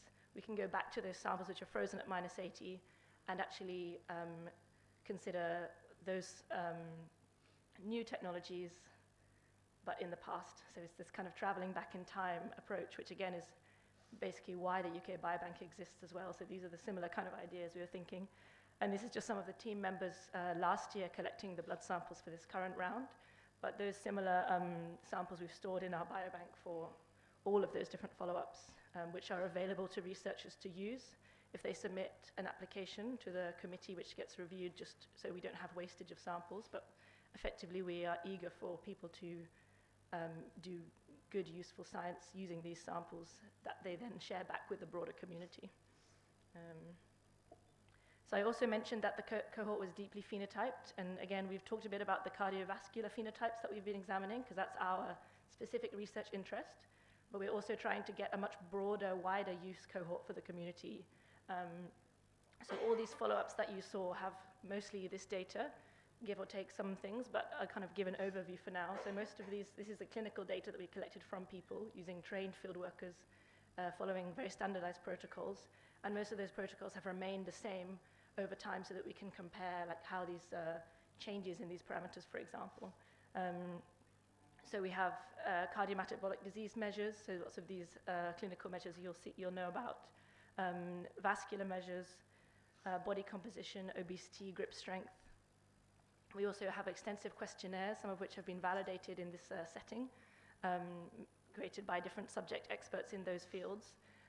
For example, we've been asking about medical history and medication use, mental health and quality of life, and now we're introducing more questions on stress, so some of these psychosocial aspects.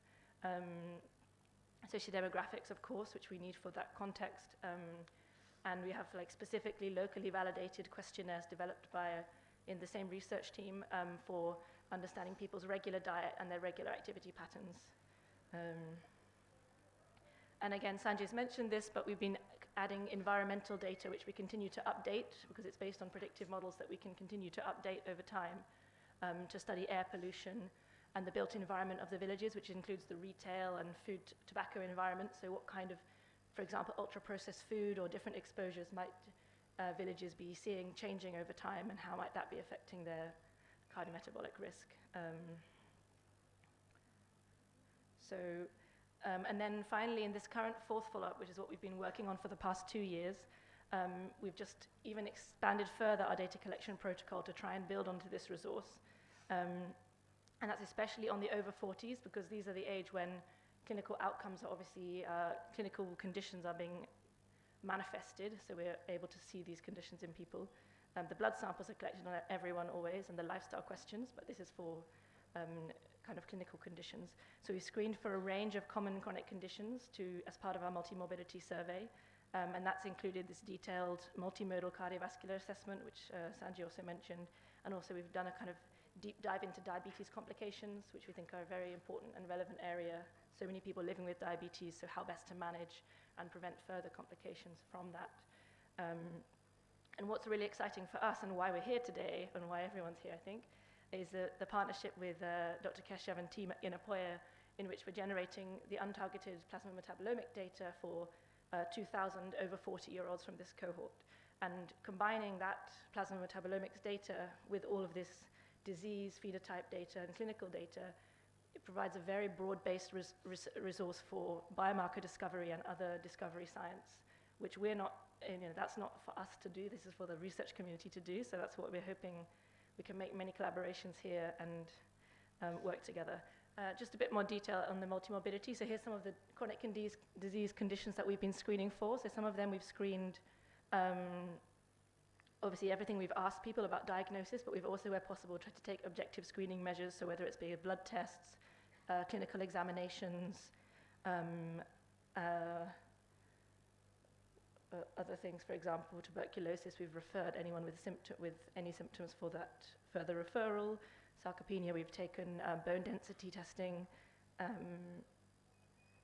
Cognitive impairment, we've done a battery of cognitive tests to examine for cognitive impairment and dementia. So wherever possible, we've tried to test and screen for these conditions. As you can see, there's a very broad coverage. And this is some of the detailed cardiovascular phenotyping we've been doing,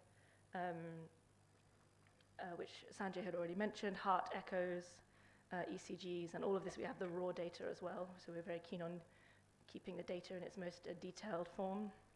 And here's some diabetes complications that we've been collecting. So foot images, neuropathy testing, kidney function, and retinopathy using non-myodratic fundus imaging, as well as the CVD, which is obviously a complication of diabetes too. So that brings us back to the untargeted plasma metabolomics. So you might recognize some of these places or characters. This is from the last time I visited about a year ago, and that's Arun with his mass spectrometer. So this is a liquid chromatography, mass spectrometry, plasma metabolomics, which is aiming to detect as many as possible detectable small molecules in the plasma, which gives you this huge messy plots of lines, which you then need to decode and work out what's going on, identify those molecules, some of which can be done from looking at databases, and some of which needs more detailed analytical chemistry identification. And again, all of this, we hope that people would be, different specialisms would come together to work on this to get the most out of this data. And the kind of use cases we're envisioning, for example, some of which we're already working on, but many of which we aren't, because it's not necessarily our area, would be validating metabolite biomarkers of disease that have been identified from other populations where we don't know how well those transfer, to see if they could be also validated in Indian population, for example, and the discovery of new metabolite biomarkers of both disease but also disease progression, because we have that longitudinal data over many years, so we can also examine biomarkers of, for example, loss of function as opposed to just one point in time.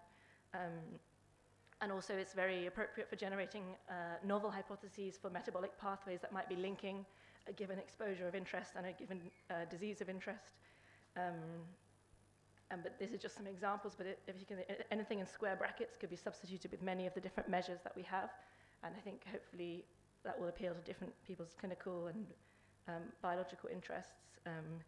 And based on the metabolite data we have, then that would be followed up by further metabolite identification. We have large quantities of these extracts now that the team have been preparing, so that we can go back and do further identification, targeted analyses, and better unpick these mechanisms. And beyond that, we are still also just trying to apply for more funding, and we encourage people that we collaborate with to apply for more funding to also add to this data resource, because I think it's all just additive, nothing, the more data attached to this cohort, the more the whole scientific community will benefit. So for example, we have the stored samples from the last follow-up 10 years ago. If we were also to do the plasma metabolomics on those frozen plasma samples, we could have longitudinal trends in these metabolites, which would be a very unique data set indeed. So we'll be trying to find money and work together to try and get that funding we also have DNA already extracted of the 7,000 people from the third follow-up, the 2010 follow-up. which we just need. Again, we're trying to apply for funding, but we also welcome other people to come in and do this, but to genotype the cohort and integrate genetics into these kind of analyses we're doing. And in the future, more multi-omics could potentially enhance the ability to do discovery work in this cohort. And we have several of the samples we've preserved in with special consideration of which omics we might be able to do in future. So for example, we've used some solutions so that we might be able to do transcriptomics on the whole blood we've collected, and these kind of things. So we're just kind of thinking about future-proofing it as much as possible based on what technologies come up in the future.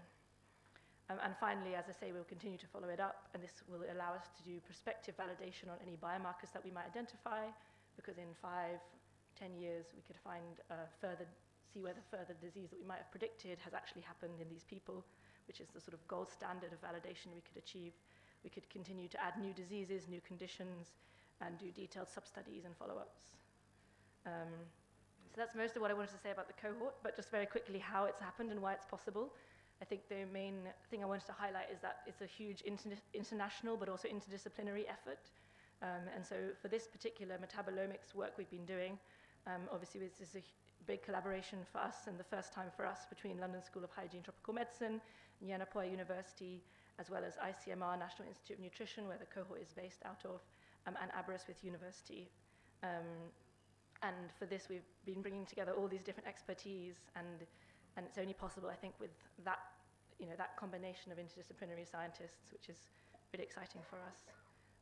And we all speak different languages and have slightly, I don't mean actual languages, I mean scientific languages, and have different approaches. So then being able to kind of work together is a real pleasure. And beyond that, there's many more institutions as opposed to just us who've contributed to the cohort as a whole. Obviously the funders, so the cohort has various different funding, but quite major aspects of it have been funded by UK Medical Research Council and by the Wellcome Trust through major program grants.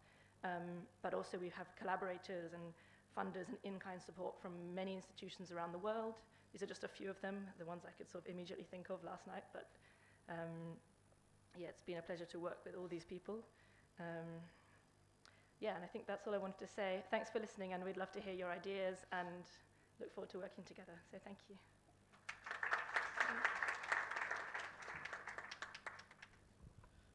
Thank you, Poppy, for a nice informative talk. Then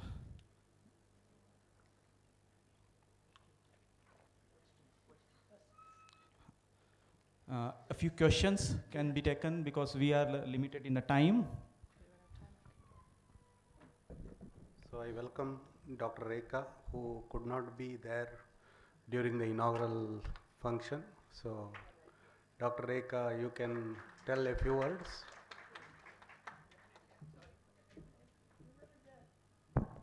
No, yeah. I'm extremely sorry that I couldn't be there in the inauguration because Dr. Keshav had personally told me to block the calendar, but something cropped very urgently from Government of Karnataka, so I have to be there for an online meeting. I'm extremely sorry for everybody for that. But I'm really excited hearing all of you because I came in between when Dr. Sanjay was talking. And this study definitely is going to be a kind of a landmark study, definitely from the Indian cohort, but there is only another cohort in India that has been done, a long-term follow-up, that is by the KM hospital, right?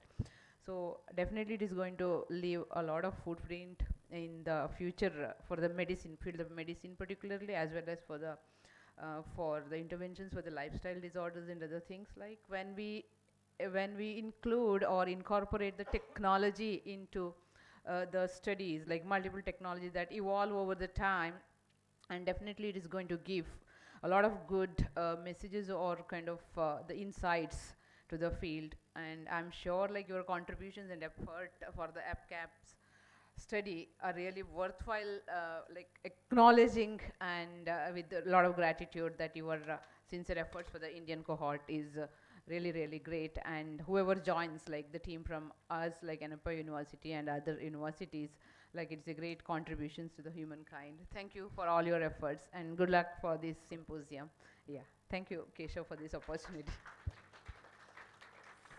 Thank you, ma'am. Ma'am, 1 second.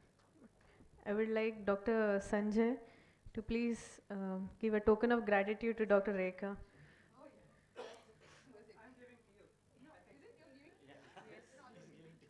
Oh, yeah.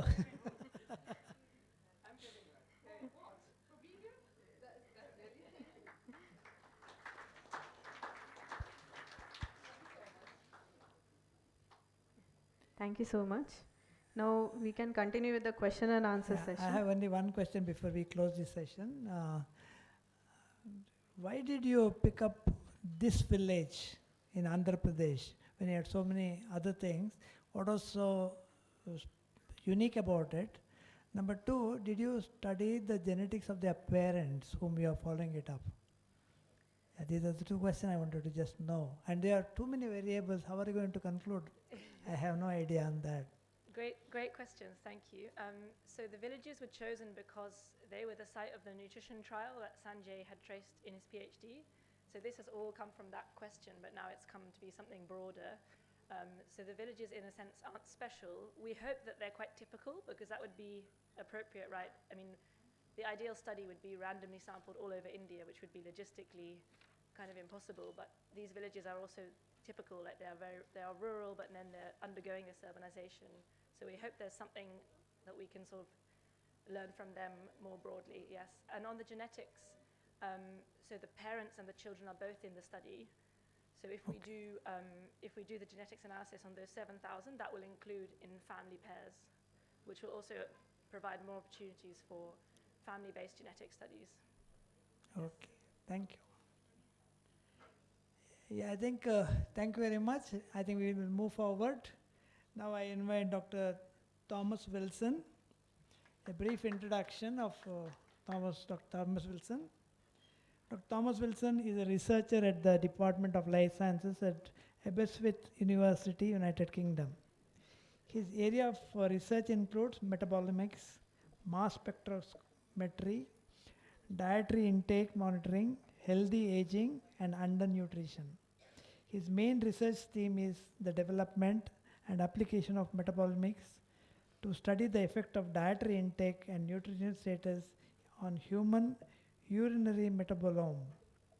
The key research areas that he is contributing include developing targeted LCMS assays for measuring dietary intake through urinary biomarkers, applying non-targeted metabolomics and targeted assays to elucidate the effects between dietary status and healthy aging, developing computational tools to aid with the processing and analysis of high-dimensional metabolomics data. He has around 20 publications published. He has been working in many funded projects on dietary patterns, microbiome, metabolome, and cardiovascular disease risk in transitioning India, future foods. Oh, so many things. Very nice, and I hand over to Dr. Thomas Wilson for a deliberation. Can you hear me okay? So thank you very much for the warm introduction, and to Keshav for hosting this week in the invite, but he's just told me to be quick so we can all go for lunch, so I won't be too long on this one. So I'm going to talk about something slightly different today. So although we work on cardiovascular metabolomics and metabolomics on lots of problems, my main specialty and area of interest is one of the major determinants of cardiovascular risk, and that's dietary intake. So what we're interested in is how we can objectively measure dietary intake. So we've got great measures around the world now for all sorts of diseases, from cancer through clinical biochemistry, through body composition, but diet still seems to be something that's very difficult to accurately and objectively measure. So what we've done over the past 10 years is tried to look at ways of developing methodology and tools to help population level nutritional epidemiology. So just a little bit about where I'm from. So we're in the Diet and Health group. So we're led by Professor John Draper, and we've been working on this for well over 10 years now. So Keshav and his team were lucky to join us last year. We have an advanced analytical chemistry facility. We've got lots of machines, lots of lab space, and lots of access to be able to do a lot of this cutting-edge metabolomics. But we're really keen about focusing on development for the community of metabolomics.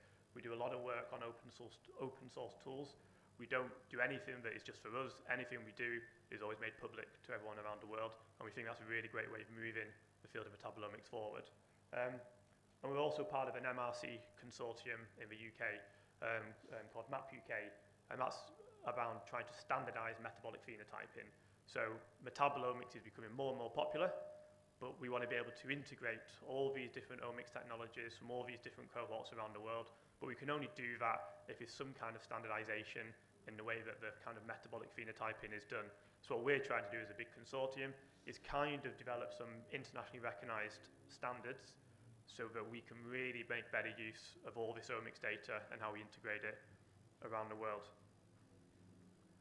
But in terms of dietary intake monitoring, so you might be thinking, why is it even a problem? So dietary intake's typically self-reported.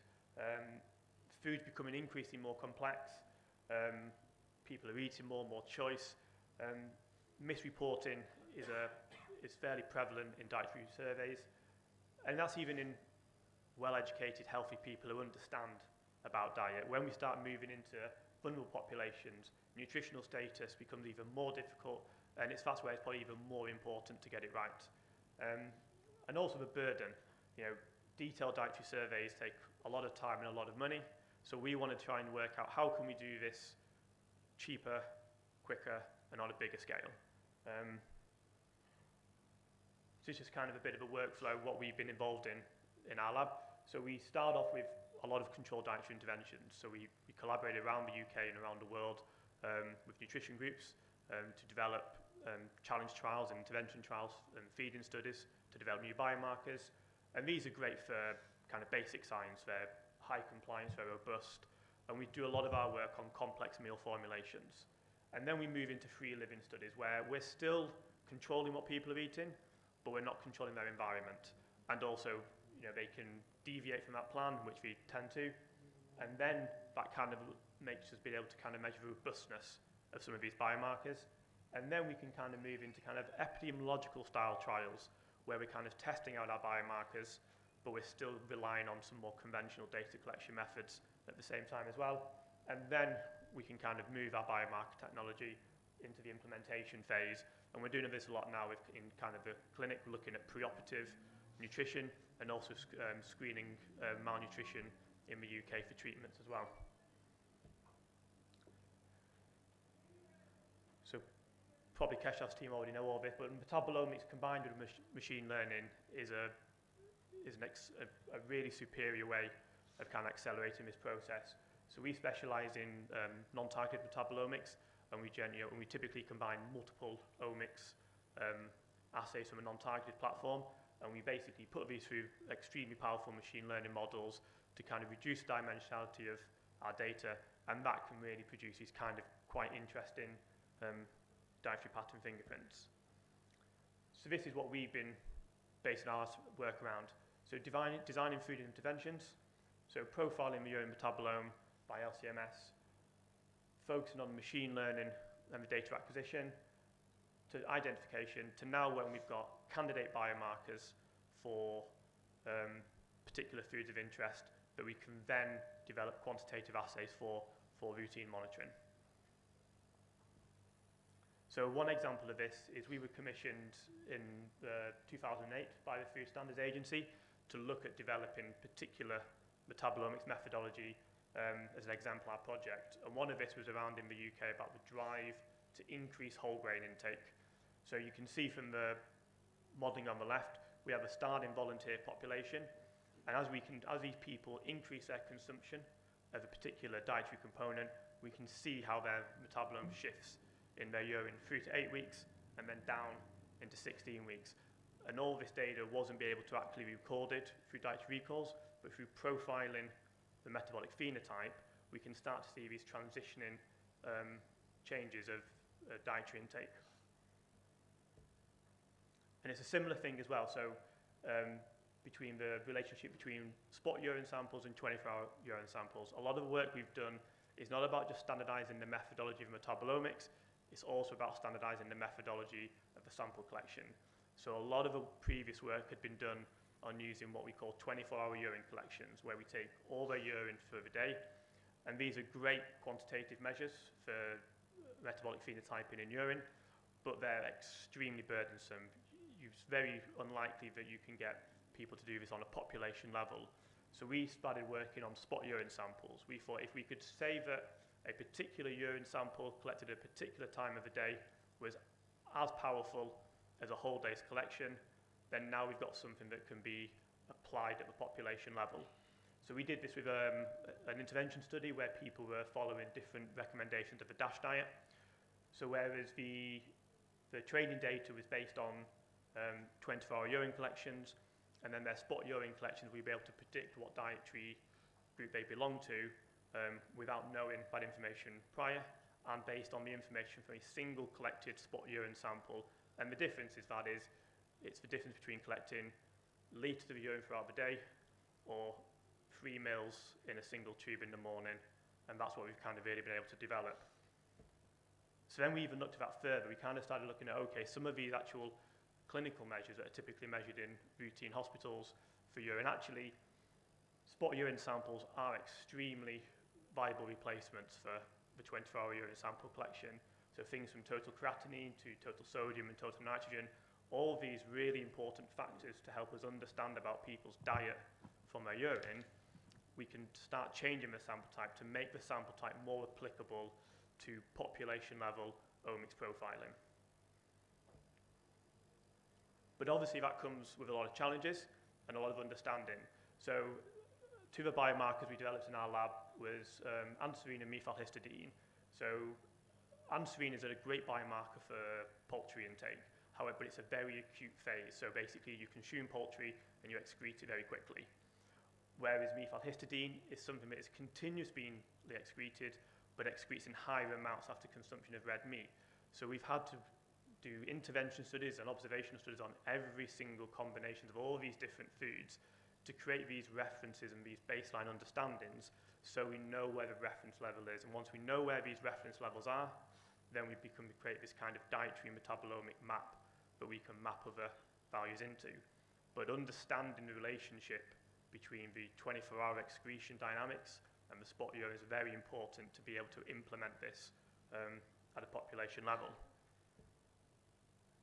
But obviously, the end result is that we can actually get to targeted biomarker panels where we can clearly show quantitative relationships between the chemicals we're measuring in people's urine and the foods they're consuming. And what we really focus on is foods being consumed as parts of diets. People don't eat one food and nothing else. People eat complex meals throughout the day, the diets, and that's what this has been able to do. So from things like methylxanthine and DHPPA, tartrate and the sulforaphanes, all these are common components of the UK diet in complex meals, and we've been able to show quantitative relationships and monitor people's exposures without the need for routine dietary assessment. And then that's led us to basically develop a targeted quantitative panel for dietary exposure. So each of these biomarkers has come not from some of this, we start off sometimes with literature surveys, but this has come from large-scale metabolic fingerprinting, non-targeted LCMS, data discovery, and iterative processes till we've started off with tens of thousands of potential candidates, and we've ended up with around 60. But the 60 we've got is 60 biomarkers that can robustly monitor people's diet in the UK based on what they're consuming. Obviously, we focus very much on the UK diet, and obviously this is where these kind of technologies need to expand to move into diets all around the world too, because obviously we've got very different foods, very different meals. It's making sure that we can make this technology applicable to diets around the world now. But this is just an example, yeah.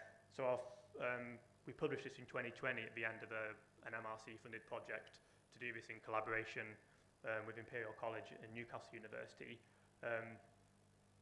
So once we've finished the discovery phase, so metabolomics and non-targeted metabolomics is a great tool for discovery, and it's a great tool for finding new relationships and new biomarkers, but quantitative assays are the best for implementation in population studies. So that's what we want to do. We want to shorten that link between the discovery phase and the implementation phase, and it's for targeted panels that are really going to make these useful for clinical nutrition in populations. But this is just a quick couple of slides on a few brief examples on my work. So my focus is more on malnutrition in the UK, particularly in older adults.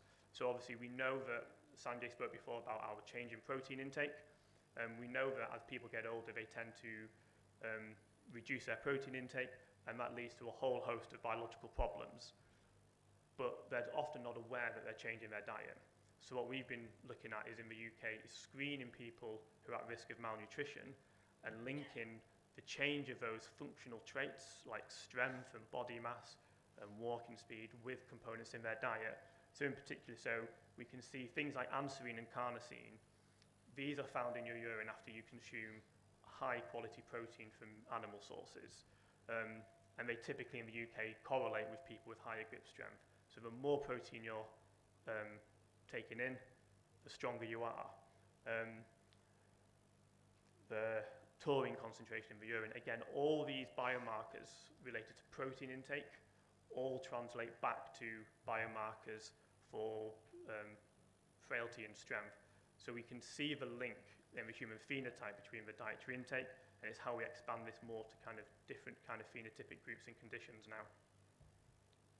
So yeah, so it's just a similar thing again. So you can see, from, especially from lean muscle mass, most of the correlates with increased lean muscle mass are protein intake related. But we've only been able to do this if we've been able to monitor people's protein intake through biomarkers across the population in the first place. Similar thing with frailty. So in the UK, older adults, especially in our community, we're quite a, not a rural community, but we're quite isolated from the cities. We have people coming into well-being clinics where we do a lot of functional testing, and we can test to see how they're developing as they get older.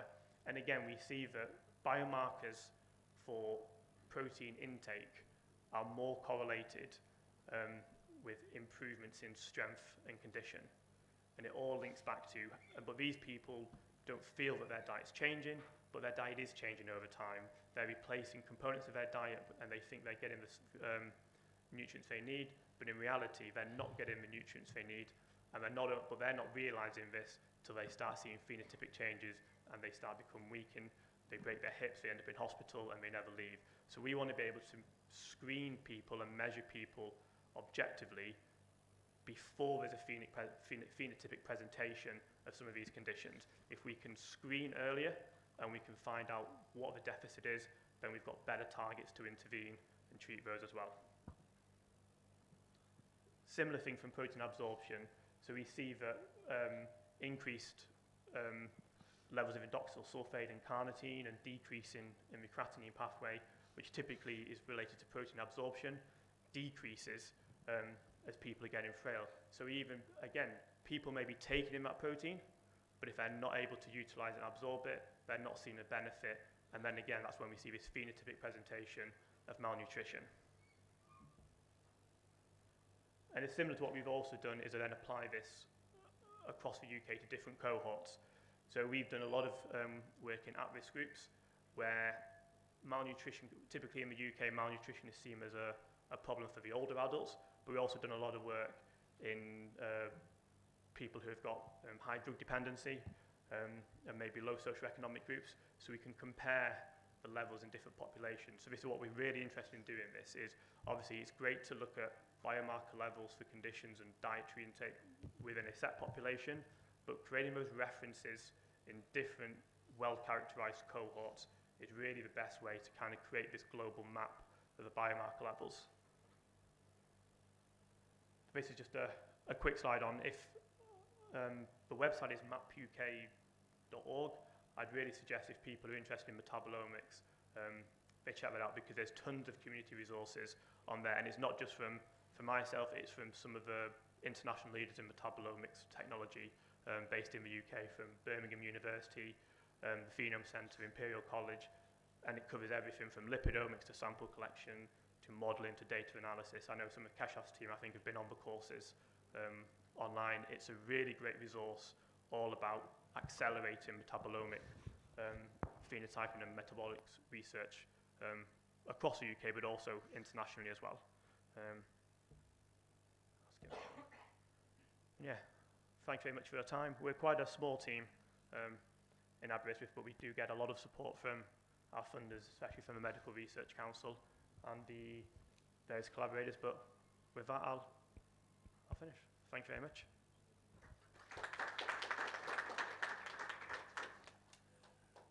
Thank you, Dr. Thomas. It was a very innovative research. By just assessing a urine sample, you could pick up all the metabolics. My question is, how do you translate this into clinical practice? Suppose a patient has, I want to plan a diet for a diabetic. How am I going to do that with all your innovations there? Is it possible? Yeah, I think the biggest challenge is getting dietary monitoring integrated into clinical care. So what we're doing a lot of work at the moment is in preoperative nutrition. So we know that if people are undernourished, say before they have surgery for colorectal cancer, they're unlikely to recover as well as someone who is well nourished. So we've done a lot of work with screening using this technology. So when people come in for preoperative assessments, we can assess their dietary intake preoperative, and people who've got severe deficits before their surgery, they can kind of be put on a different pathway to an increased nutrition. I think the personalized nutrition is probably where the metabolomics is going to really become big, and where monitoring response to diets, it might not be that the first diet prescribed to someone will be the best, but we're using the metabolic phenotyping. I think the key thing is, we talked before about longitudinal data, that we need to keep monitoring people's response to these diets as well. Okay. Any other questions? Anybody? Yeah, please.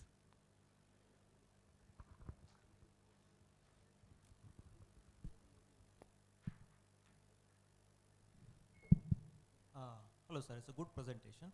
In your slide, what I have not seen is that you are not collected, at least what I'm not able to see is that age influence, because absorption of the drugs or protein or whatever it is depends upon the age as well. So have you looked in those lines, or what is your opinion on that? Influence of age, say absorption of protein from the gastrointestinal level, or any concomitant administration of the drugs, coexistence conditions. So such information. Yeah, so the snapshot of data there is from a small controlled cohort, but in it's especially in the older adults, we do a lot more. We kind of collect all that polypharmacy data and chronic condition data and include that in some of these models, because typically the people who have got the impaired protein absorption are older adults. Usually there's another half a dozen also cofactors that are affected, like you said, the different drugs. We did a lot of work early on with the biomarker development to model them in different environments to pick biomarkers that we were being least affected by some of those kind of exposome interactions. So biomarkers are where we knew that they could also be caused. So there's hippuric acid is a common metabolite that people use for fruit and vegetable intake, but it's also a common breakdown product of particular prescription drugs. So we're very selective, which is why we went from tens of thousands of candidates to only 60, because if we didn't have high specificity in the biomarker, it's something we rarely use. So we've kind of focused more on high specificity biomarkers. But in some cases, primary metabolites and secondary metabolites, a particular chemical moiety, that will vary from individual to individual depending upon the biochemical capacity, essentially. So how you will overcome those issues by these kind of the studies? So I guess it's the bigger the studies and the more data collection. This is just one part of a toolbox in terms of, I've shown kind of just the dietary intake side, but all of these studies are part of very deep phenotyping studies where all this kind of information it's collected and adjusted for and modelled, but it's how I think where this needs to be tested is like in Sanjay's and Poppy's cohorts. It's these big population where you've got this deep phenotyping for the next step. Yeah. Thank you.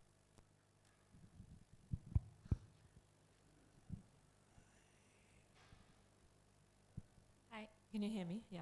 I just had one very quick question. If I wanted to use this method to, for example, accurately estimate protein sufficiency in intake in India, so say I wanted to do a big representative survey and take urine samples, and from that accurately work out how big is the problem for protein deficiency, in which age groups, in which regions, for policy planning, for nutrition policy. So how many times would I need to take that morning urine sample to get a good idea of someone's diet? Because on one day, it's just the day before, right? So we typically take, so in the UK, we would take multiple spots over a designated phase. So it might be that you take 5 spots over the course of 2 weeks.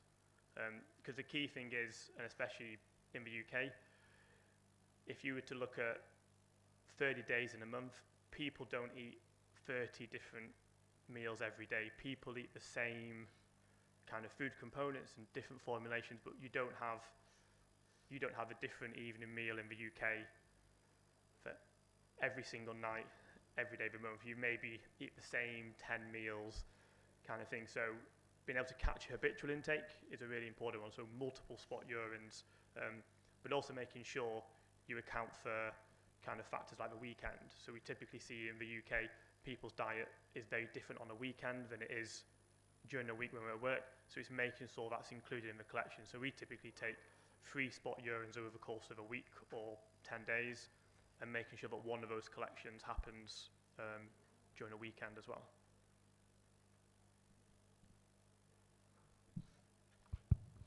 Thank you, Dr. Thomas Wilson.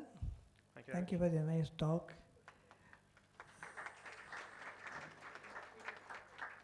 I know all of us are hungry, and after looking at all these things and talking about all the nutrition, we have to have our lunch as well.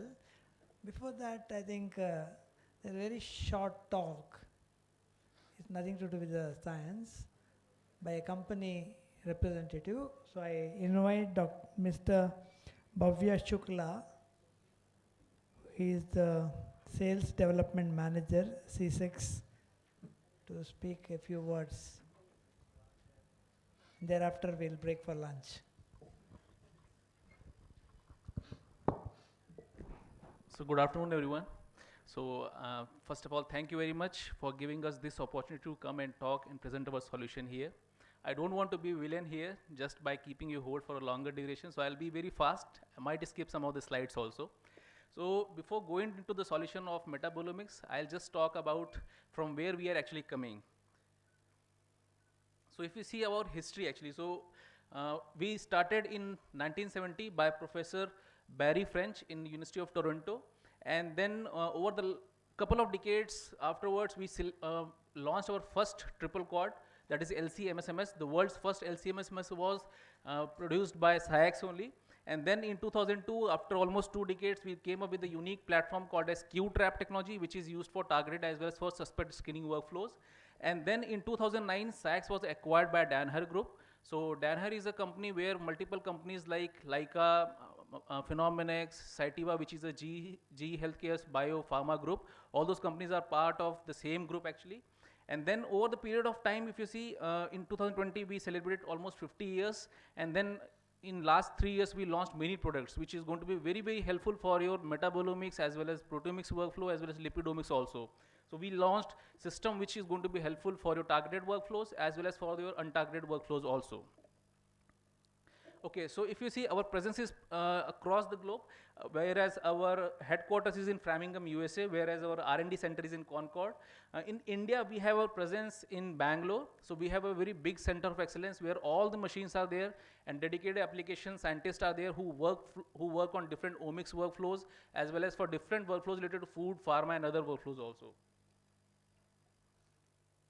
Okay, so this is the portfolio, just a glimpse of it. So we have a LCMSMS, that's the only product which we have to offer to every customer. And then we have a different type of front-end system just to support different type of workflows, like for proteomics we need low flow LCs, for metabolomics we need UHPLCs or HPLCs also works very well.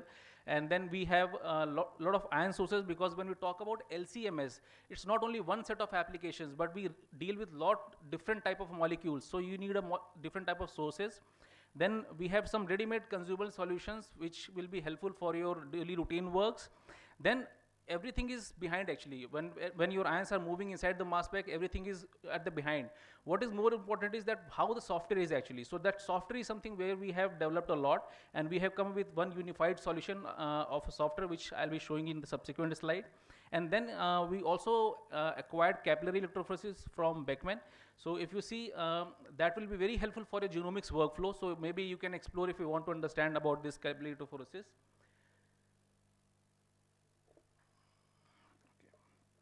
Okay, so if you see, if I say that only one system will be able to do all the work, I think that will be completely wrong.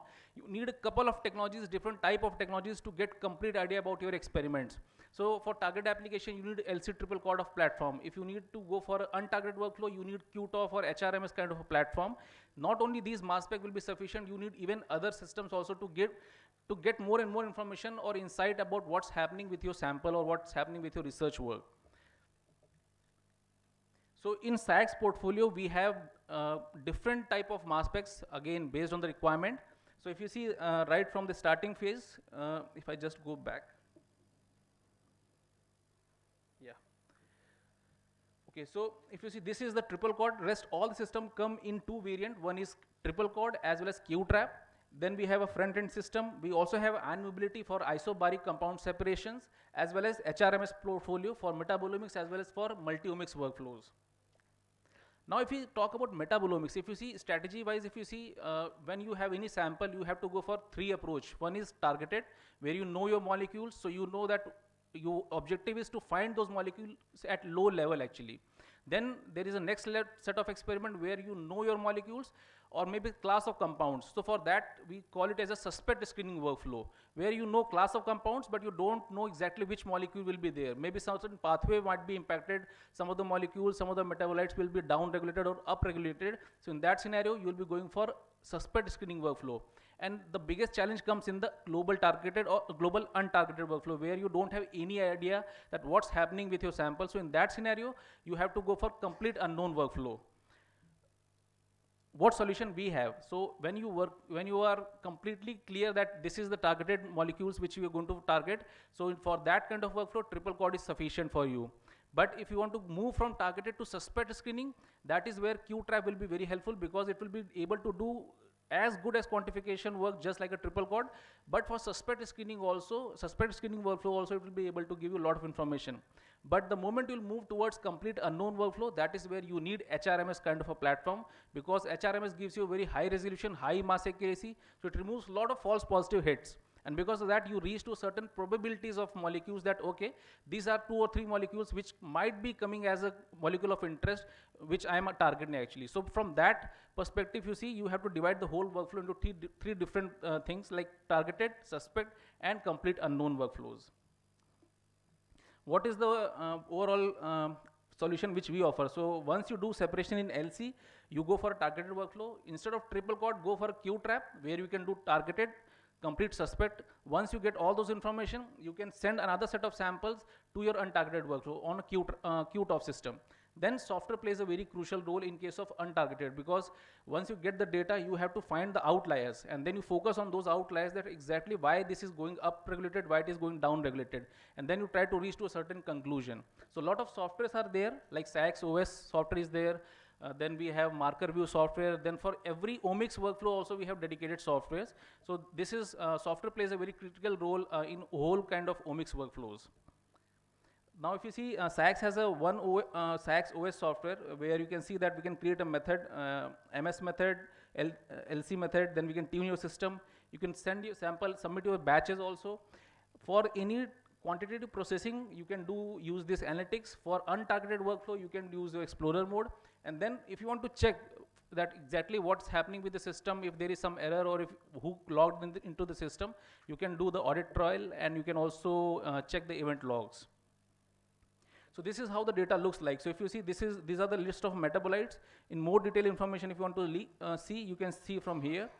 This is the mass error information. This is the RT confirmation. This is coming from isotopic level information to give you molecular formula information. And then this is the library confirmation. Means if this is green tick, it means that it is meeting the criteria. If it is red dot, it means that it's not meeting the criteria, it's completely failing there. And it is some kind of a triangle, it will give you that it's missing the target maybe by marginally only. So you can just evaluate the whole experiment just by looking at this traffic signals here. Then you can get XIC information, TOF, mass spec information, as well as MSMS and the library matching in the same window actually. Everything is coming in the same window in our system now.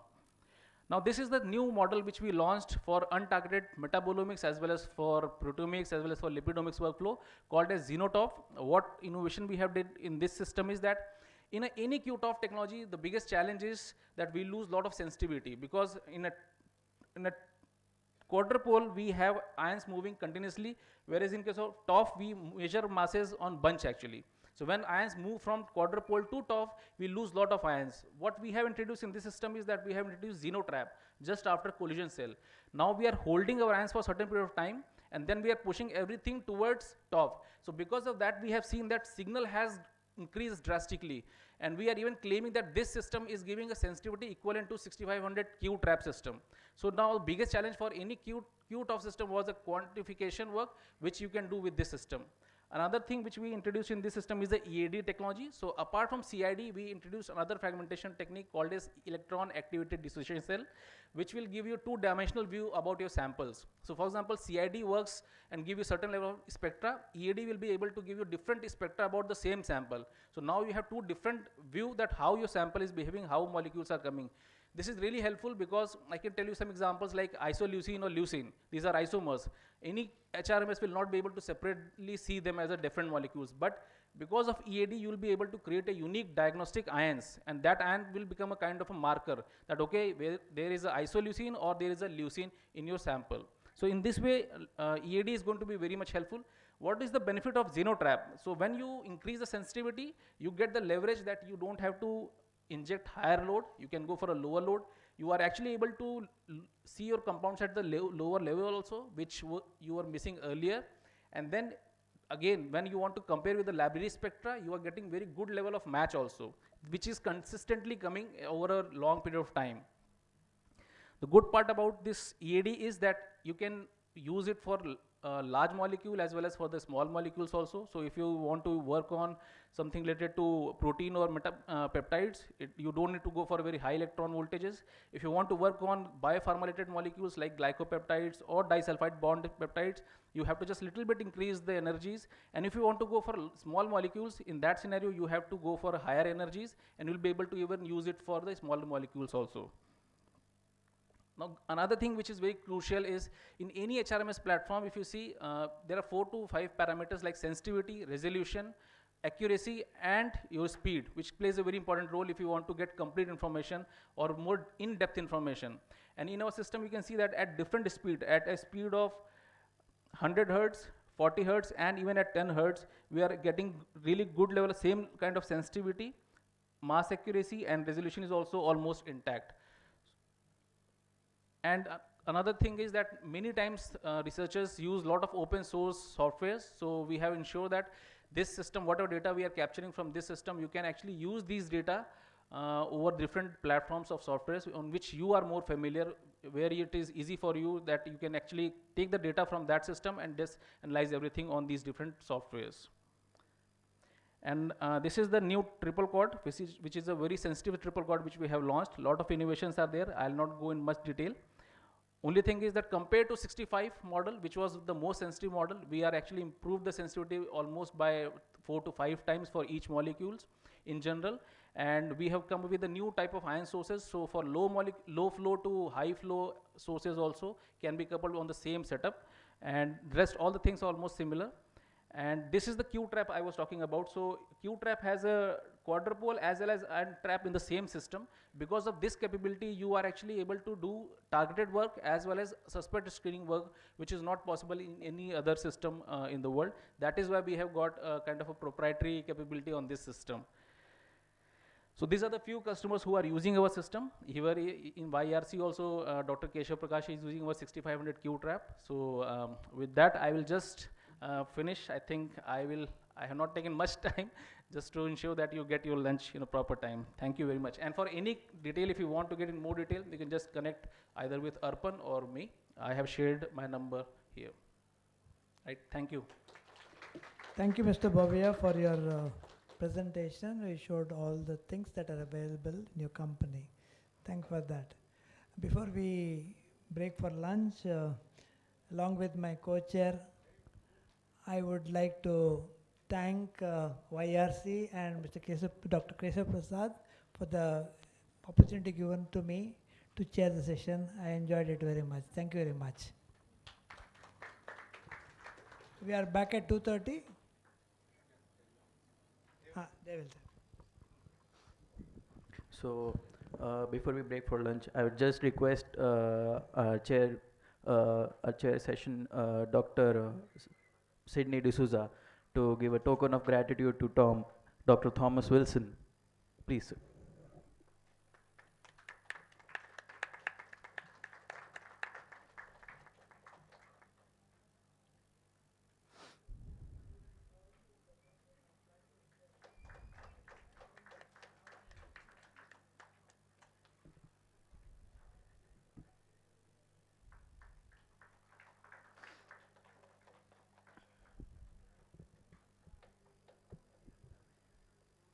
Thank you so much, Dr. Sydney and Dr. Thomas Wilson. Thank you so much, Dr. Prashant Modi. So now we can break for lunch. Before that, just like Dr. Prashant Modi, to give a token of gratitude to Dr. Sydney D'Souza for chairing the session today. Thank you so much, sir.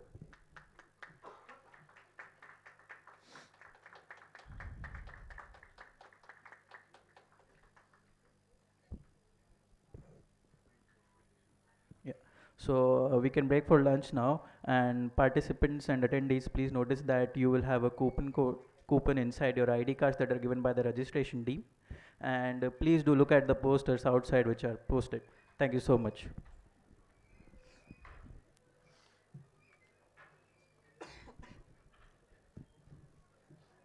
So use the lunch session to also look at the posters, and all the people who are presenting the posters, please be at your posters as soon as you finish your lunch.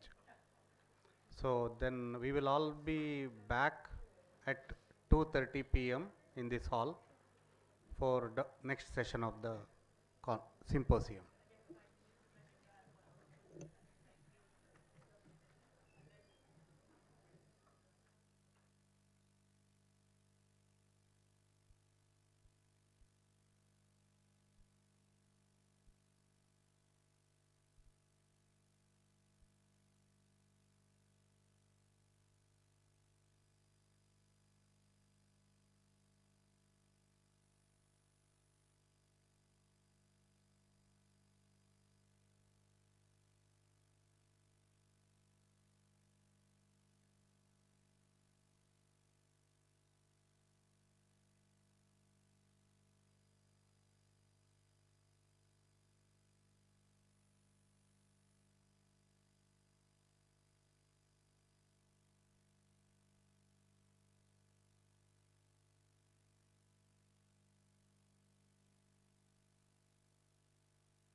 The Islamic Academy of Education was established in 1991 by Mr. Yenepoya Abdullah Kunhi, an entrepreneur philanthropist, with a vision to provide quality higher education.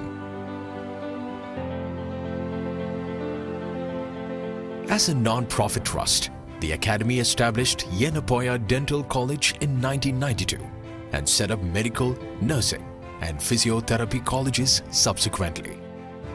Over the years, institutions developed by this trust have created a niche in healthcare education, not only in hinterland of Mangalore, but also across the globe.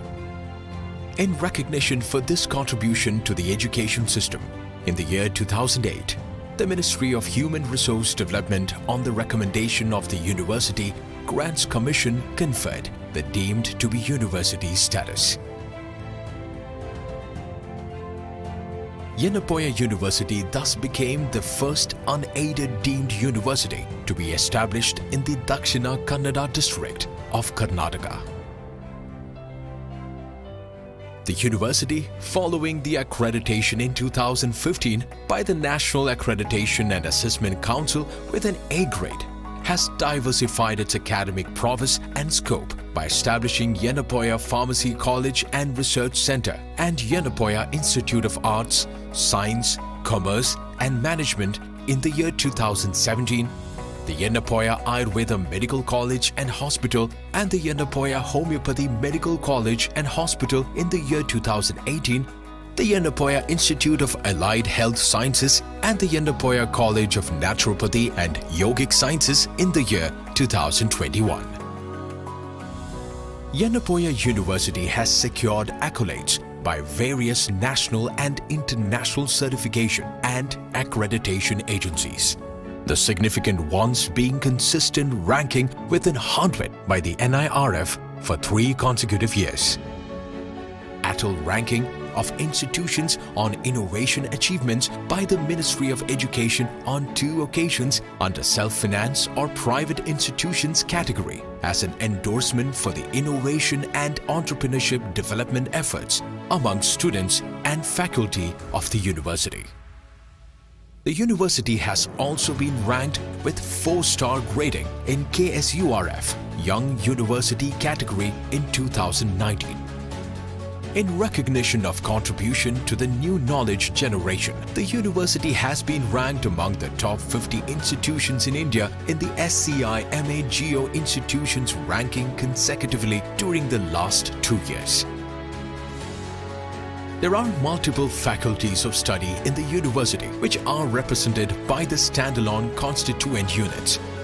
These institutions are spread over a total built area of 144,453.11 square meters to accommodate academic and administrative activities.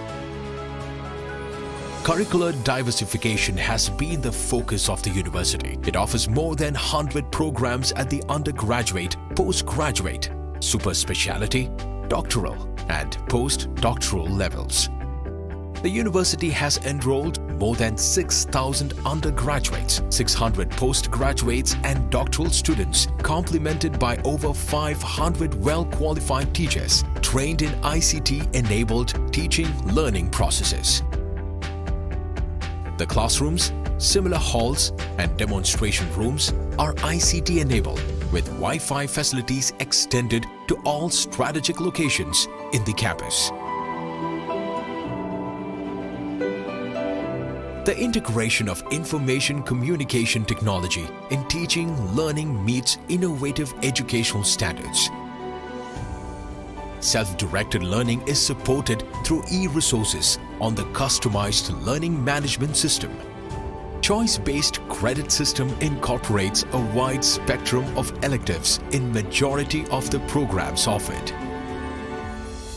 Internships, industry visits, community postings, skill development training and early exposure to research equip the students professionally competent for employment.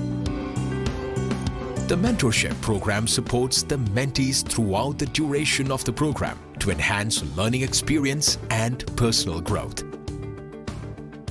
Community-based training is imparted through the urban rural health centers PHCs, Rural Healthcare and Development Center, and mobile clinics to inculcate social responsiveness.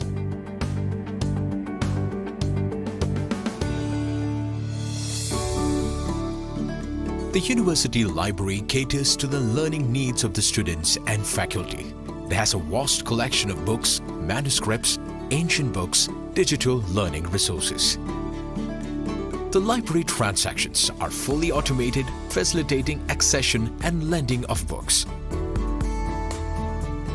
The digital library, which is available at all the constituent units, helps the students and faculty to access the e-resources.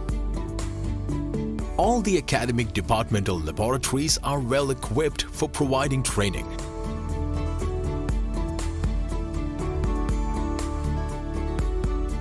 To enhance experiential learning and skill acquisition, the university has created Centers Advanced Surgical and Skill Enhancement Division, ASSEND, and a state-of-the-art Advanced Comprehensive Clinical Training and Simulation Center. These facilities are one of their kinds in the country and provide training support to the students and faculty from other institutions. The examination section is fully automated with an indigenously developed examination management system procedures involved in the pre-examination, examination, and post-examination processes. This has enabled to bring in several technological reforms in the examination system, enabling speedy announcement of results. The university has been making constant and concerted efforts to actively engage in research. The research support facilities available in the university include state-of-the-art central research facility with modern equipment for conducting advanced research in emerging areas like microbiomes, cell signaling, nanoscience and microfluidics, stem cell and tissue engineering, systems biology and molecular medicine, omics technologies, bioinformatics and biostatistics supported by highly qualified manpower, funding, informatics tools, Animal House and Ethics Center. The Ethics Center has the unique distinction of imparting NIH USA funded postgraduate academic programs in research ethics. The Center for Nutritional Studies fosters nutrition-related activities in India. The policy and advocacy has led to government's initiative in launching a direct benefit transfer scheme for all TB patients to enable access to a better diet. This center has developed maternal nutrition advocacy, implementation, policy and planning in collaboration with Ministry of Health and Family Welfare, UNICEF, National Center for Excellence and Advanced Research on Diets, Yenepoya Technology Incubator, aimed towards identifying, fostering and mentoring innovators, entrepreneurs in the healthcare innovation process. Recognized by the BIRAC, Yenepoya Technology Foundation supports startups and more than 60 patents have been applied, published or awarded. The university has signed more than 150 MOUs with several national and international institutions of excellence for research, faculty and student exchanges. The 4 hospitals cater to the teaching and training activities of medical, dental, Ayurveda and homeopathic disciplines. In addition, there are yoga, naturopathy and wellness centers provide treatment and training facilities.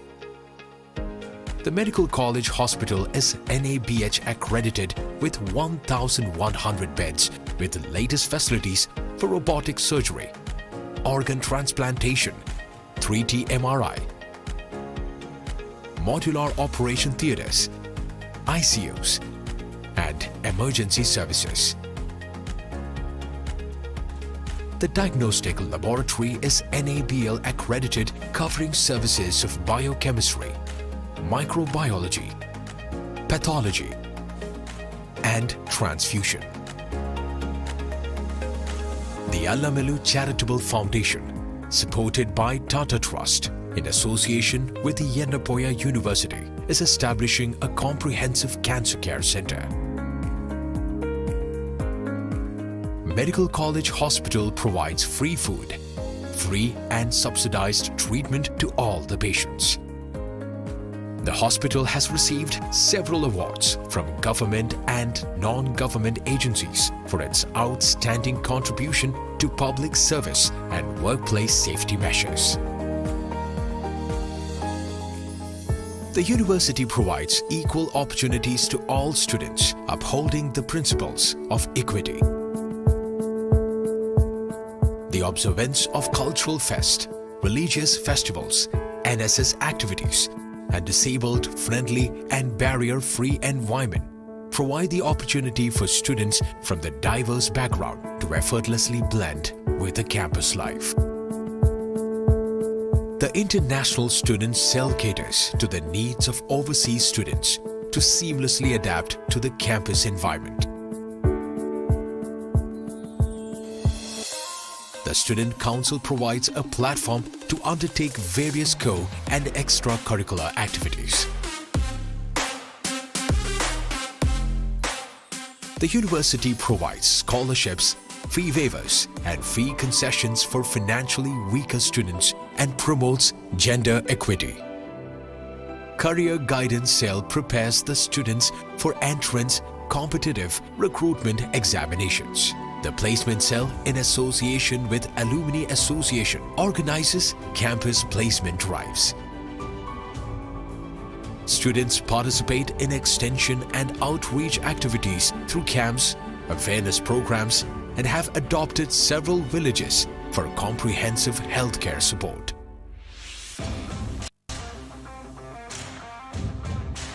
The university has created excellent sports and auditoria facilities to support the physical and recreational requirements of the students and faculty. Endurance Zone. The indoor auditorium has a multi-purpose hall, basketball court, shuttle badminton, volleyball, gymnasium, squash court, table tennis, and board games.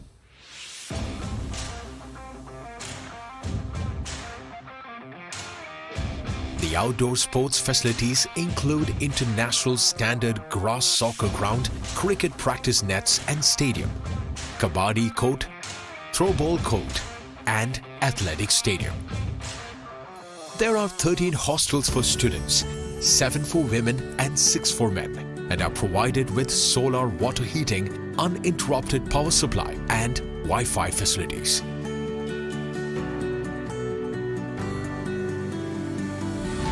The centralized kitchen, food craft, caters to the food requirements of students, staff, and patients, along with 2 canteens and 15 cafeteria spread across the campuses. The laundry services, laundry line in the university campus has capacity to handle 5 tons of clothes, is a boon for students, staff, and patients. The campus has several environment-friendly operations which include rainwater harvesting, water conservation, waste management, energy conservation, and promotion of alternate energy utilization. As an endorsement for these efforts, the university has been recognized and awarded by prestigious international, national, and state bodies, and is amongst the top 400 institutions ranked by Times, the Global Impact Ranking, which mainly focuses on achieving sustainable development goals. The university has adopted multiple UGC programs to sensitize and inculcate social responsiveness among the students and cross-cutting issues like gender, environment sustainability, human values, health determinants, right to health issues, emerging demographic changes, and professional ethics. commitment to our nation and society is embodied in telemedicine initiatives, relief activities during environmental disasters and the COVID-19 pandemic outbreak, and support to cleanliness initiatives of the Government of India. Yenepoya, deemed to be university, provides an inimitable milieu for holistic growth and upholds all functional integrity of a markedly progressive institution. The accreditations and laudable transformations in its overall performances over the years are ample evidence of Yenepoya's contribution to education. Through its futuristic vision, it intends to transform into one of the acclaimed educational institutions. The strategic plan Yen Vision 2035 emphasizes on the goals to reach the forefront of academic excellence and to be among the top-ranked universities globally.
Good afternoon all.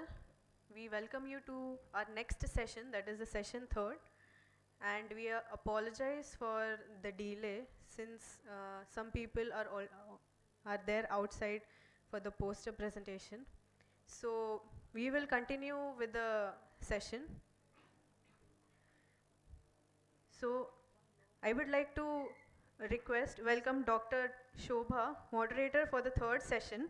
So Dr. Shobha is associate professor at Center for Systems Biology and Molecular Medicine, YRC, and she will be moderating the 3rd session. Over to you, ma'am. So good afternoon all. I welcome you all to the session 3 of the symposium. So this session will have 2 scientific talks and 1 company talk. The session will be chaired by Dr. Jalaluddin Akbar. It's my pleasure to introduce Dr. Jalaluddin Akbar. Dr. Jalaluddin Akbar, he is serving as Professor and Head Department of Surgical Oncology, Yenepoya Medical College Hospital, Yenepoya deemed to be University, Mangalore. He has more than 26 years of experience in surgical oncology. He has performed over more than 5,000 major and supra-major surgeries in oncology independently. So in this session, the first speaker will be Dr. Sanjay Banerjee. Now I would like to request the session chair to introduce Dr. Sanjay Banerjee. Over to you, sir. Good afternoon. I hope Dr. Sanjay Banerjee, I think, is going to come online. I'll briefly introduce Dr. Sanjay Banerjee. Sanjay Banerjee is an associate professor at the National Institute of Pharmaceutical Education and Research at Guwahati. He obtained his PhD from All India Institute of Medical Sciences, New Delhi. He obtained his postdoctoral degree from United States of America. His research focuses on the genetic and molecular factors behind cardiovascular diseases and diabetes. His lab is employing transgenic mouse model to clarify the role of human gene mutation in heart function and find genetic, biochemical, cellular, and biophysical roots that lead from mutation to illness. His lab has long been interested in researching the heart's innate immunity and developing treatment plans to lessen cardiac damage.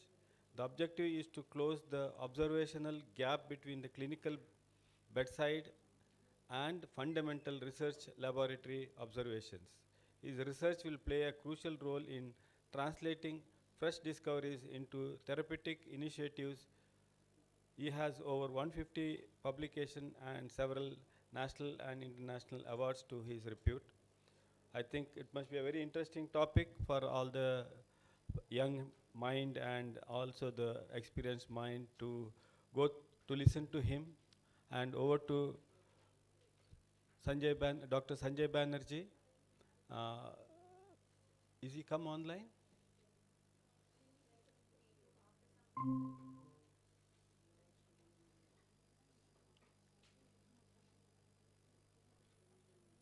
So it looks like Dr. Sanjay Banerjee has a long list of active Very good work afternoon done. to you all. First, I'd like to thank to Yenepoya University and Dr. Keshav Prasad for giving me the opportunity to present my research work in International Symposium on Cardiovascular Metabolomics. The title of my talk is Branch chain amino acid with altered glucose and fat metabolism that are associated with coronary artery disease among Indian diabetic patients. So before I give overview of my talk, I'll give some brief idea about my research work, what I'm doing last 14 years. So here you can see that the overall research that going on in my research. So my research field is non-communicable disease. So understanding the cause and progression. So last like several years I was looking the chronic disease, mostly non-communicable disease in 3 different phases of the life. As we know that most of the time we look adult health, the stage when basically the person in an adult stage, and we look different kind of the disease progression and the treatment. But very few times we really look back. The disease actually not started in the adult stage, It started when basically the person was in gestational stage, like when the person in developing stage, and due to different kind of environment, like pregestational diabetes and gestational hypertension, preeclampsia, eclampsia, or nutritional deficiency of the mother, the person development may alter, and you may get the problem from the beginning.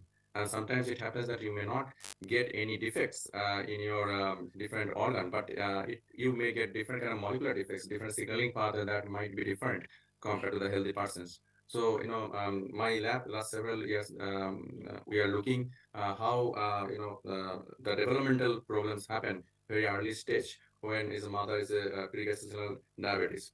So then second part of my work, basically in my lab, we are doing the disease in when the person in an adult stage, and we try to look different lifestyle oriented diseases, like what happened when the person is a high calorie food, or the person having a less exposure of sunlight, or the gut dysbiosis, or the less physical activity. So all those factors are very important to cause lifestyle oriented disease, and ultimately the person have come up with the diabetes, cardiovascular disease, or NFLT. The last or the third part of my research, which I just started recently, to look the elder health. Most of the time we ignore this part because the person when it getting aged, a lot of molecular level changes happening, which we call aging process. And because of the aging process, the person having a sensory impairment, and also having a altered energy in the muscles, and also several kind of process start, which is basically seen as in neurological disorder, chronic inflammation, muscle loss. So overall, my lab basically look what are the lifestyle oriented diseases, and try to understand the molecular mechanism, identifying the targets, and to find therapeutic intervention.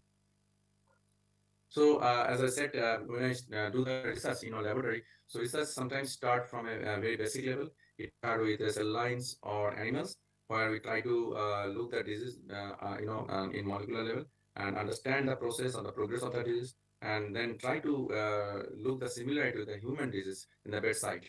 So when you understand that the same process what is happening in animal that happening in humans, we then try to look more details what kind of therapeutic intervention you can think about. So this is a kind of transnational research. Sometimes we start from bench and go to the bedside, and sometimes we directly start with the bedside, like we try to understand the disease in the patient level and try to simulate the similar condition or disease in animal. So my research basically start from both sides, sometimes bench, sometimes bed.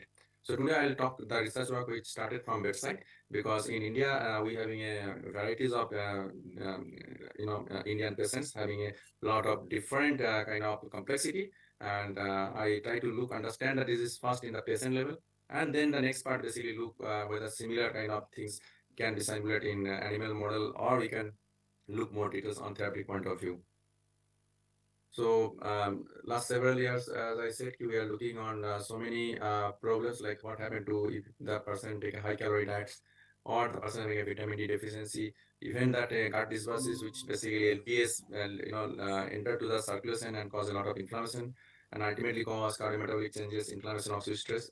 So if I look the molecular level, basically the post-translational changes, what is happening, cellular signaling pathway, and ultimately the whole process give me idea what is the target. Like, can I give a treatment and particular signaling pathway to modulate, or any target to activate or inhibit, which ultimately reverse the disease process.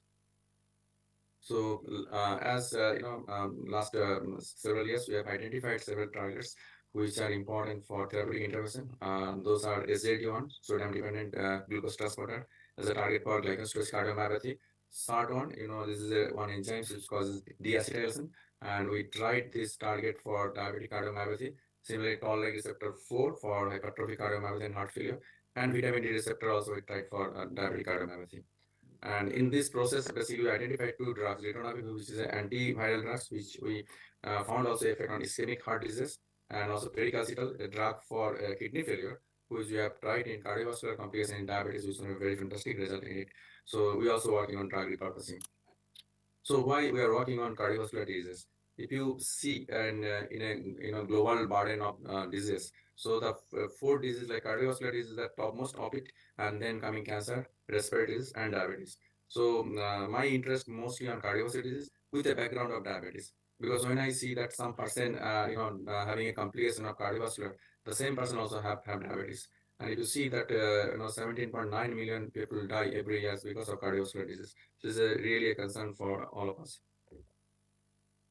Now, if you look at cardiovascular disease in Indian perspective, again, around 26% of the population, they die because of cardiovascular disease.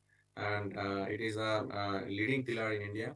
And although diabetes is showing very less percentage, but sometimes, diabetic patients are not considered them as a diabetes. They, because they got more than 50% of the diabetic patients, they got cardiovascular complication. So they come under the like cardiovascular disease group. Now, why we are concerned about diabetes and the cardiovascular complication together? Because diabetes is a disease of hyperglycemia. You may see your blood glucose level will be high, but the problem is not because of the blood glucose level high. The problem happened because you got a lot of complication in different organs. So different kind of other complexity come, like you may get stroke or get heart attack, peripheral artery disease, diabetic retinopathy, cataract, glaucoma, diabetic foot ulcer, diabetic nephropathy, peripheral neuropathy. So all kind of complications come. But again, I said, more than 50% of the patients with diabetes, they get stroke and heart attack. So type 2 diabetes in Indian, we are the second highest population with diabetes after China. And currently 77 million Indians have diabetes. We are expecting to be doubles, like 134 millions in the year 2045. And you might know, all of you, that when you're having a diabetes, your chances of heart disease is two to three times more. Similarly, 30% of the patients with diabetes, they have coronary stent implanted. Similarly, 280,000 the patients with diabetes have heart attack annually, and 2 to 4 times higher heart disease related morbidity and mortality when you are diabetes, and 60% of the chances for all diabetic patients will be dying cardiovascular disease only, or cardiovascular complication. So it's as I said, it's a big concern for India, not only India, the world, that how to prevent those patients who having diabetes and they got cardiovascular complication. So CVD risk prevention is one of the important priorities among India's sustainability development goals. As estimated by WHO, India lost $237 billion from the loss of productivity and spending on healthcare over 10 years. And there is no methods to identify the high risk population and no therapeutic strategy to prevent the mortality due to disease complexity. Although there are a lot of researches going on, but none of the research work actually translated to the patients, so we can identify those patients as a high risk, and we can give a treatment or some kind of lifestyle modification that can prevent from any cardiovascular event. So therefore, the system level study is required to understand the disease and find early markers to treat the high-risk patients. So considering all this background, the aim of my study is to identify the set of biomarkers involved in early detection of diabetes, coronary artery disease, and its associated complications. To correlate the variation in the metabolic profile arising due to socio-demographic, genetic, and physiological factors of patients diagnosed with type 2 diabetes mellitus and CAD in South India. So focus of the study. The present study employed an analytical chemistry technique, like we use liquid chromatography with tandem mass spectrophotometer, LC-MS based metabolomics and network approach to discriminate the serum metabolites and pathways most impacted during type 2 diabetes, cardiovascular CAD disease, coronary disease, and type 2 diabetes with CAD. And we perform an untargeted metabolomic study in this present work and co-expression network analysis. So first, coming to the study design, as I said, our study or this work started from the patients, and we already know in India having a huge number of type 2 diabetes as well as coronary disease, and some of the patients having a both complication, like they having a type 2 diabetes as well as CAD, like coronary disease. So this study was done in Hyderabad, and the patients, most of the patients was recruited from Medcity Hospital in Hyderabad. We took the approval from Medcity Ethics Committee for the study, and detailed information about the study was provided to all patients, and their consent was taken for the enrollment of the study. If you see the study group, we having 4 different groups. We having a control, although very difficult to say they are healthy, but we having exclusion and inclusion criteria. So control group, there is no chronic disease or no complication. And another group is type 2 diabetes, where they have only diabetes, they don't have any other complication. The third group is coronary disease. Those patients come to the hospital with a chest pain or having a heart attack. So those patients are identified as CAD. And the fourth group, which they come to the hospital with a heart attack or chest pain, and they are diagnosed as a coronary artery disease, but with a background of type 2 diabetes. So we have collected the patient serum blood sample, and then we have isolated serum from the blood, and then we extracted the metabolites with methanol, and then those extracted metabolites are run into a LCMS, or you can say orbital fusion mass spectrophotometer coupled with electrospray ion sources. And after getting those data, we have looked into those with using a software, and we make a heat map. So metabolite annotation and identification part. The metabolite data processing and identification was performed using a Progenesis QI 2.0. Progenesis QI for metabolomics was used for retention time, alignment, peak picking, and annotation of metabolites using the Metascope plugin. We used an in-house metabolites database and MSMS spectral library. A total of 692 metabolites are identified from the serum sample based on retention time, accurate mass, and MSMS fragmentation match. And the retention time tolerance was plus minus 0.5 minutes, and the accurate mass and MSMS fragmentation ppm error are 5 and 10 ppm respectively. So if you look the some biochemical characteristics of the patient, and most of the patients who come in the hospitals, they are around 45 years age, and there is not much difference, or we didn't find any significant changes in the age group among the 4 groups that's selected for the study. But if you look all the parameters, only 2 parameters we found significant changes, that were fasting blood sugar. You can see that type 2 diabetes, they having 192 milligram per deciliter blood sugar level, and then again the similar level was observed also type 2 diabetes with CAT. But normal blood glucose level was observed in control group as well as CAT group. Similarly, glycated hemoglobin level, which is also one of the marker of diabetes, was high in type 2 diabetes, which is 7.4, and type 2 diabetes with CAT, which is 8.4. The rest of the parameters, we didn't see any much significant changes. So after getting the all data, like metabolomics study, then we done a principal component analysis to look at how they are different among these 4 groups. So when we did the principal component analysis, we found that control and type 2 diabetes, there are not much difference in terms of metabolites point of view in the serum. But we found that CAD, they are different from this control and type 2 diabetes. Similarly, type 2 diabetes and CAD groups also separated from the other 3 groups. So this is a heat map. So we have all those metabolites. We have look their changes among the 4 groups, and then we try to see whether those changes are significant, or minimum 2-fold changes are there or not. And when we put into the heat map, we found that 35 metabolites we got significant changes. Out of these, 26 metabolites are upregulated and 9 are downregulated.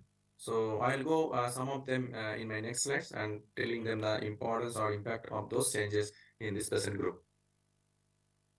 So next, we have done the metabolic pathway analysis. So we perform weighted gene correlation network analysis to identify the cluster of metabolites with similar expression known as modules. And the associated pathways of metabolites are investigated by using MetaboAnalyst 5.0. And there are 6 different pathways which we found significant changes in these patient groups, which are linoleic acid metabolism, phenylalanine, tyrosine, and tryptophan biosynthesis pathway, arginine biosynthesis pathway, glycine, serine, and threonine metabolism, arginine and proline metabolism, as well as amino acid tRNA biosynthesis pathway. Now coming to some of the metabolites which we've realized those are really have impact of this disease development on the progression. So first, I like to highlight 2 amino acid, isoleucine and L-valine. Both are branched chain amino acid. If you look the data, especially the valine, as the disease complexity increases, like from control to type 2 diabetes and then CAD and type 2 diabetes CAD, their levels gradually increases. So similarly, the isoleucine also significantly or maybe high, highest level was found in type 2 diabetes CAD. So both this branch and amino acid was higher in as the disease complexity also high, like they having a CAD along with their type 2 diabetes. So when we looked at the literature, we found that branch chain amino acids are involved in decreased glucose uptake in skeletal muscles as well as heart, as well as their glycogen synthesis, which both leading to the cause for insulin resistance. So some study already highlighted that branch chain amino acid was their level correlated with this cardiovascular complication as well as diabetes. So similarly in Indian patient we found same changes. Now coming to two more metabolites, which is guanidinoacetate acetate and L-arginine, and we found a very good correlation between these two parameters. When you can see that in type 2 diabetes with CAT patient group, the serum guanidinoacetate acetate was higher. In the same group, we found that L-arginine was lower. So how they are correlated to each other? I'm going to show the next pathway and how they are linked in the same pathway. Here you can see that the GA, which is denoting guanidinoacetate acetate. So glycine and arginine, they basically have same biochemical reaction and they produce guanidinoacetate acetate and ornithine. So GA basically again utilize in a next biochemical pathway and react with S-adenosyl methionine to produce creatine as well as adenosyl homocysteine. So finally, we can see that when arginine is utilized more, and GA will be high. So that's here we can see this pathway might be activated. We can see that arginine level was down. Similarly, guanidinoacetate was high. So previously also reported that when guanidinoacetate was high, so the patients are having a higher homocysteine level. So that's also is a concern because there are study that homocysteine higher level was associated with coronary disease. So, and also that decreased arginine levels in serum may deplete the level of nitric oxide because the precursor of nitric oxide synthesis inside of the cells. And one of the nitric oxide was believed to be one of the protectant for the incidence of insulin resistance and cardiometabolic syndromes. So the lower level of nitric oxide because of the lower arginine level also a concern for this patient group. Now coming to another metabolite, linoleic acid.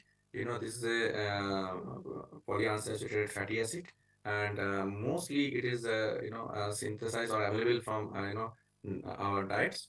But this metabolite is having a good link, or they are this metabolite is associated with cardiovascular complication and diabetes. So studies have shown that linoleic acid reduces the plasma cholesterol level and therefore prevents cardiovascular disease. Another study also showed that the polyunsaturated effects of linoleic acid start with the production of dihomo gamma linolenic acid, which in turn activate prostaglandin U1. And PG1 is supposed to be one of the good molecule, and it when activated, it inhibits the arterial platelet adhesion and aggregation. You know that one of the the patients diabetic, they having a higher risk of platelet aggregation and thrombosis, or that's the way the coronary artery blood they aggregates and causing a heart attack.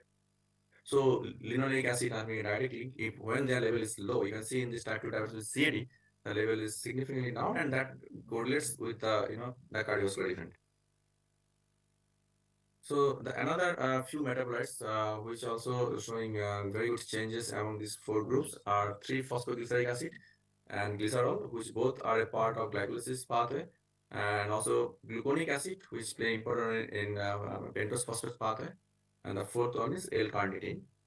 So in this whole this study, we found that several actually metabolites or amino acids which was higher, and that basically tell us that pentose phosphate pathway somehow activated or upregulated in this patient's group, where we having you can see that complication like type 2 diabetes and CAD. So gluconic acid, one of the intermediates of PPP cycles, and that was high in this type 2 diabetes in CAD groups. And previously also observed that glycerol and 3-PGA, two glycolysis metabolic intermediates, are found to be associated with development of CAD. So our data also found that both of them are significantly high compared to other groups. And then the carnitine which is another metabolite which play important role in the myocardial fatty acid metabolism by transporting long chain fatty acid from the cytoplasm to the mitochondrial matrix for beta oxidation in various tissues. So here we saw that in the disease state there is an increase of carnitine level. One of the reason possible is that we can see that glycolysis pathway was down in this process. So muscles, especially skeletal muscle and heart, they need energy, and that maybe comes from fatty acid oxidation. And here L-carnitine play a very important role to provide the fatty acid transport inside of the mitochondria to generate ATP. So when we took all those metabolites, as I talked in the beginning, and we try to put a pathway where they play important role. We found that glycolysis pathway, pentose phosphate pathway, fatty acid oxidation pathway, and urea cycles. Some of the metabolites from all pathway are affected, and they together might be play important role in the disease severity and the progression. And as I said that glycolysis pathways intermediates was high, and those metabolites ultimately shifted to pentose phosphate pathway, and they increase certain kind of amino acid like tyrosine, tryptophan, phenylalanine, and also we can see the branch chain amino acid valine also increases. And again, we can see as carnitine was higher in those patients. So and that also increases more fatty acid transport inside the mitochondria and enhance the beta oxidation pathway. And similarly, we also saw that arginine level was down, and which also reduces the nitric oxide level, and insulin resistance are chances are very high in those patient group. So now come to the conclusion, as from our whole study. So in the present study, untargeted global metabolic profiling by the LC-MS methods combined with correlation network analysis was employed to identify metabolites associated with type 2 diabetes, CAD, and type 2 diabetes CAD Indian patients. So 35 important metabolites are found to be associated with the onset of CAD and diabetes. And metabolic dysregulation was shown to be maximum in type 2 diabetes with CAD, and evidenced by higher serum level of guanidinoacetate, acetate, isoleucine, L-valine, 3-PGA, glycerol, and gluconic acid, and lower serum level of linoleic acid and L-arginine. So this study enriches the understanding of differential metabolites and their accountability in various pathological mechanisms, and may provide novel insight to develop pharmacologically active molecules for the treatment of CAD associated with diabetes.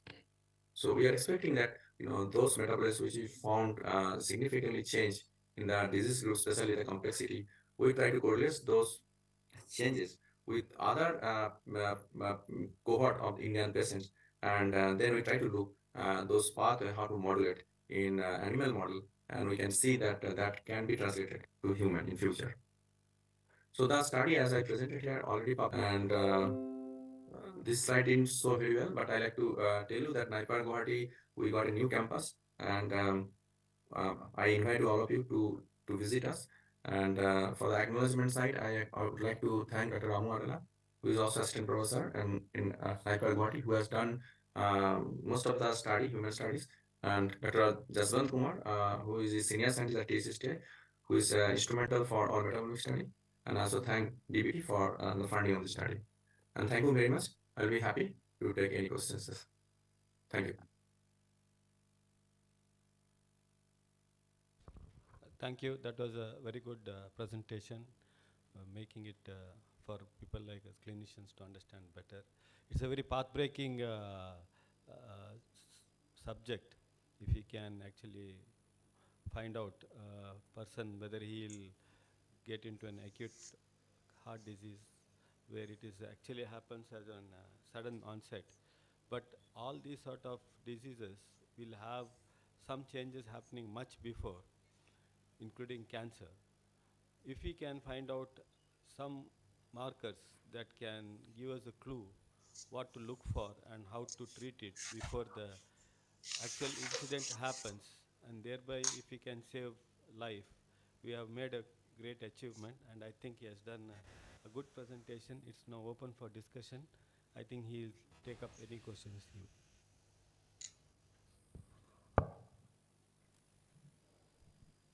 Hello, Dr. Sanjay Banerjee, great presentation. I just wanted to ask you, how were you able to build your in-house MSMS spectral library that you have used for metabolite identification? Yeah, thank you. Thank you for asking these questions. So, I joined Naipar Guwahati just 2 years ago, and before that, I was almost 5 years at THSTI. So, we having one non-communicable disease group, and Dr. Jaswant joined with us from NCL Pune with his background of LCMS. When he joined with us, that we planned that we'll do a lot of metabolic studies. So, he started to buy a lot of library, and he make his own MSMS fragmentation. and we have our own library. And now whatever actually the new metabolites come, we try to match with our own library and try to identify what kind of metabolites it is. So that is efforts for almost 2 to 3 years, and we spend a good monies, and so this is one of the good place THST. Although I'm associated with as a guest faculty in the place, but I'm not there right now. But anyone need any support from him, he's available. He's there as a senior scientist. Thank you so much, sir.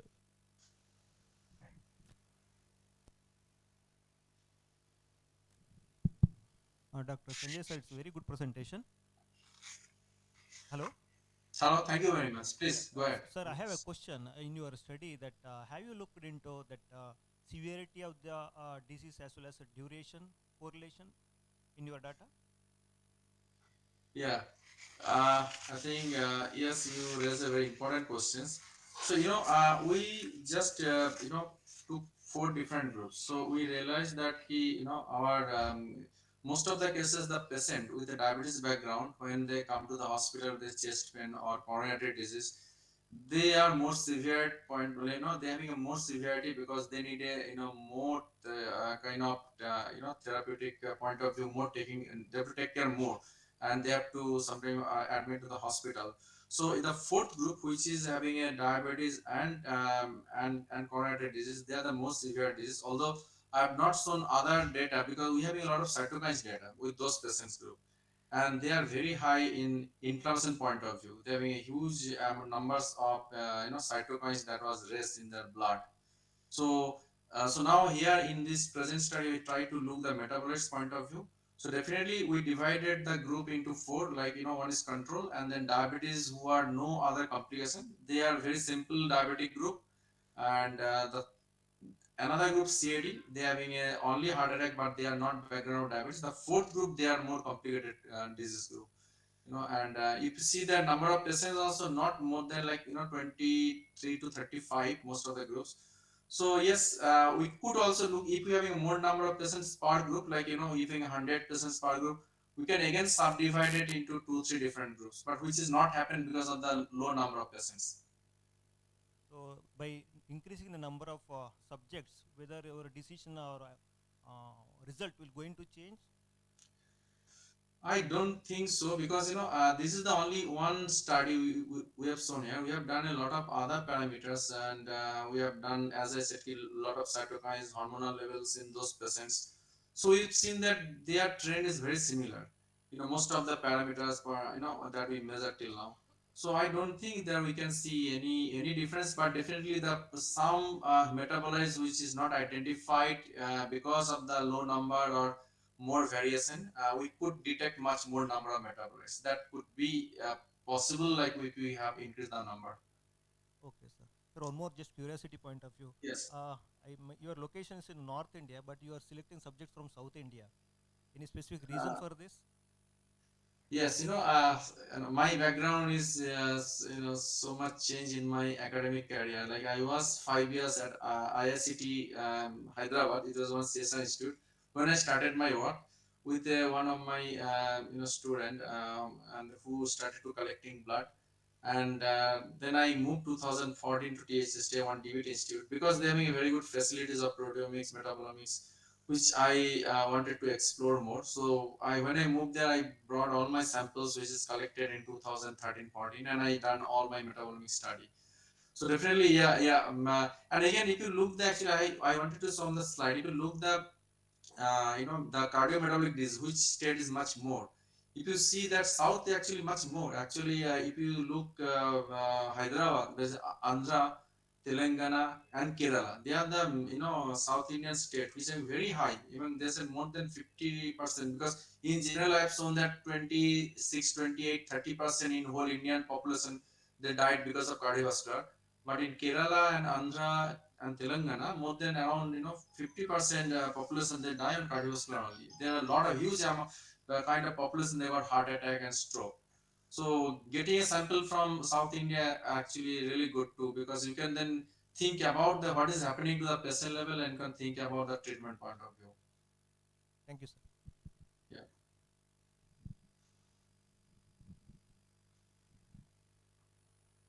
Hello, Dr. Banerjee, Arnav here. Yeah, hi Anna. Yeah, How are you? yeah, I'm doing fine. Yeah. So nice Good. talk. Actually, the question is, this is a basic question, like how is a metabolite level, stable in a particular cohort of patient? If you take multiple times, will they remain same? Because unlike proteins, they may not be regulated in that way, and you are collecting it from plasma rather than from some cell or some organ.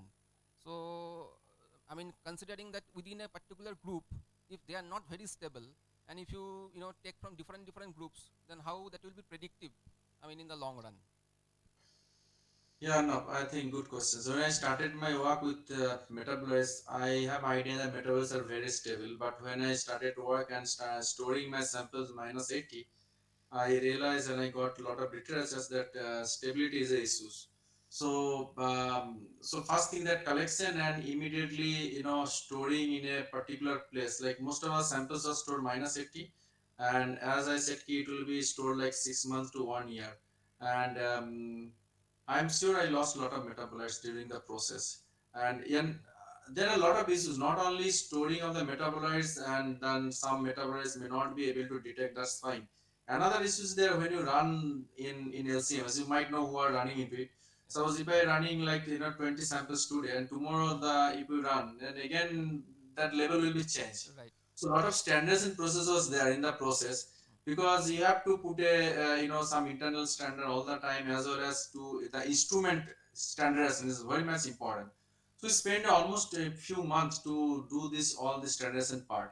So yes, because there are limitations, I accept those points. There are limitations, and I have to wait for getting all the samples to run in a one time, like in a set of 7 to 10 days. I don't want to run today, then after 2 months if I run, it will be another problem. So, okay, the machine also change a lot. So I want to run in a one time point, like within a gap of 7 to 10 days, all the samples.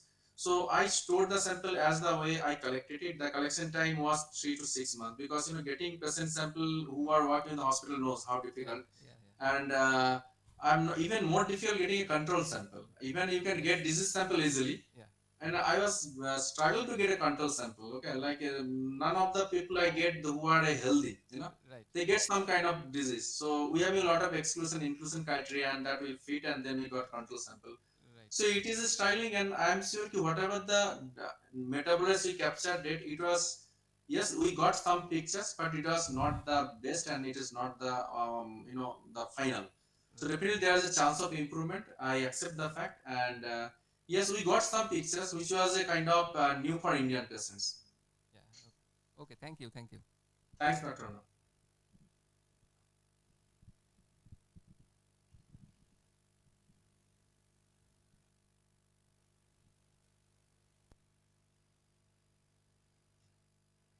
I have a question. How long can you store the blood to get you an accurate assessment of metabolomics and proteins?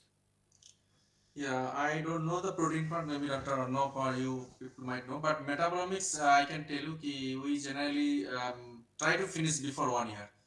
Because 6 months to 1 year is a time most of the people try to finish the work. If you store longer time, I think your chances of losing some of the samples, much more. So 1 year I say is okay. I don't want to go more than that. Okay, that was a very good talk and very informative. Thank you. Thank you very much, sir.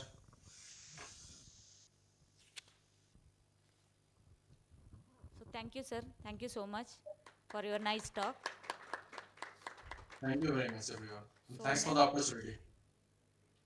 So next we will move on to the second talk from Dr. Chanchanok Aramrath. I request the session chair to introduce Dr. Chanchanok Aramrath.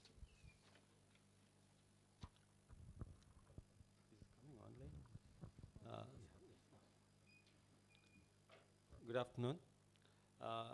Dr. Chanchanok Aramrath is from Thailand, a very beautiful country. I think one should visit. I've been there twice. And Chanchanok Aramrath is a primary care public health professional at Chiang Mai University in Thailand. He works at the Department of Family Medicine and is also a part of Global Healthcare Research Center at the university.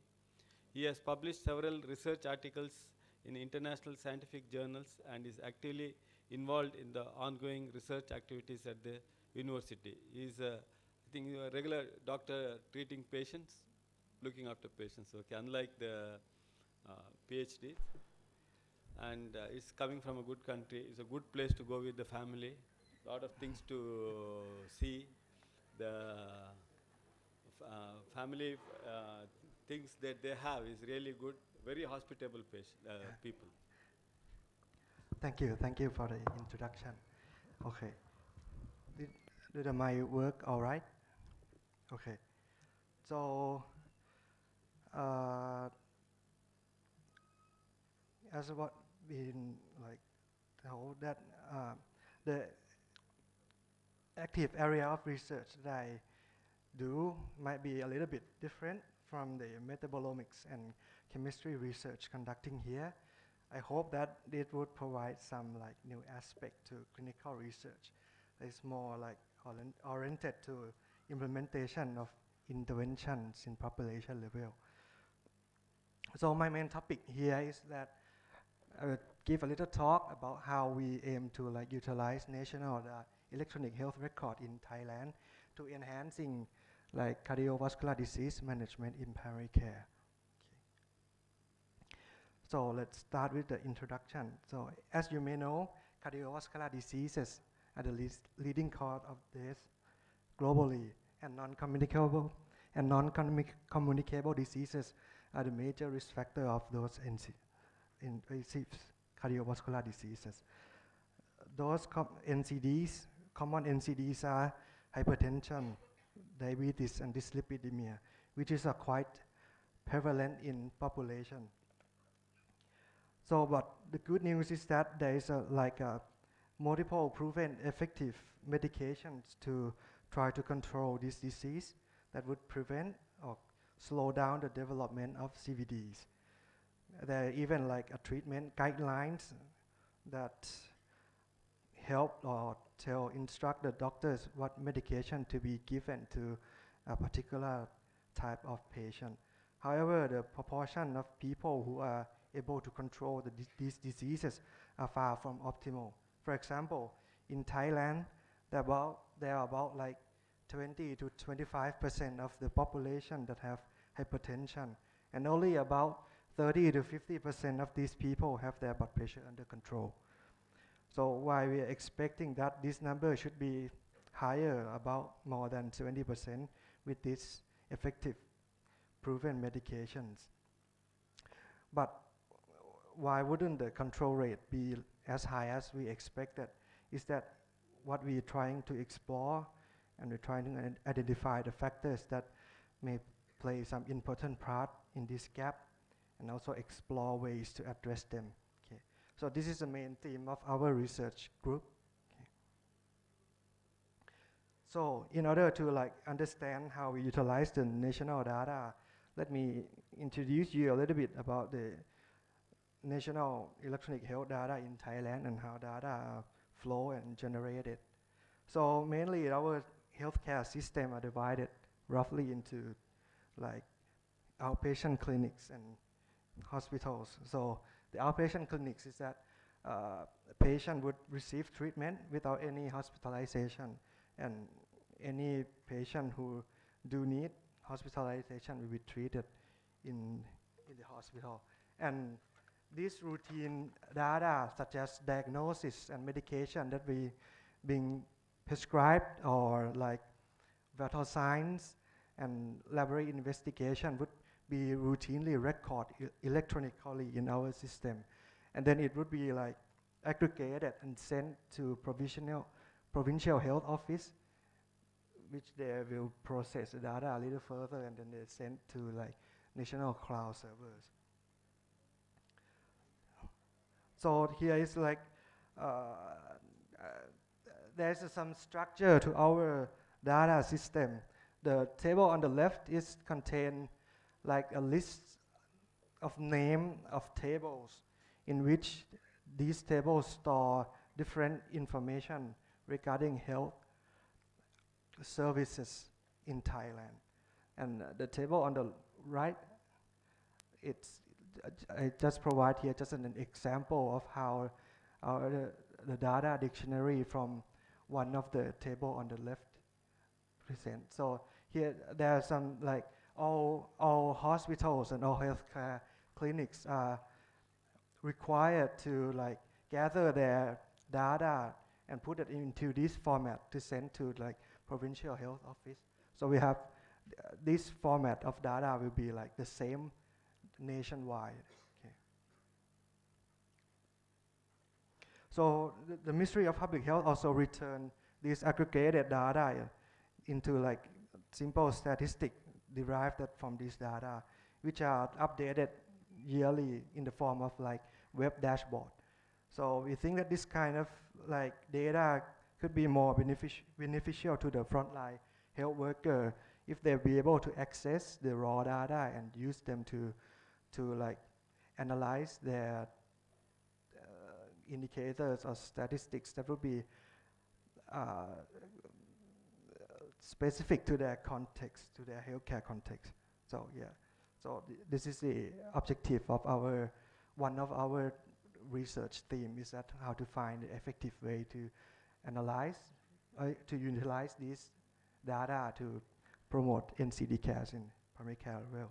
Okay, so a few years back, with the lead of like Dr. Chaisri, who is like a senior researcher in our unit, in our research unit, we are doing an implementation project in primary care in Lampang province, which is a northern part of Thailand, with the support of like Thailand World Health Organization, Thai Ministry of Public Health, and Thailand Hypertension Society, and Thailand Royal College of Family Physicians.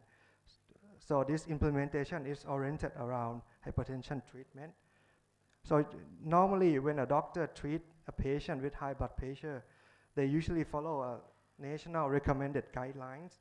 However, some research study conducted in Thailand show that some of the cause of this suboptimal disease control could be due to like one is therapeutic inertia, which is like the doctor didn't intensify the medication despite clearly poorly controlled blood pressure, which is it could be due to various reasons. For example, the doctor may want to provide some chance for the patient to like do some lifestyle modification before he actually intensify the medication, for example. Another reason for like suboptimal disease control is that due to poor patient adherence to antihypertensive medications. This could be due to like medication side effects or adverse effects, or some patients think that with a lot of medication could be like adversely affect their kidneys or their livers. That's why they don't want to take like any medications. So to tackle this problem, the Thailand Hypertension Society designed a simple stepwise hypertension treatment protocol, which start with a low dose hypertension medication. As you can see on the right, this is a simple stepwise treatment protocol, which we think that would reduce the treatment inertia and also help provide it,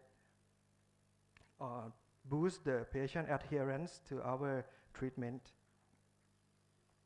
Okay. So with the collaboration effort with the Lampang Provincial Health Office, we try to implement this by we cannot force the frontline health workers to comply with our simple treatment protocol, so we ask them to like try the treatment protocol. So it's optional, not mandatory to them. And then we try to monitor it through the routine recorded data. So the Provincial Health Office, Lampang Provincial Health Office, are kind enough to like let us access to their electronic health record.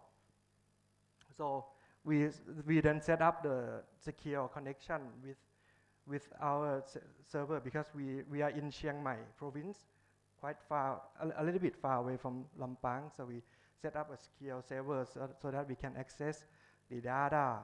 And all these data are all, we call it pseudonymized, in which all identifiable information about the patient are encrypted in the form that we cannot trace who it is, but the information still retained, that we could link information from different tables so that we can utilize the data effectively. So the way we use this data to monitor our interventions that we implemented in the Lampang province. So firstly, we try to identify people who are in the simple protocol, who the simple protocol has been used and who is not, which is in the usual care.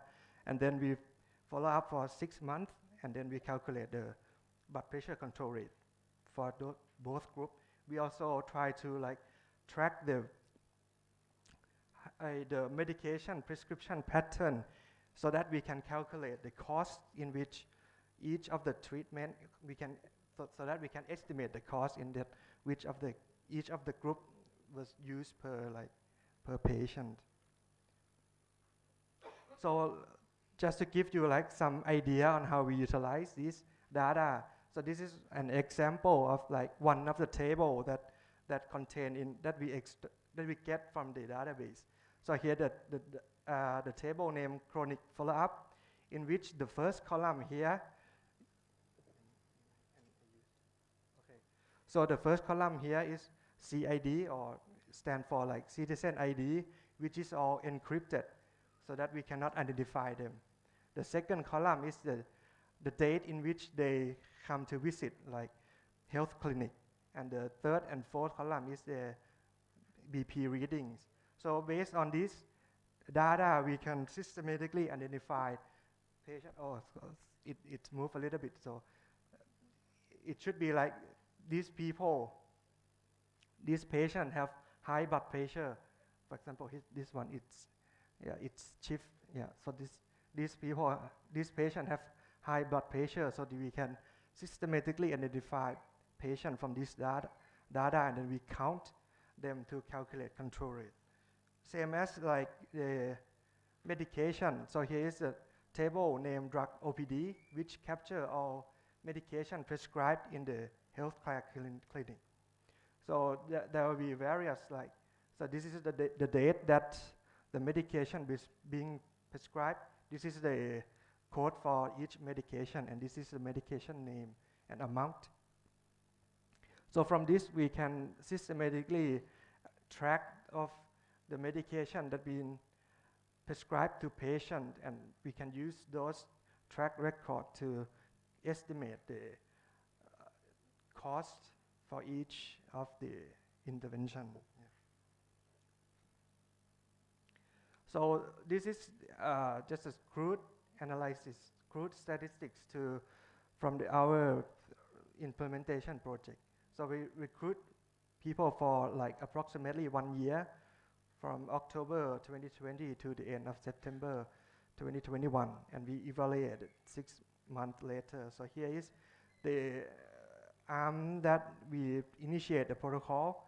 So we get a control rate for about 50 to 60% depend on the denominator that we use.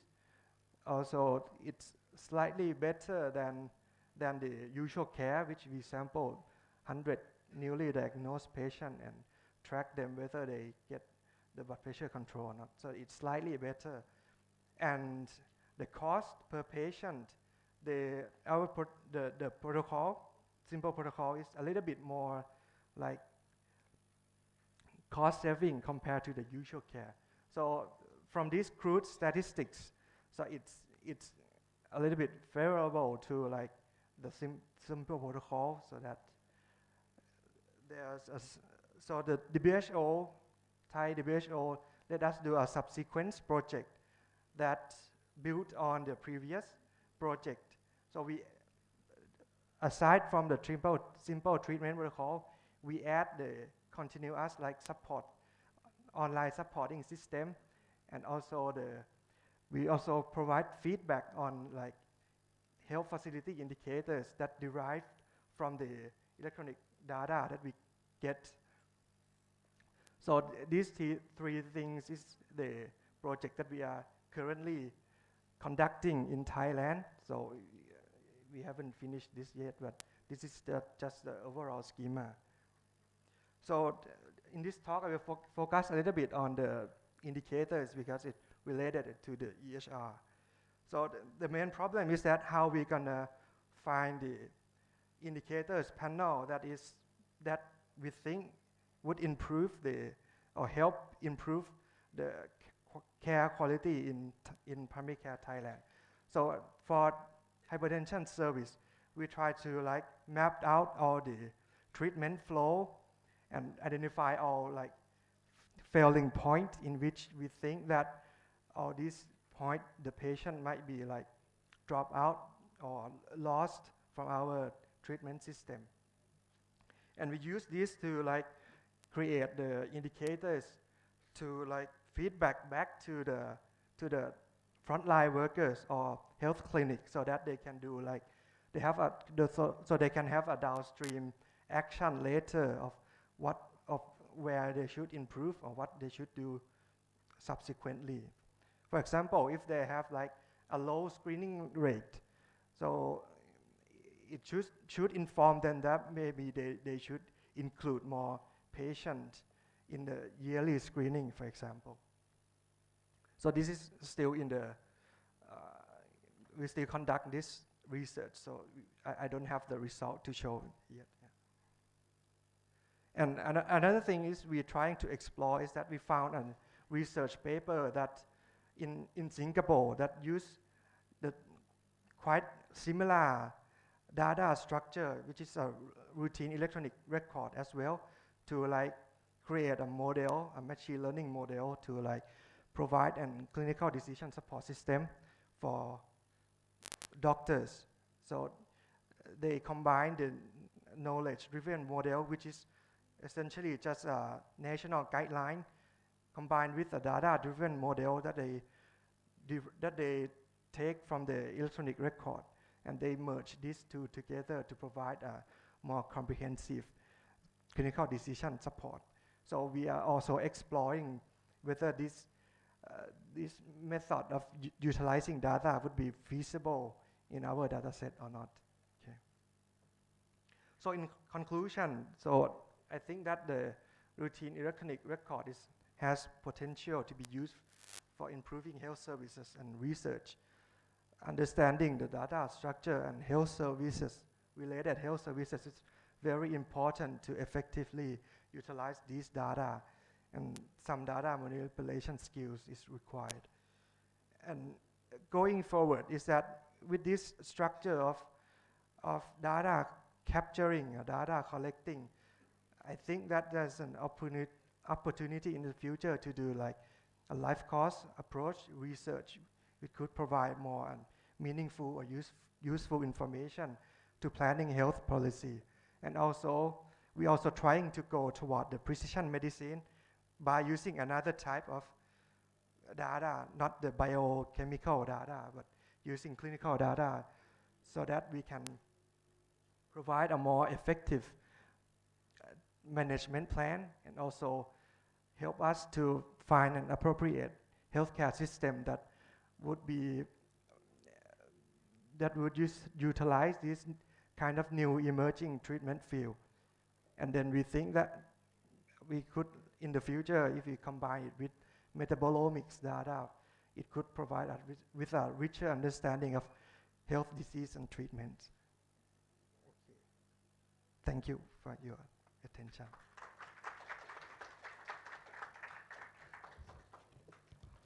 Thank you. That was a very good thought on how to structure the intervention and collecting data, how it can make a difference and how we can use it. I just want to ask you, is your healthcare in Thailand is free for all, or is run by the government, or it's private? So there's main health coverage scheme, but which essentially they all covered for all Thai citizens. It's depend on the treatment that been given to the patient. I mean, some management you might need to do is like a little bit co-pay, not entirely free, but some treatment might be for free. Yeah, it's depend on the. All the hospitals are run by the government, or it's private? The government help doing like reimburse for all this treatment, but patient also can choose the private sector also, but they need to pay for themselves. Right. The topic is open for discussion. Any questions you can take.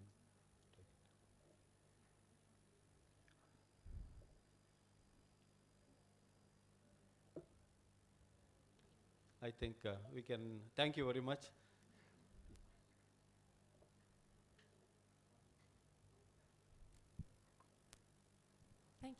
Thank you, Chanchanok. That was really interesting, and it's amazing to think what you could do with the massive amount of data generated by the health system.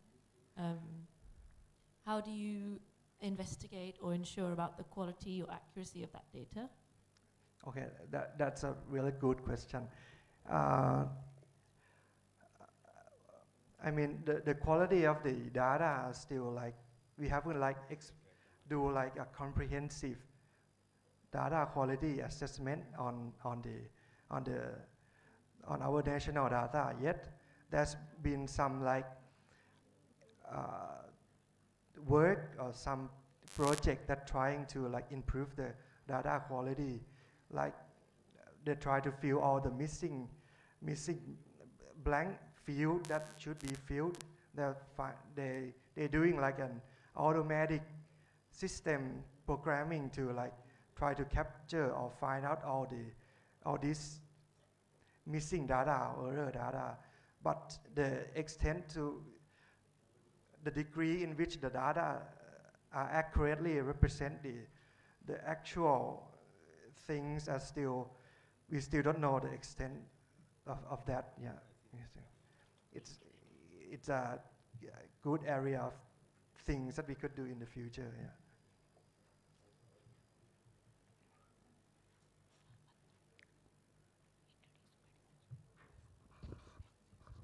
Thank you very much. Thank you. Yeah, Thank you. Move on to the next topic.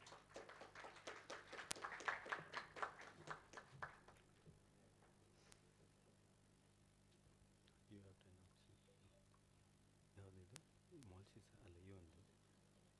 company talk. Company talk. company talk. Other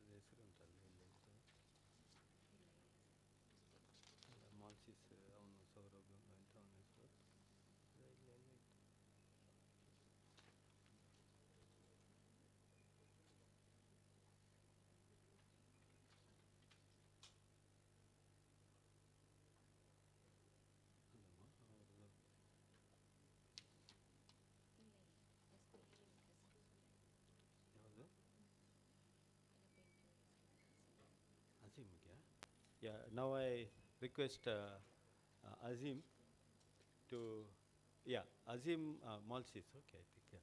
Now I think the company Malsis will talk about their diagnostic and predictive genomics, and Gaurav Banerjee, the CEO of that, will be briefing us about it. I welcome him.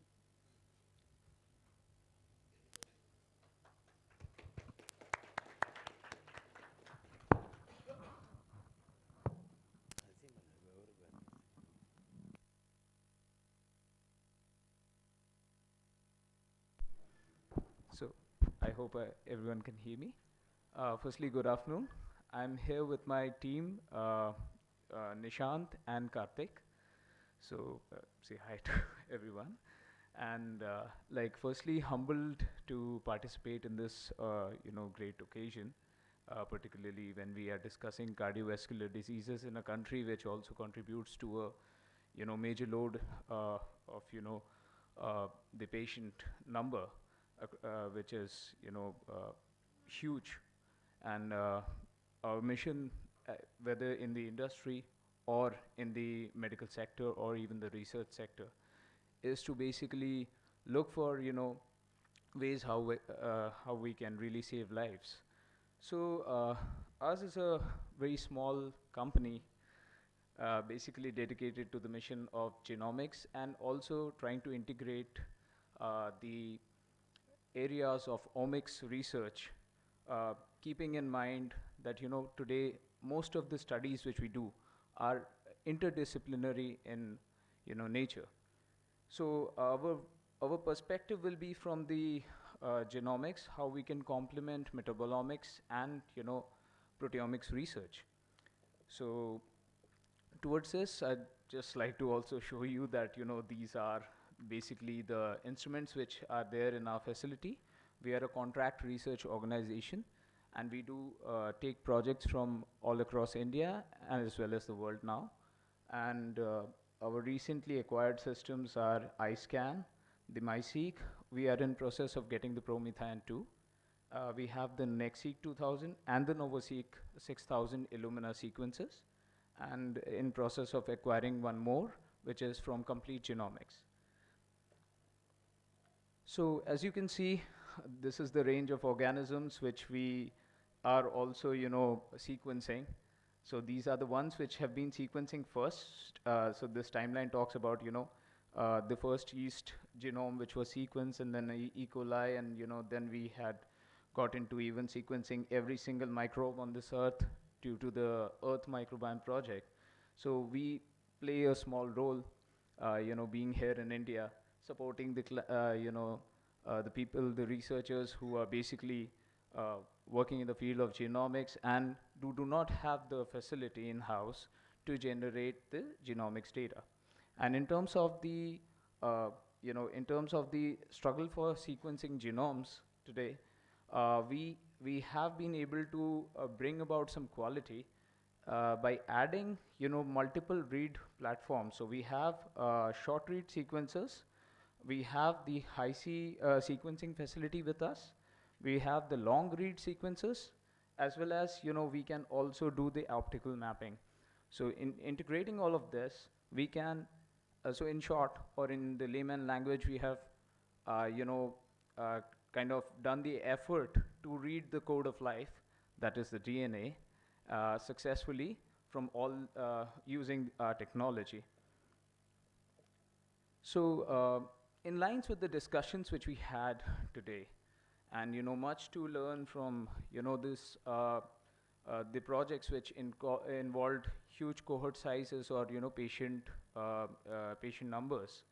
This was one of the first chips which actually was introduced with a mission to share the information that was available after doing the prestigious Human Genome Project. So post-Human Genome Project, we realized that, it was not just about, one single genome being sequenced and knowing the gene and the gene functions. It was about, how individual genomes have different variations and how those variations can be understood in terms of its function.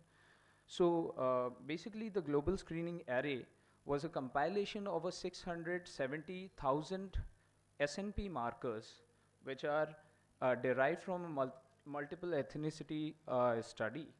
And this involves the 1000 Genome Project, the HapMap project, and also, so these are the databases from where we have taken those markers. And as you can see, there are about 106,000 markers which are related to the cardiovascular diseases. So this also happens to be one of the interesting tools for doing exploratory research, where you are recruiting huge number of patients, and you are basically looking into a genome-wide association study. So this would be one of the chips which will come in a very affordable bucket, and it will also ensure that it has a broad coverage of established markers which have been already correlated with a certain disease type. Besides that, you can get a genome-wide backbone, which is almost 513,000 markers, and as well as the ones which are clinically validated. So going further, these are some of the genes which have been these are basically the variant details derived from the genes which have been mentioned here. So RP11 and then ADM TS, right? And so basically we have the specific RSIDs of the SNPs and its functionality being known. So for example, this A-disintegrin and the metalloproteinase with the thrombospondin motifs. This particular gene has been established for cardiovascular diseases, particularly with atherosclerosis. Similarly, in case of idiopathic diseases, say for diabetes, and when you're trying to link diabetes with hypertension or maybe coronary artery disease or a similar trend which you're finding in your patients, if you are really looking forward for such type of correlations, this chip will also give you a background of the diabetes related markers, and you can see the prevalence of both these markers using the association studies. So this is one study which I really wanted to talk about, and this was with the GSA, and this was a study done in 2017, which also talks about some basic anthropometric traits, particularly taking the overweight population, and one of the interesting things is that this was a study done with about 267,000 patients, and they could report about 106 genome-wide significant signals for its association with the body mass index. So basically, this type of chip can also give you a direction into the obesity angle, which is also kind of directly linked with the cardiovascular disease burden. Another aspect, so this was about Jivas, where you are trying to look into what has been known. So what are the databases which are aware, which are available, and out of those databases, if I am trying to find out the markers which could be present in the population which I'm studying, right? But what about the unknown factors? So what about factors where what about cases where you don't have the information, the background information, that what could be the type of SNPs which are involved, or what could be the type of novel variations that could be involved. So in those cases, we usually choose the exome or the whole genome sequencing method. So exome, there's nothing like really much to talk about, because it basically is the targeted sequencing approach, which sequences only the exonic sections of all the protein coding genes. So we have various offerings for the exomes as well, and basically we have the coverage of the genes which have been known for these disorders, and we can also do an extensive reporting, including GWAS analysis if your patient cohort is greater than 24. So that's a type of reporting which we can do. Aside of exome sequencing, we can also go into targeted sequencing approach, and for this we tied up with a company called Metabolomics. So this is basically the commonly used exome panels. So we are preferring to use Twist Exome 2.0 panel and the Metabolomics panel more often these days. However, Agilent is also quite an interesting one which gives a broad coverage. But in terms of taking this beyond the exome, if we still want to customize our search to a couple of genes, and I know that these are the genes which are really important for the cardiovascular diseases research. So we may not spend our money in choosing a bigger type of a panel like exome.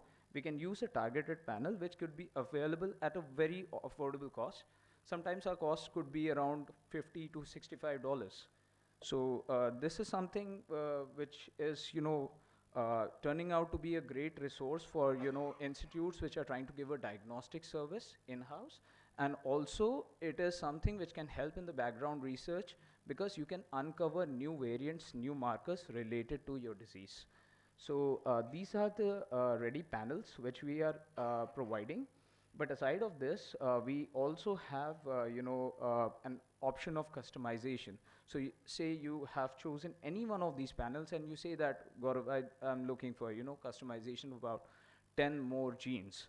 So how can you do that? So it's actually possible. So we can add or subtract the number of genes from your choice panels.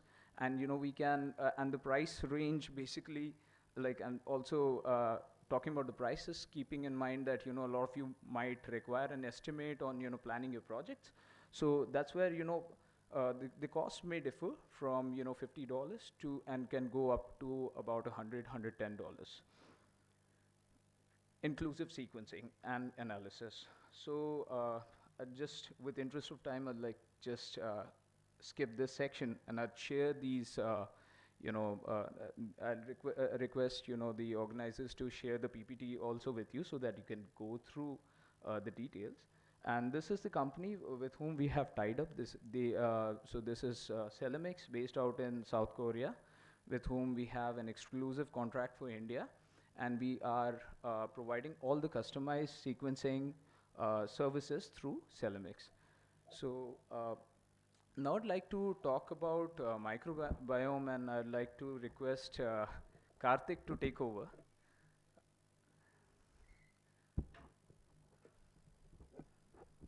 Thank you.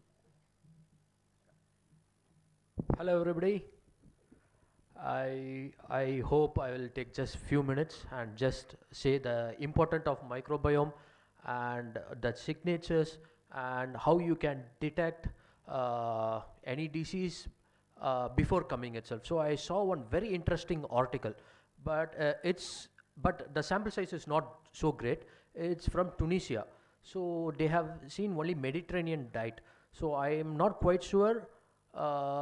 We need to do little more research in India to say that. But I wanted to show about that article, how we can detect it. Yeah. So this is the article. So the article is a potential oral microbiome signature associated with coronary artery disease in Tunisia. So they have taken a very low number of people. So they have taken nearly just 20. So they have taken some parameters, how they see control and how the affected people. So they are like non-smokers above 45 years, and they are free from inflammatory diseases, and they are not taking any antibiotics. So that's the positive control, and I mean that's the healthy control. And the infected, those who are having the CID. So they first, I just explained about the metagenomic approach also. So they take the DNA from the patient, they do a PCR of V3, V4 region, and they just sequence it, and you'll get the diverse of bacteria. And metagenomics will tell you that this bacteria is abundant among other bacteria. So like that kind of coverage you get it from metagenomics. Yeah. So in generally from oral microbes, so like vermiculates, then proteobacteria, actinobacteria, bacteroides, and fusobacteria were the abundant one. And more than 60% of the relative abundance we got it by Streptococcus, Velinola, and Neisseria. So it was just very minor difference. So you cannot really tell that, okay, if a person is having a the disease, then it should be very high or low. We cannot say by class or group. But in their study, they found one particular genus of bacteria, that is Elichinella. So Elichinella, with a very high significant 0.0094, they said that with coronary artery disease, this bacteria is the culprit. So I will tell about this one. Yeah. And with this bacteria, Tunisia government were able to detect in an early stage rather than in the later stage. So you can see the bacteria expression. So in CAD, so that is the infected person. So he has nearly 100% of this one frequency, and in control it is less than 40%. But the B slide gives a early detection, that is latent detection. So you can see that the first bar, that is early stage. So in early stage itself, this microbe is significantly expressing in the oral microbe, and in later stages it has decreased. So this Tunisia Mediterranean diet with this particular bacteria, it's very effective in diagnosing coronary artery disease in early stage itself. So yeah, so I thought that I can share this article and to say that how important it is to detect coronary artery in a very early stage of life just by tooth microbiome, just by dental or oral microbiome. Yeah, and you can also see that there are plenty of other bacteria also which can cause these coronary diseases. But there is no significance between control, healthy and the infected person. So what I wanted to say is we need to go for a very good depth and see that one or two signature candidates we get in Indian population also, that we can take it forward and use for detection, just like the previous report what I have shown. So most of the bacteria from the oral, I don't have to explain much. They just go through the deep throat and easily it can go and affect the lungs. So I just want to tell a quick method of 16S, and I want to tell the main difference between 16S, the plus points and the minus point. The plus point is it is very cheap, and you can get the data very quickly, and it acquires very less computational force. So you get exactly like what is the percentage of bacteria, particular bacteria among the other bacteria. So it gives you up to that depth. So that is 16S. And there's one more approach, better approach, that's whole genome, metagenome. So why I wanted to tell a difference between whole genome, metagenome and shotgun 16S and whole genome, metagenome is 16S will tell you what are the bacteria and how much abundant among these bacteria only. But if you go with whole genome, metagenome, you can relate it. Say like a gut, 1 ml of blood I'm taking means this is the percentage of bacteria it is there in the blood. So that kind of accuracy you can get it from whole genome, metagenome, because you can see 98% or 98% is the host and 3% is the bacteria. Say like, so the genomic applications, you need to choose very carefully based on your objective. So that's why I just wanted to show what are the two different types of finding out the bacteria. Yeah. So thanks a lot. Yeah. So thank you everyone. So these are contact details just in case any one of you would like to get in touch with us. We're happy to respond to your queries. If there are any questions, we'd be happy to answer.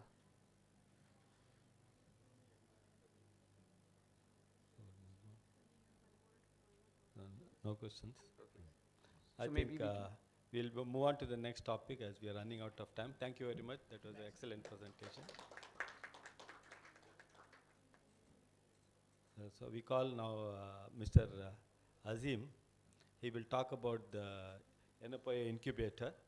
And Azim is the Chief Executive Officer at the Yenepoya Technology Incubator and biomedical. He's a biomedical engineer by training with over 7 years of experience in entrepreneurship, development and mentoring, rapid prototyping, product development and innovation management. I think I'd suggest if you have time, I mean whoever have come, is to visit this incubator center and get the real experience of what it is. And Azim will take you around to show that place. Whoever has come, you will know. And this is one of the centers that is established by the central government as an incubator center. and there are only few across the country, and one is here in Yenepoya, and it is headed by Azim. And over to you. Thank you, sir. Good evening, everyone. I thank the organizers for giving me this opportunity to talk about the incubator. So you have been talking about a lot of scientific aspects in the morning.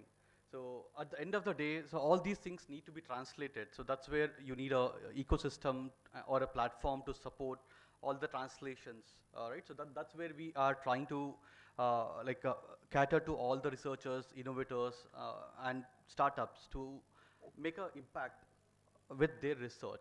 So I would just like to walk you through what do we have here. So what do we, let's say, try to do, what are the kind of support which we can offer you, etc. So this particular incubator was started in 2019. It's not very old. So our main aim was to work on healthcare as a whole, including medical devices, biotech, pharma, so various other areas. So, but we wanted to take a different approach compared to the traditional incubators. So incubators have been there throughout the globe for a very long time now. At least it's a very old concept, at least in US. So it's been there for 40 years, 50 years. People have been talking about incubators. So everyone is just trying to break this circle. So everyone wants to take your research to the market. So how do they do it? So that's where a lot of people get stuck. A lot of, let's say, research which is funded very high, having very high potential, it does not go forward, right? So that's what we want to try with our own approach, with our ecosystem. How do we take it forward, right? So that's where we are trying to run multiple programs which are tailored. I'll talk about it in a while. So overall, whatever we have got here in terms of expertise, manpower, or infrastructure is all based on these areas. And also we have a very good ecosystem here, having hospital and a research center and a lot of other things. So we want to connect all these things and create that shortcut for you to go to the market. So basically this is how we do it. So we come at a very early stage. We talk to the researchers, we talk to startups, students, everyone. So for us, no idea is a small idea. So we try to sit with them. We understand what is their research, whether does it have a potential for commercialization, or and does it have a societal impact? Is it solving an unmet clinical need? All such things we try to sit with the innovators and try to understand and analyze.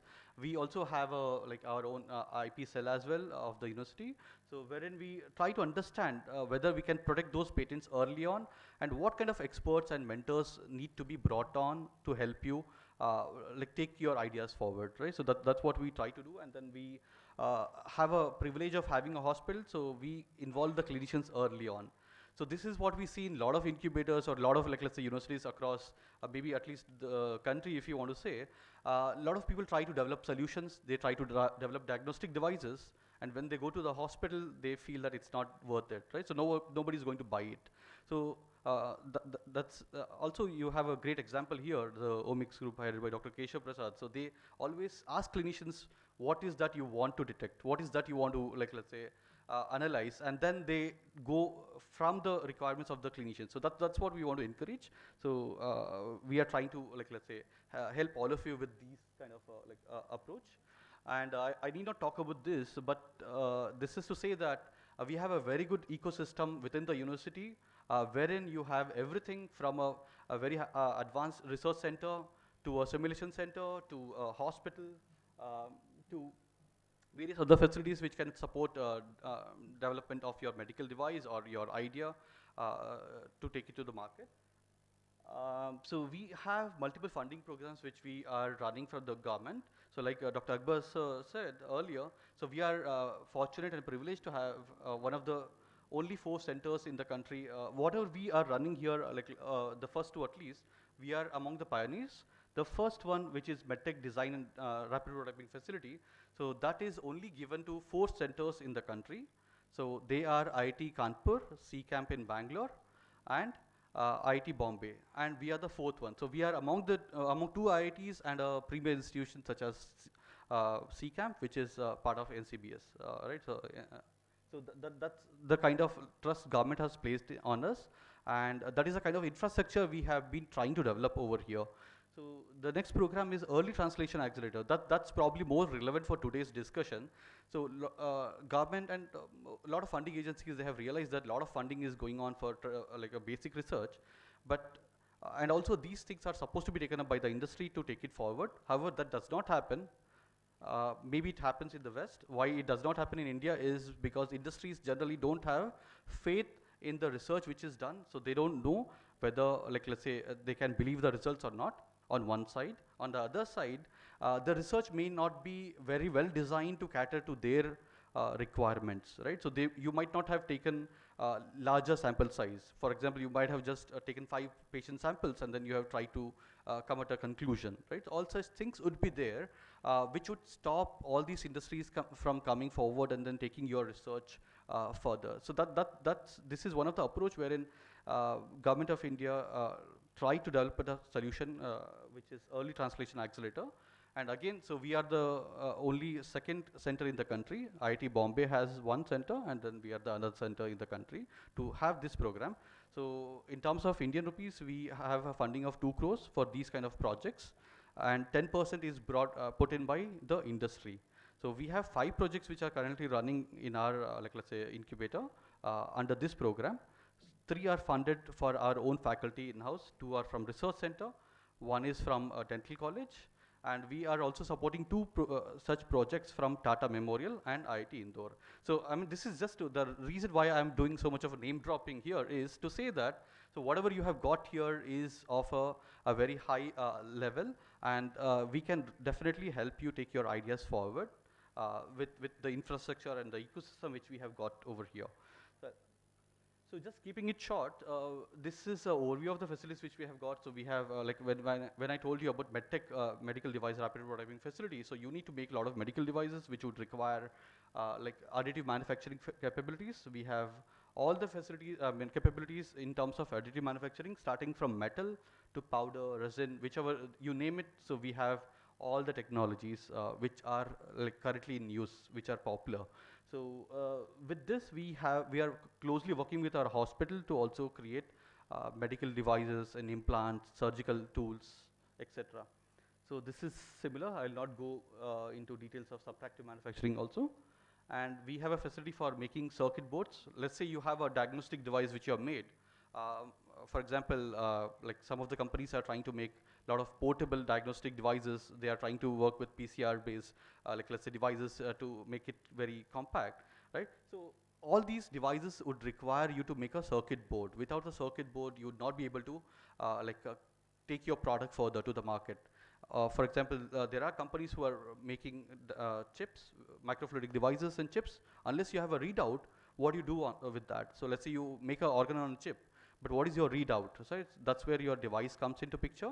So we have a facility wherein you can make your circuits, where you can prototype your circuits, and you would be able to quickly package it as a finished product and then take it forward. So I'll talk a little bit more on that slightly later, how it is relevant, having these things within the incubator here.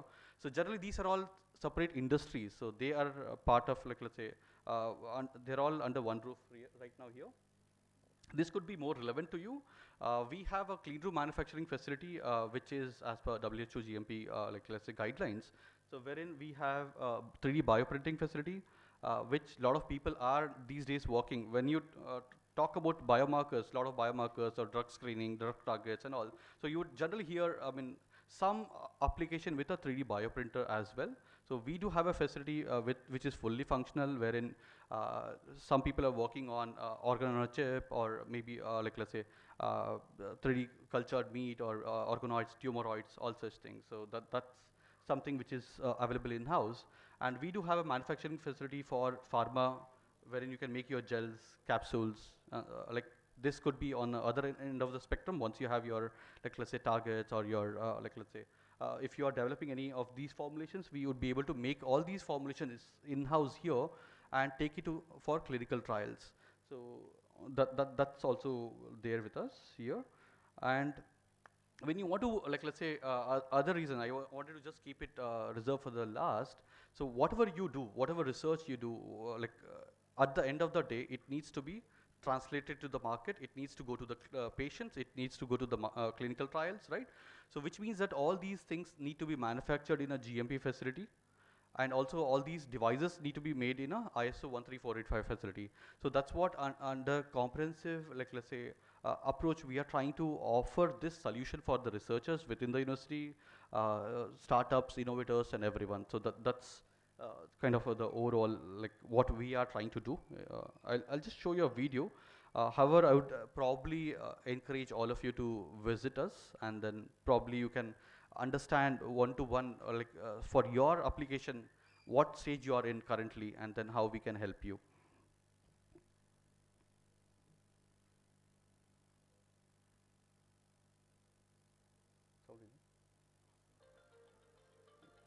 Fine, anyway.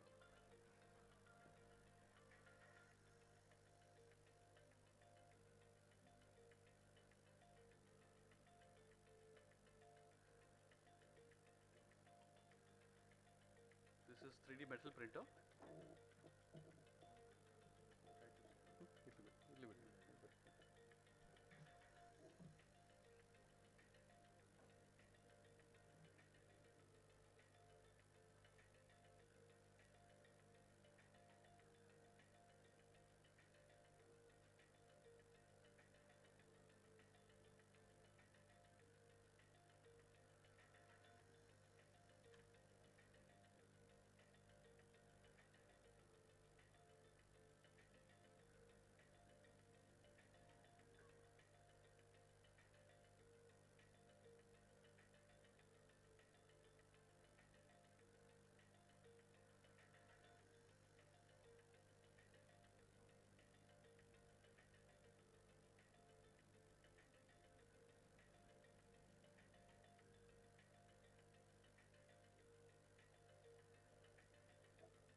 That's all. Thank you. Looking forward to having you all over at the incubator.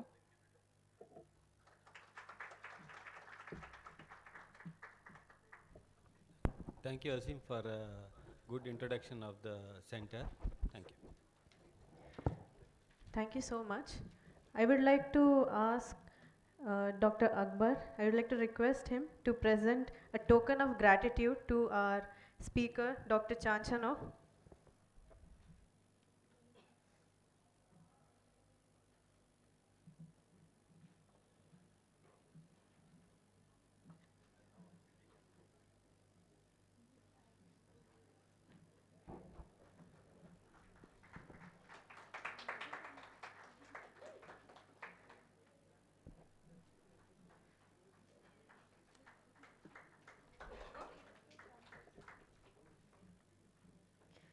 I would like to request Dr. Shobha, moderator of the session, to please give the token of gratitude to Dr. Akbar.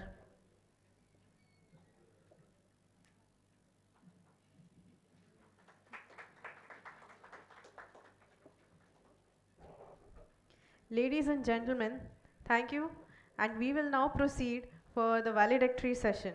So now in this valedictory session, we will take a moment to acknowledge the achievements of everybody and honor those who have helped us throughout. And now the judges, after their critical evaluation of the posters, they have selected top 6 posters, and I would request Dr. Keshav to pick out, Dr. Sanjay Kindra to please accompany us on the dais and select 3 best posters that will be selected for the oral presentation.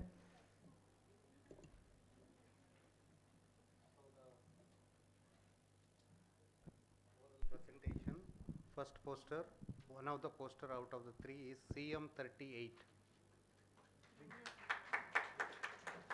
So the candidate's name is Dhanya CK.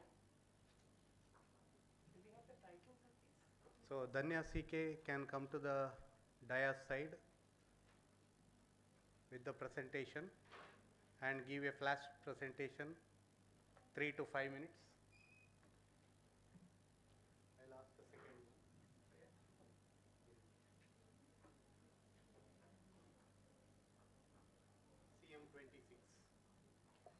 Poster number CM26. So it's Renault Dicuna. The title is Proteomic Changes in Mice Spermatogonial Germ Cells After Freeze-thaw Process.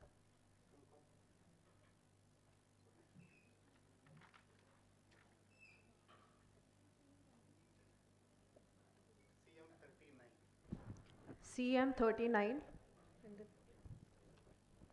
Sumit Malik.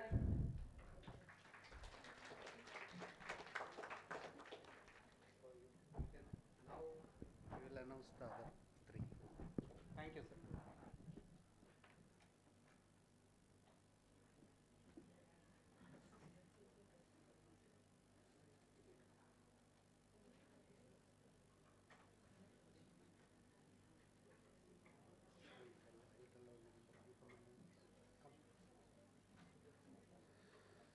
So other three presentations which are restricted to cash prize.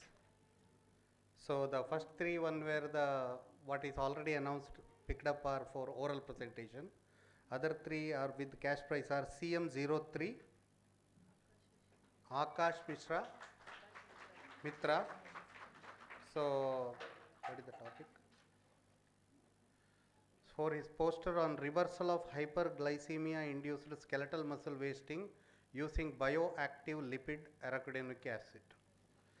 So the next poster which won the cash prize is CM18, that is Ashwati S. Nair, for her work on homocysteine induced neutrophil activation and its central role in stroke pathogenesis from MAHE.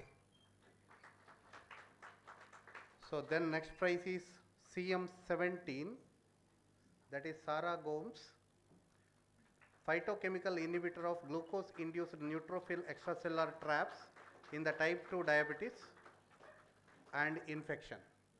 So these are the three people who will receive cash prize. Now we will invite the other three speakers who got oral presentation to present your presentation by one.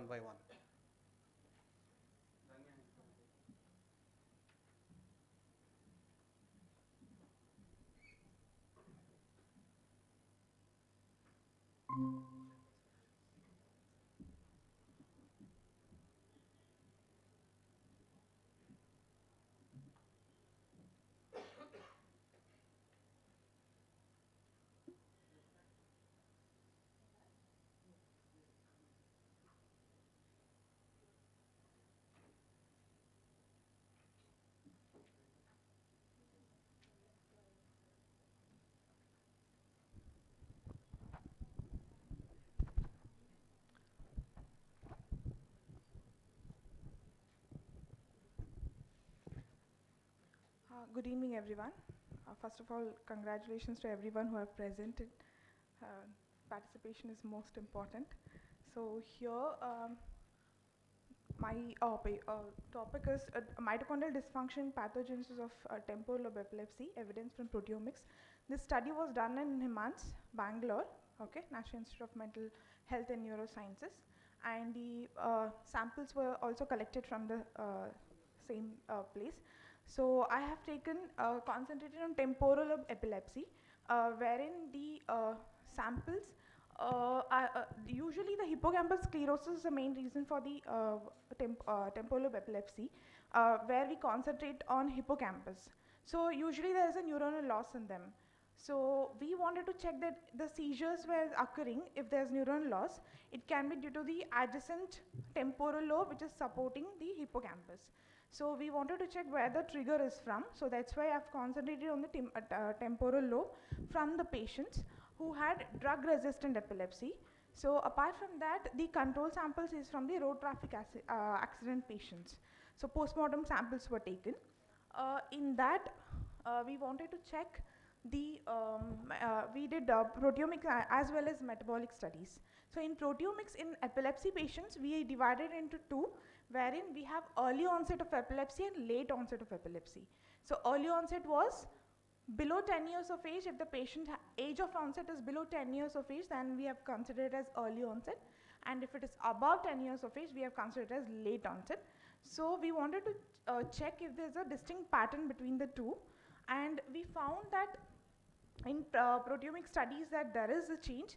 Apart from that, we validated it with the complex assays also. So in that, the mitochondrial complexes have played a very crucial role, wherein the complex 1, 2, 3, 4 were very upregulated.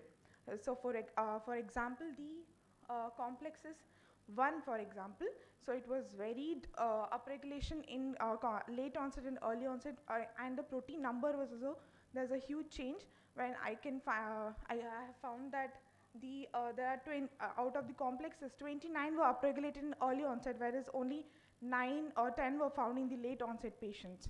So that's the so we are further considering. I've just shown the difference between early onset and late onset in general, that is differentially expressed proteins. But there's a comparison what we have done, which we have, as it is unpublished, so we have kept it as a held back. And in the distinct proteomics analysis, what we have done, the amino acids, the ETC complex, Mycos complex, all these which are the ones which are helping the mitochondrial dysfunction, all these were upregulated, also the calcium homeostasis as well. And the reservoirs, what we consider it as the carbon metabolism, branch-chain amino acids, amino acid metabolism, all these were upregulated. So hence proving that there is mitochondrial dysfunction in epilepsy, and there is the change in early onset, late onset of epilepsy. Yeah. Thank you.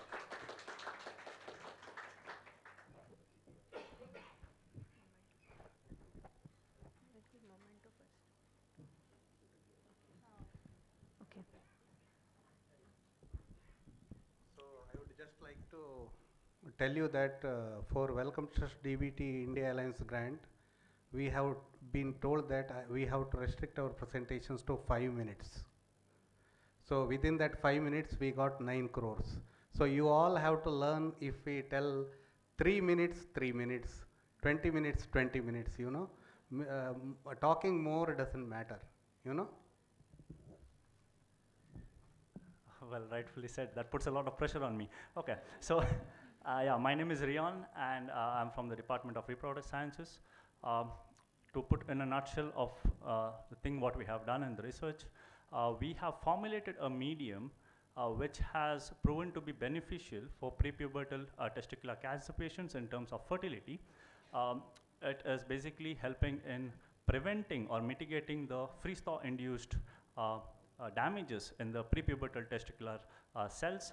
It is demonstrated here that it increases the viability, decreases the DNA damage and apoptosis, and basically by mitigating the oxidative stress.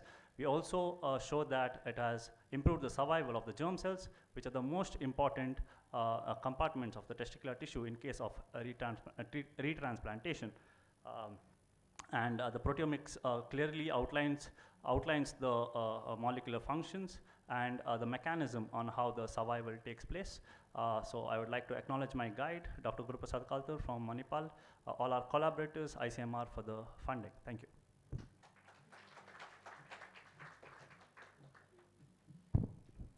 I'd like to call upon the next presenter.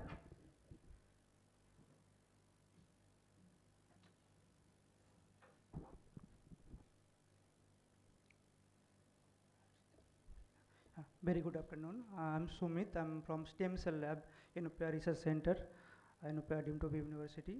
So,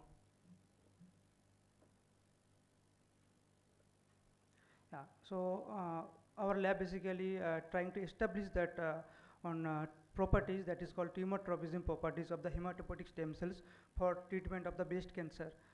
So here we did that in vitro studies and as well as that metabolomic studies. So the metabolomic studies data is not there, but we did that all in vitro studies and basically proved that the hematopoietic stem cell derived that condition media, they suppress that basic genes that are important for that cell cycle regulation and cell cycle progression, that is CDK1. So they can down regulate that CDK1 that gene as well as this hematopoietic stem cell condition media, they can suppress that, or they can block the synthesis phase of that triple negative based cancer stem cells. So our primary target is that triple negative based cancer stem cells. So by using of the hematopoietic stem cells and the conditioned media, so they can down regulate that synthesis phase as well as the main genes which are responsible for the that cell cycle progression and the tumor metastasis.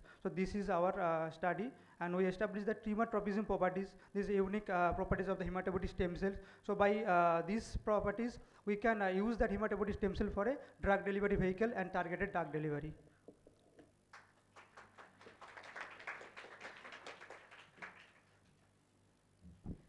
I would like to request Dr. Keshav and Dr. Sanjay Kendra to please come on the dais and felicitate the winners.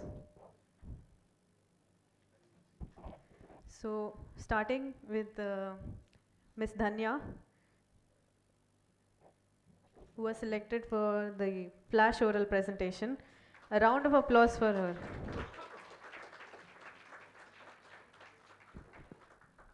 So next up we have Mr. Rayon, also selected for the flash oral presentation, and followed by Mr. Sumit, selected for the flash oral presentation.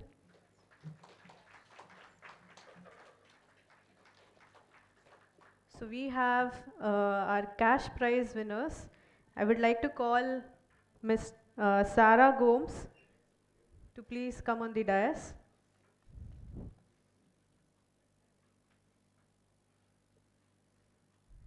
A big round of applause, guys.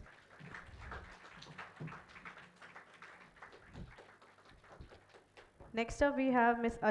Ashwati Nair.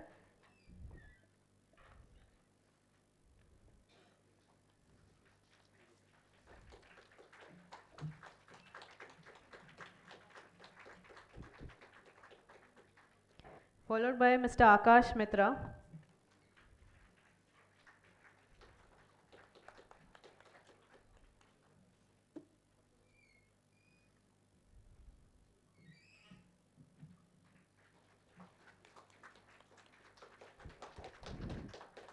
Congratulations to all the winners and to all the participants.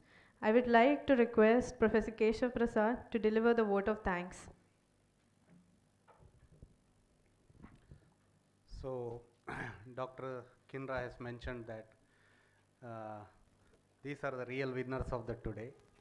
Ultimately, all of you who presented poster, it was all tough battle between the top 20 to 30 people among the many people. So participation is important. Finally, you have also seen that it was also luck between different types of presentations. We didn't differentiate between first, second, third. It's all top 6. So that's why it's the best poster presentation at the end of the day. So this is the final stage of this symposium, and I have to do this formality. So it's very important that we remember all the people it started with, and how it has been a grand success today at the end of the day. So I would like to sincerely thank the Chancellor, Pro-Chancellor, and all the other Yenepoya administration people who has been always supportive, Vice Chancellor, Registrar, and Director of YRC, and various deans of various faculty and professors and head of the departments who have wholeheartedly supported this particular symposium, so international symposium. I would like also to make a note of the thanks to all the session chairs, Dr. Vinita Pai, Dr. Sidney D'Souza, and Dr. Jalaluddin Akbar, who has spent their valuable time amidst of us chairing the sessions. And I also thank my colleagues as moderators today.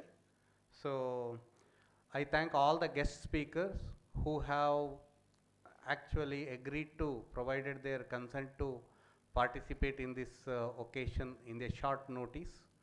So as you all know, we have not planned this from last 6 months or so. It all happened in a matter of 1 month. So everything had to be arranged. Permission only took a lot of time before we released the announcement. Still, all of you, those who collaborate with me or heard about me and Yenepoya, and those who have been interested with the cardiovascular metabolism topic, finally has been all registered in this proposal and ended up here spending time with us. I thank all the delegates. I thank all the guest speakers, and I also thank our food crafts division for providing us excellent food in a short notice. And I thank the auditorium arrangement and auditorium managers and who have maintained all the things required like tables and cloths and other things. Mr. Rajesh, Latish, and then Vijay from YRC. And then I also thank Deepak for the IT support from morning to evening. And we have gone several times here and there, but he was always sitting in his chair without thinking about anything else. So I'm very much thankful to Deepak, and everything went very smoothly. And also Dr. Rajesh Karkera, our IT cell division head, who has given us valuable support in this direction. And I also thank all my faculty colleagues from CSBMM and YRC, and also students. I have already told you, you are my source of inspiration for keeping me what I do. So, and all the delegates who came today and sponsors, again, it is not easy to get the sponsors on a short notice. They also have their own things. They cannot just give sponsorship just like that. In spite of that, so major companies like SciEx, Thermo, and Molsys and Yenepoya Incubator have helped us with financial support, and they have also given excellent presentations. And I thank Yenepoya printers for printing banners, and we don't know how many times we bothered them with small mistakes at the end, and they had to print again and again. So I don't know whether they have scolded my students, but at least they have not scolded me. So I am very thankful to them, and I am thankful to Vasant, Yenepoya Garden, for arranging the saplings to give it to people, guests and speakers. And I thank the main people won today at the end. You are winning the possible, made possible by the judges who had to score all the so many posters on a short notice in a short time. I thank you all, one and all, and I thank the cameraman so for from morning to evening being with us, and tomorrow keeping our memory alive forever. And so that also will help for a snack. NIRF everywhere they will ask us photographs. So you are savior of us. So I thank one and all. Whomever I left out, I am very sorry, and please think that you my heartfelt vote of thanks goes to you as well. And inadvertently I might have missed some names, so please pardon me for that. With this, we can ask some of the participants, if one or two participants or speakers, if you want to talk one or two words about the symposium, you are welcome.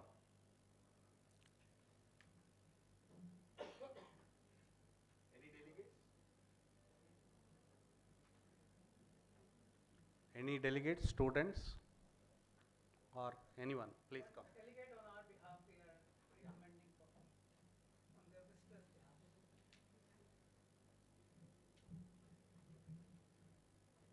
Thank you, everyone. Thank you, Keshav, mostly for organizing this at such short notice. And we've had a fantastic day, and it's great to meet everyone. So thank you so much. Thank you, Keshav.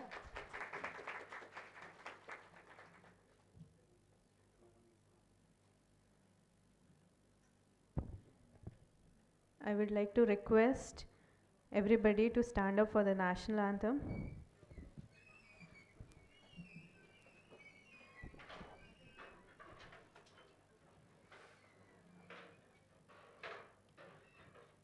जनगण मन अधिनायक जय हे भारत भाग्य विधाता पंजाब सिंधु गुजरात मराठा द्राविड उत्कल बंगा विंध्य हिमाचल यमुना गंगा उच्चल जलधि तरंगा तव शुभ नामे जागे तव शुभ आशीष मांगे गाहे तव जय गाथा जनगण मंगलदायक जय हे भारत भाग्य विधाता जय हे जय हे जय हे जय जय जय जय हे.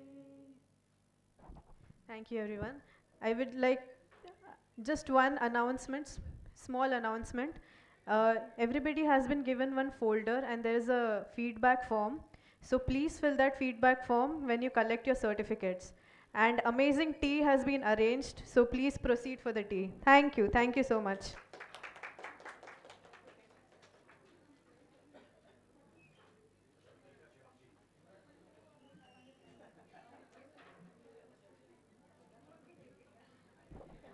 Those who have their posters on the stands, you can please take that posters with you.